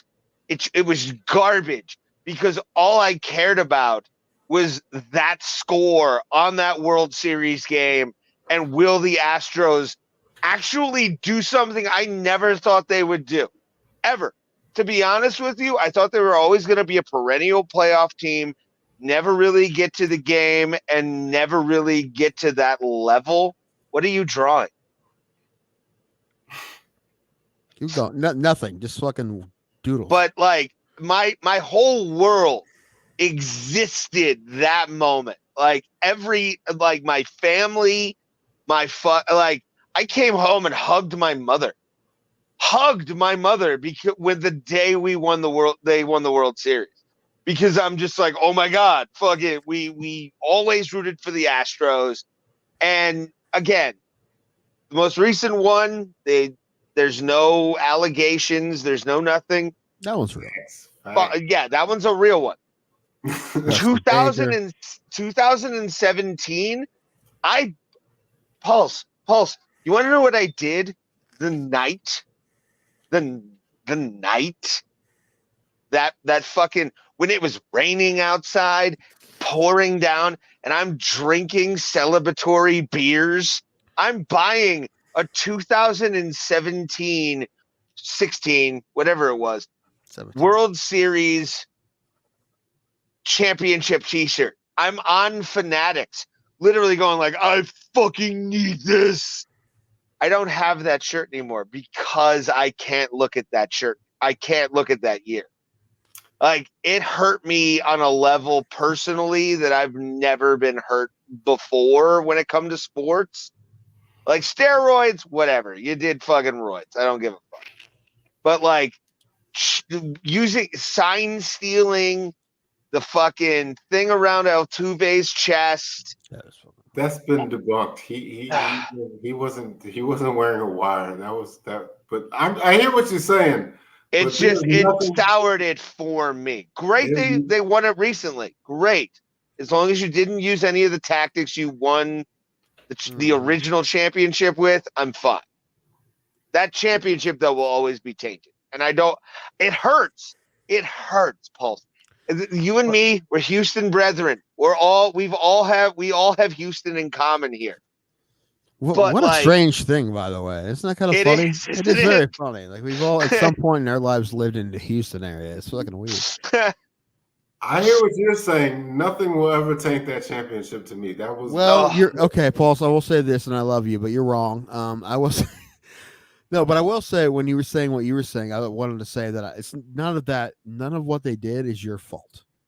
I know. None of that, so it's, I can understand you fucking. We don't judge you for loving it, but as a guy who loved the Astros his entire life, like, I don't know that one hurt. If you figured out, Pulse, from being on the show with us or hearing any of the other shows about how much I care about baseball. I don't know if you figured. I get it. What? I totally get it. You're a purist when it comes to dude. Baseball was 100% my first love. Like, my family wasn't they played some sports, but not real big. But when my mother met my stepdad, he was an Indians fan, and when I got into baseball, I'm like, dude, this is the fucking greatest. And part of it was also at the time when I was young, I was struggling with Tourette's syndrome and OCD, and I still am to this day. But at the time, I didn't know what it was. But what I saw in baseball, especially at that time in the 90s, I saw everyone in that field also having Tourette's and OCD. Everybody also feeling like they had to do this every time they went up to bat, and all like weird stuff they used to be able to do. Yeah. Like this. No more Garcia Power. You remember when? Mark Hargrove. I mean, this was before my time, but he was a human rain delay. Yeah, that, and honestly, that played a part in it. I'm like, dude, those guys are all twitchy and goofy too. That's my thing, and I was never great at it, but I tried hard, and I was always like, baseball is I love baseball. Like, as Susan Sarandon once said in Bull Durham, I believe in the Church of Baseball. Great. Bull Durham is a great movie because of that opening monologue. It's beautiful, but it's true. So when I saw, and same thing with steroids, when I saw someone tainting the thing I love so much, and they're not the only people. Like, I get pissed when I found out about Danny Almonte in the Little League World Series, or anyone cheating baseball in any way, shape, or form. I get pissed. So steroids never bothered me. I'm talking about me right now. I'm aware. Everybody cheats. All of it. Everybody cheats. So I cannot rank one cheat higher than other cheats. That's just me. I know. I get your logic, but like, with my favorite thing, thing I think, and personally, I cried. Thing. I cried. They won't even let me finish. Tears out of these eyes. You won't even let me For You me, won't even let me finish. like I said, one of the greatest days of my life, and there's nothing that will ever change that. I don't. Neither of you guys will let me look at you I'm guys. sorry, go ahead. Because you don't That's what matter I'm- right now. You're not an Astros fan.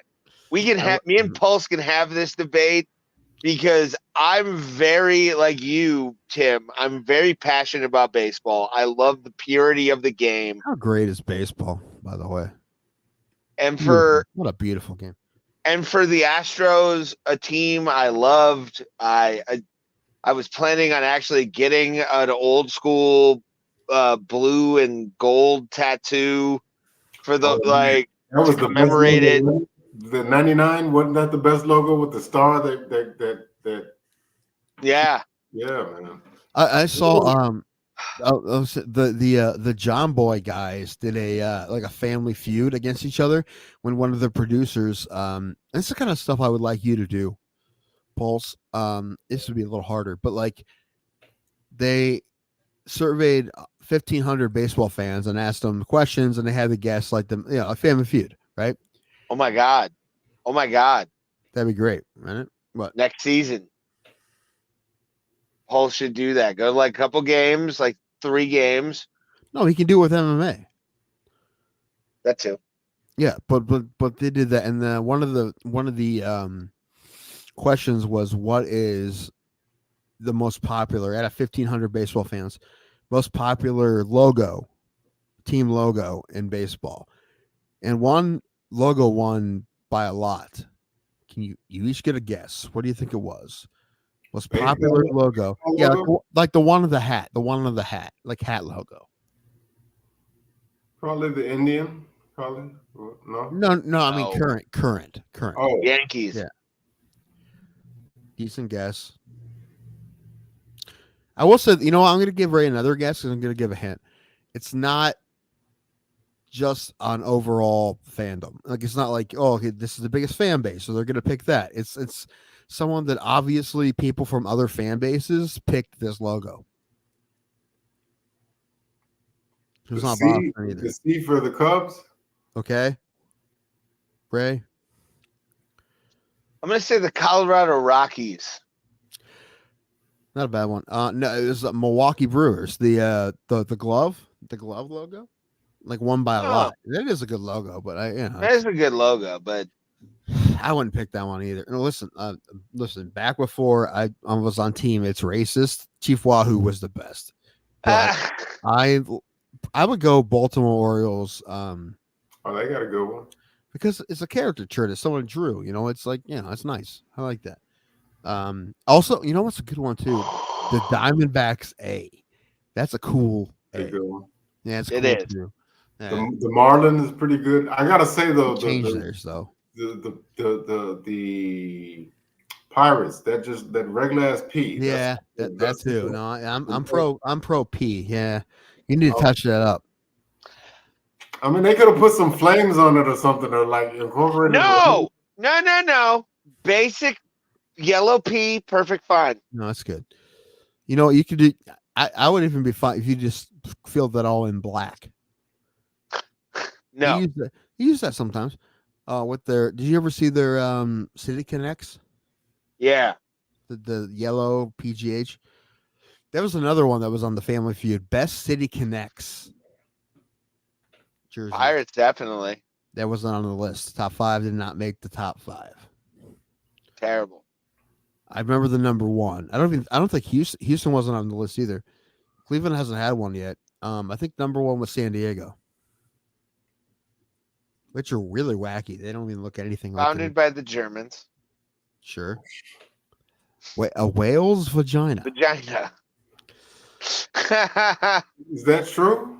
No, it's from Anchorman. Oh. Okay. when he was like founded by the Germans, roughly translated, San Diego means a whale's vagina. Those old Anna McKay movies are great. What was I gonna say? They should have made Ron Burgundy like his own movie. Like, he has a podcast. Oh, really? I haven't seen. Yeah, he had a podcast. Almost as good as the incoming Lord Thoven podcast. Incoming? What? Ray, you got to do everything.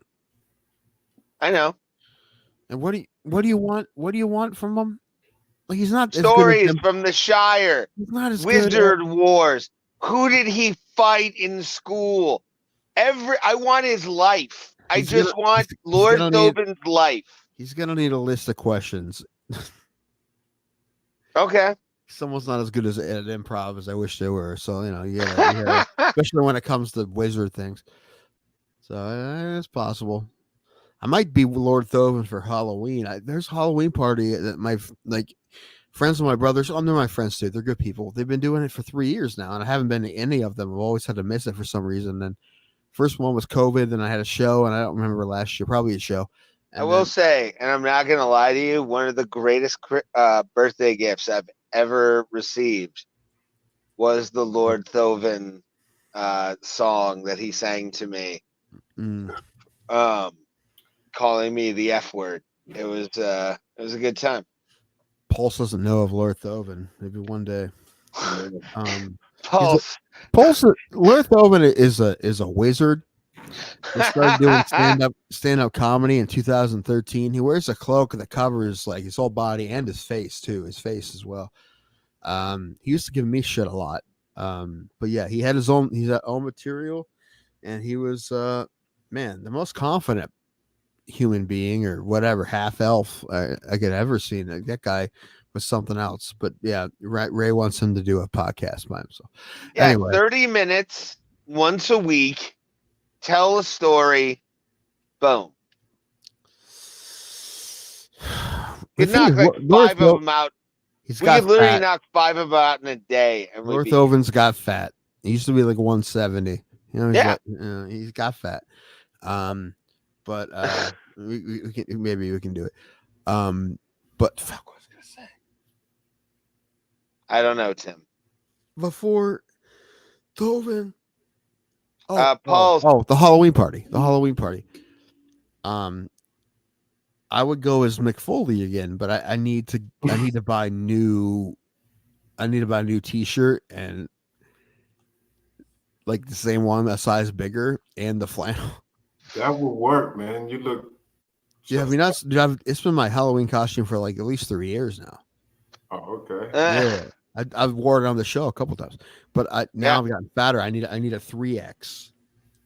Aw. I don't know. Drunk Tim may buy it. I like it.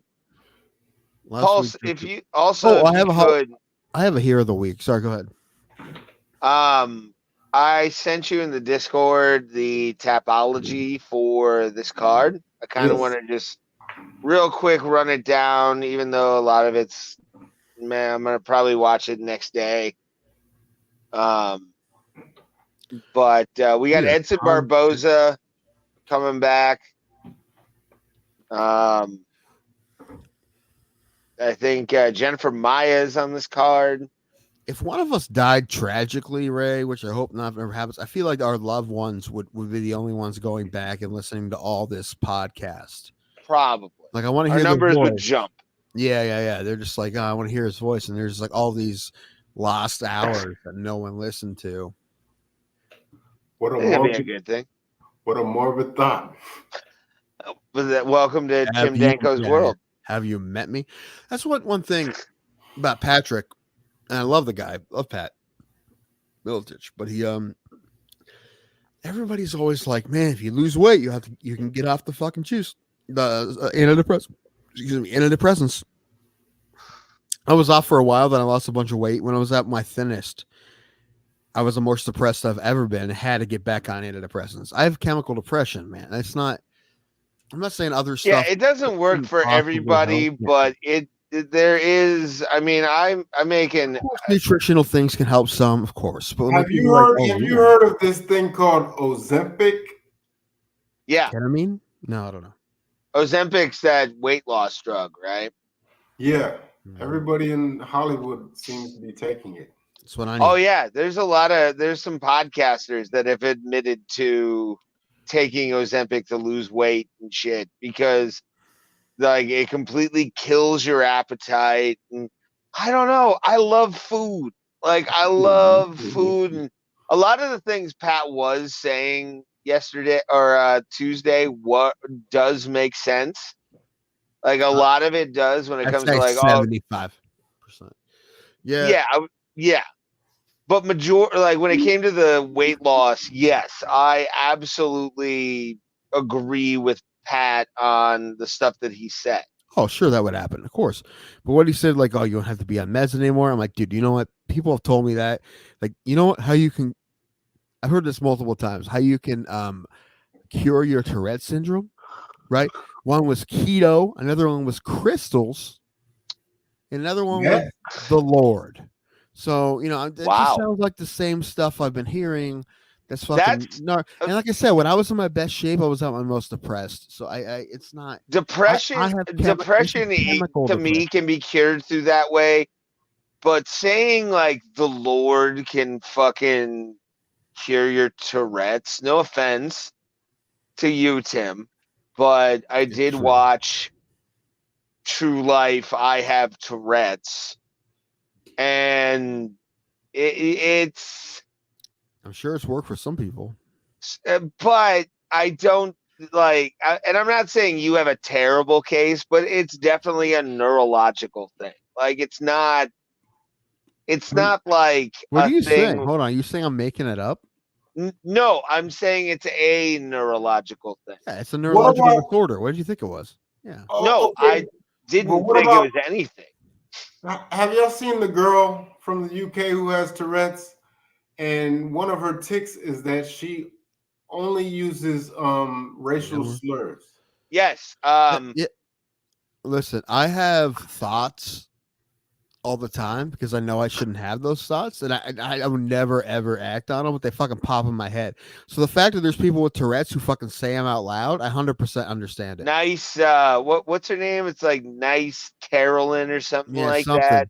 Yeah, I don't it'd be less adorable if she wasn't so hot. My only thing is like it's not like she came out of the womb knowing that word. So somebody had to tell her that, and then no, listen, it's a compulsion that when you know it's like the worst thing you should think or say, and you think or say it because you know it's the worst, and your subconscious is being like, let's fucking say the worst possible thing we can say. That happens with a lot of people with Tourette's, and like I have those thoughts, but I'm at least not bad enough that I say them out loud. But I fucking have those thoughts all the time. Now, this doesn't mean this is it what I believe. 100% no. Okay, but I know it's because I should not have them. Is why I have them, and I know it's really hard. Like that's something that I've never said to a therapist because I don't think they would understand it because I think they would. I do never act on any of the things, but I know I shouldn't have the thought, so I have the thought. And what I'm doing is I'm fighting my subconscious, like, get that fucking out of there, man. We shouldn't be thinking about that. Not thinking about doing it, but just having it pop in my brain. I'm like, get the fuck. This is the most I've ever talked about it. This is a breakthrough. But I'm like, get fucking out of there, right? It's just because you know you shouldn't. It's OCD. And OCD is a part of Tourette's. The thing is, I believe willpower is a thing. So I believe if you told that girl that, like the guy that won 1.4 billion in the Powerball, if you told her to sit in a room for 2 hours and not use that word, and you would give her that money, I bet you she'd do it. Pulse, you don't know anything about Tourette's. Yeah, it's Tourette's. Like I said, that's just the naivety. What taught me about Tourette's? What taught me about Tourette's was that True Life, and I'll send it to you because I think there's a full episode on YouTube of True Life. I have Tourette's, and you look at the pain that some heart like Tim. Yeah. Tim is mild. Well, like Tim is super mild compared.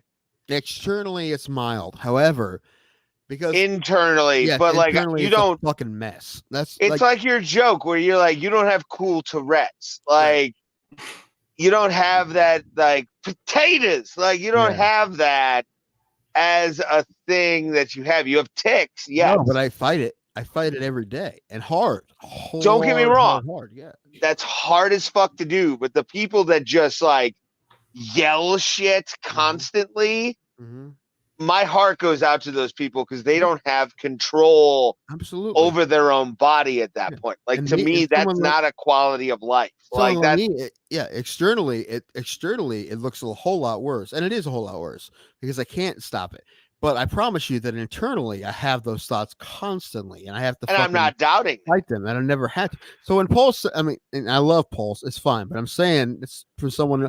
I promise you, that's not true. What you're saying isn't true. I absolutely agree with Ask you. this: what do they make? What do they make these medications for? If it doesn't relieve it, what does it do? Does it subdue it? Some of them do, but the thing is, they are dopamine blockers because Tourette's and OCD runs on your dopamine a lot. So if you have dopamine blocker, but also you're gonna have a fucking shit life. You're gonna be fucking zombified constantly. Yeah. That's why I've never taken them because I know a lot of people that have, and there's a lot of people with extreme Tourette's that won't take them because of how fucking shitty they make them feel. Like it's not worth what you have to trade for it. Does it ever go away? Is it going to be like that forever? I mean, Forever.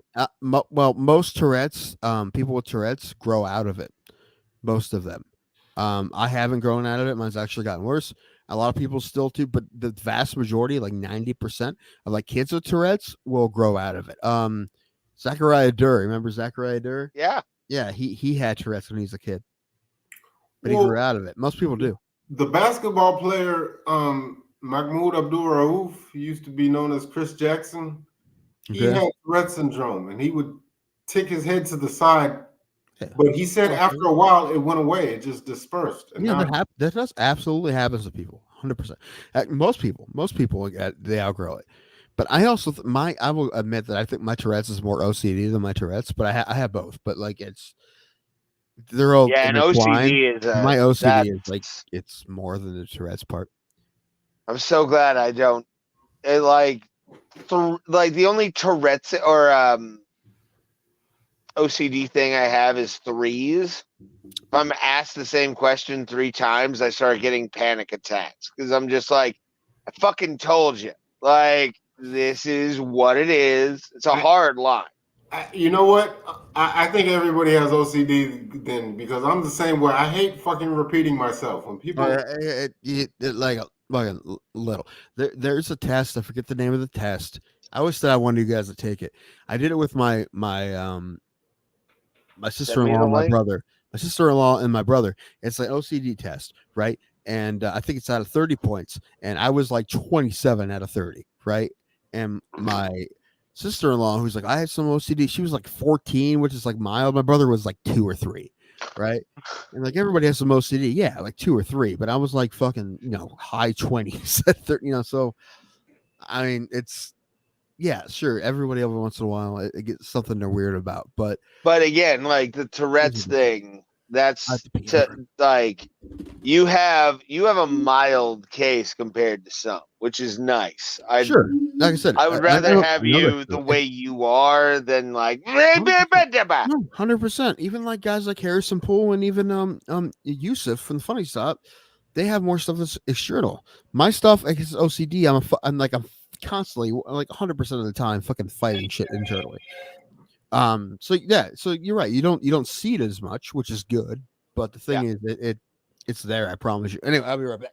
All right, go, and then we'll do Hero of the Week. Been a good show so far, Paul. So what do you think? I've enjoyed it. I've enjoyed my time. Good shit. I am excited because Loki episode 2 of season 2 has dropped today.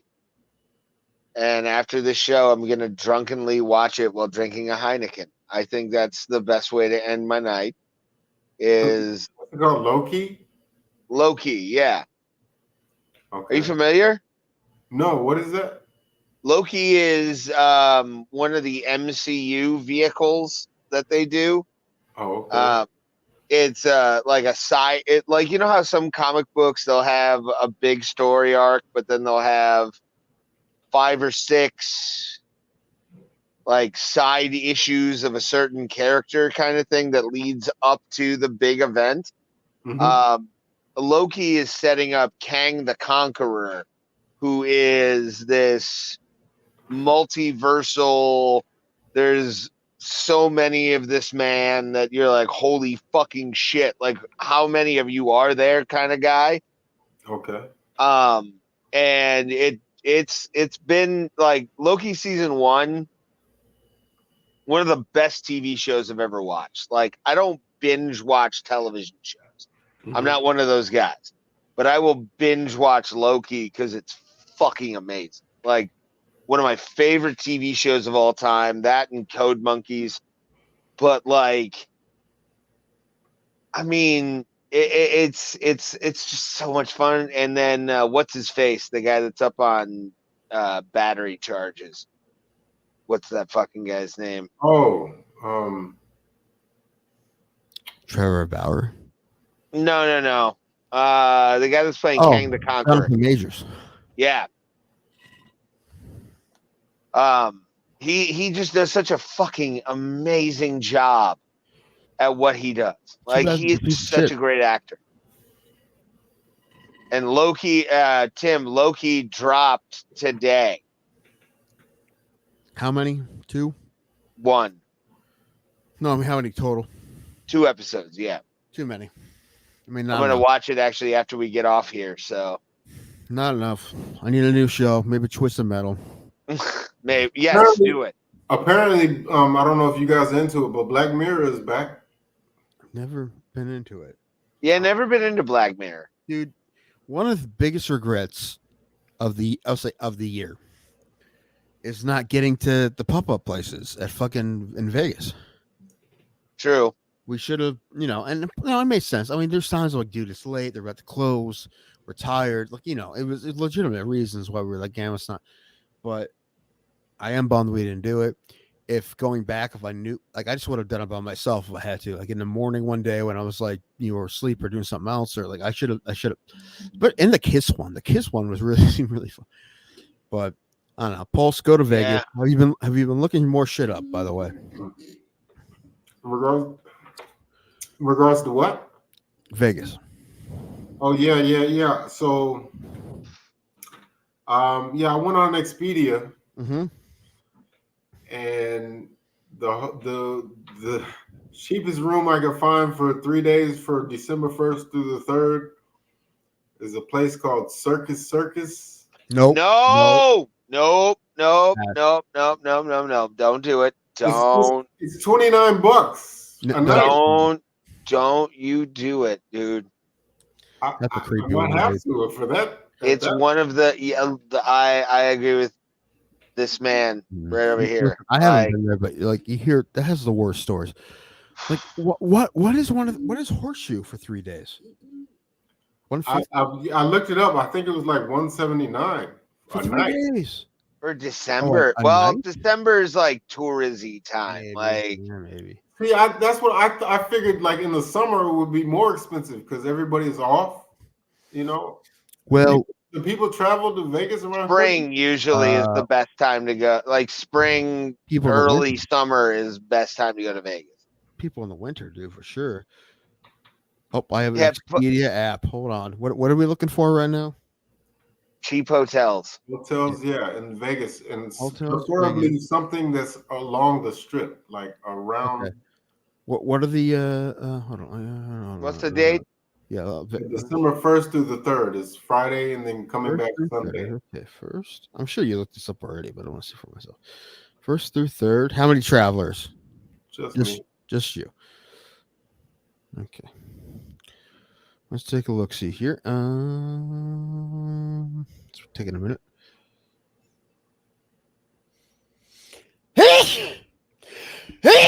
Man, sinuses.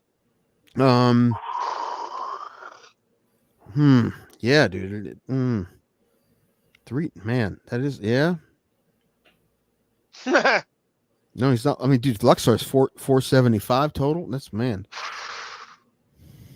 Fuck that, man. Yeah, dude. No, you're not. Yeah, I didn't think you were lying, but I want to see from. Yeah, myself. you're better off going in like March, February, March. Circus total with taxes and everything, $240 for 3 days. That's the best. Yeah. Oh, that place gets so many scams, dude. Mm-hmm. Like I watch so many travel videos and they talk about Circus. Yeah. What do you mean you scam like call girls, or what are you talking about? No, just like they'll have a thing for pizza and it doesn't have an address on it. No, never mind. Looked at that wrong. I mean, I'm not trying to stay at like the MGM Grand or nothing. No, I get you. You know, the horseshoe, which was a great deal for us, is fucking 712 for 3 days. That's 214 a night. Ugh. That's so crazy. mm. Yeah, dude. Oh. This is not even Four Queens is $300, dude. I guess. Ugh. Although I would stay at Four Queens before I stayed at Circus, Yes. and it's even a fucking El Cortez. But that was the downtown Grand. that was the first Vegas casino I ever walked into, and when the cigarette smoke hit me, and this is pre-COVID, by the way, so it was perfect.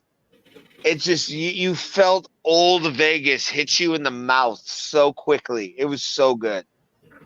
Oh, so good. Man, I can't believe how much that is. Yeah, that's nuts for December. Yeah. I mean, it's not like we didn't believe you, Pulse. It was more we had to check for ourselves. Yeah, I just wanted to see. The worst review the worst review that I saw was the Travelodge. Yeah, that's a motel, which I'm fine with the motel. It's just you're gonna have to check the fucking corners of your bed, I think. that's what I already knew. That's what I said. I was gonna bring a blanket. I'm gonna sleep on a blanket. I'm not gonna. Right. So if Circus is 240, like I'm looking what you can get. Just for send like me photos of the bed, and I'll tell you if it's okay to fucking sleep on. I might even bring a black light just in case. Don't do that. No, you don't do that. Don't do that at a nice hotel. There's when you go into a hotel, you know there's jizz everywhere. Okay, you know that shit's there. That's why I'm bringing a blanket, man. I might sleep on like a blanket on the floor. That's why I like that Joe Rogan joke about staying in hotels where he talks about jerking off in hotels. He's like, I let my load hit my chest. I do a gator roll in the sheets and I find a dry spot. Dude, I would personally, I would for 100. No, for like $50 more. I would do Four Queens before I did Circus. Yeah, Four Queens. Four Queens, $299 total. You're in old Vegas. Yeah, I mean, $299 for 3 days.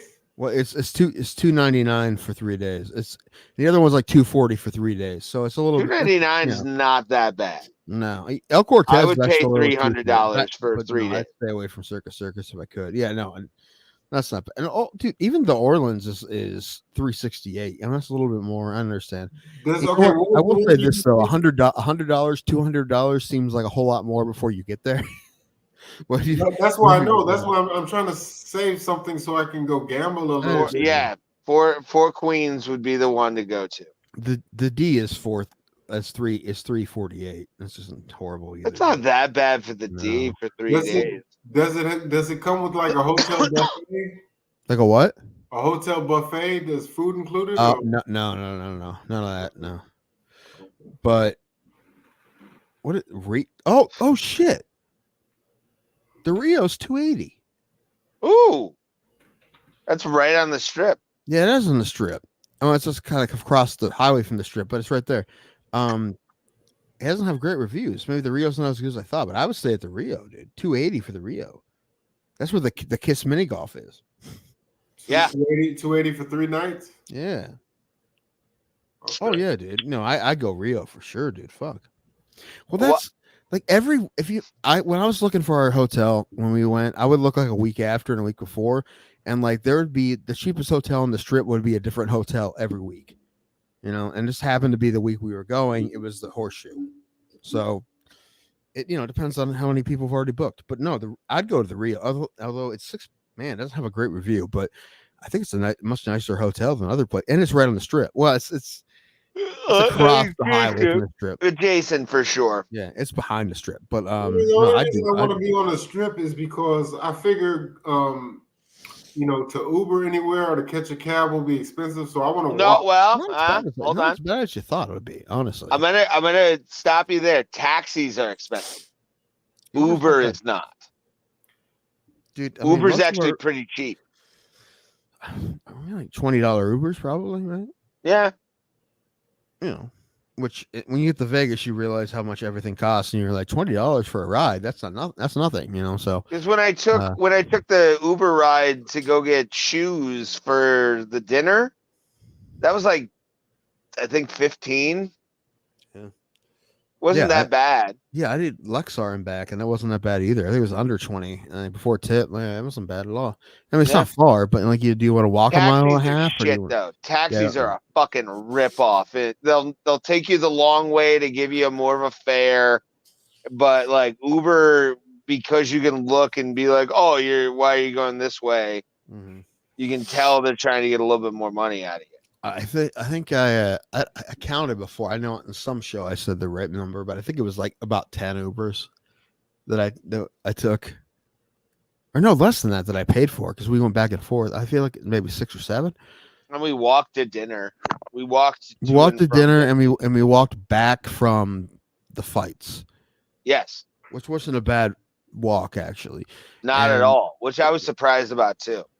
yeah, and you know what helped, because there was like a sea of people also doing the same walk. So it didn't seem like it was that, and because so we couldn't. It seems like a big walk when you have someone like Allen, who's 6'3" and has long legs and walks, crazy. That's when it seems like a long walk. But when you're no, I didn't feel that way with you or like with a crowd. But yeah, no, I'd say look at the Rio for sure. Yeah, look at the Rio. Yeah, look at the Rio for sure for staying there. That would be a good thing. Tim? Pulse at the Rio, and he's having a good time.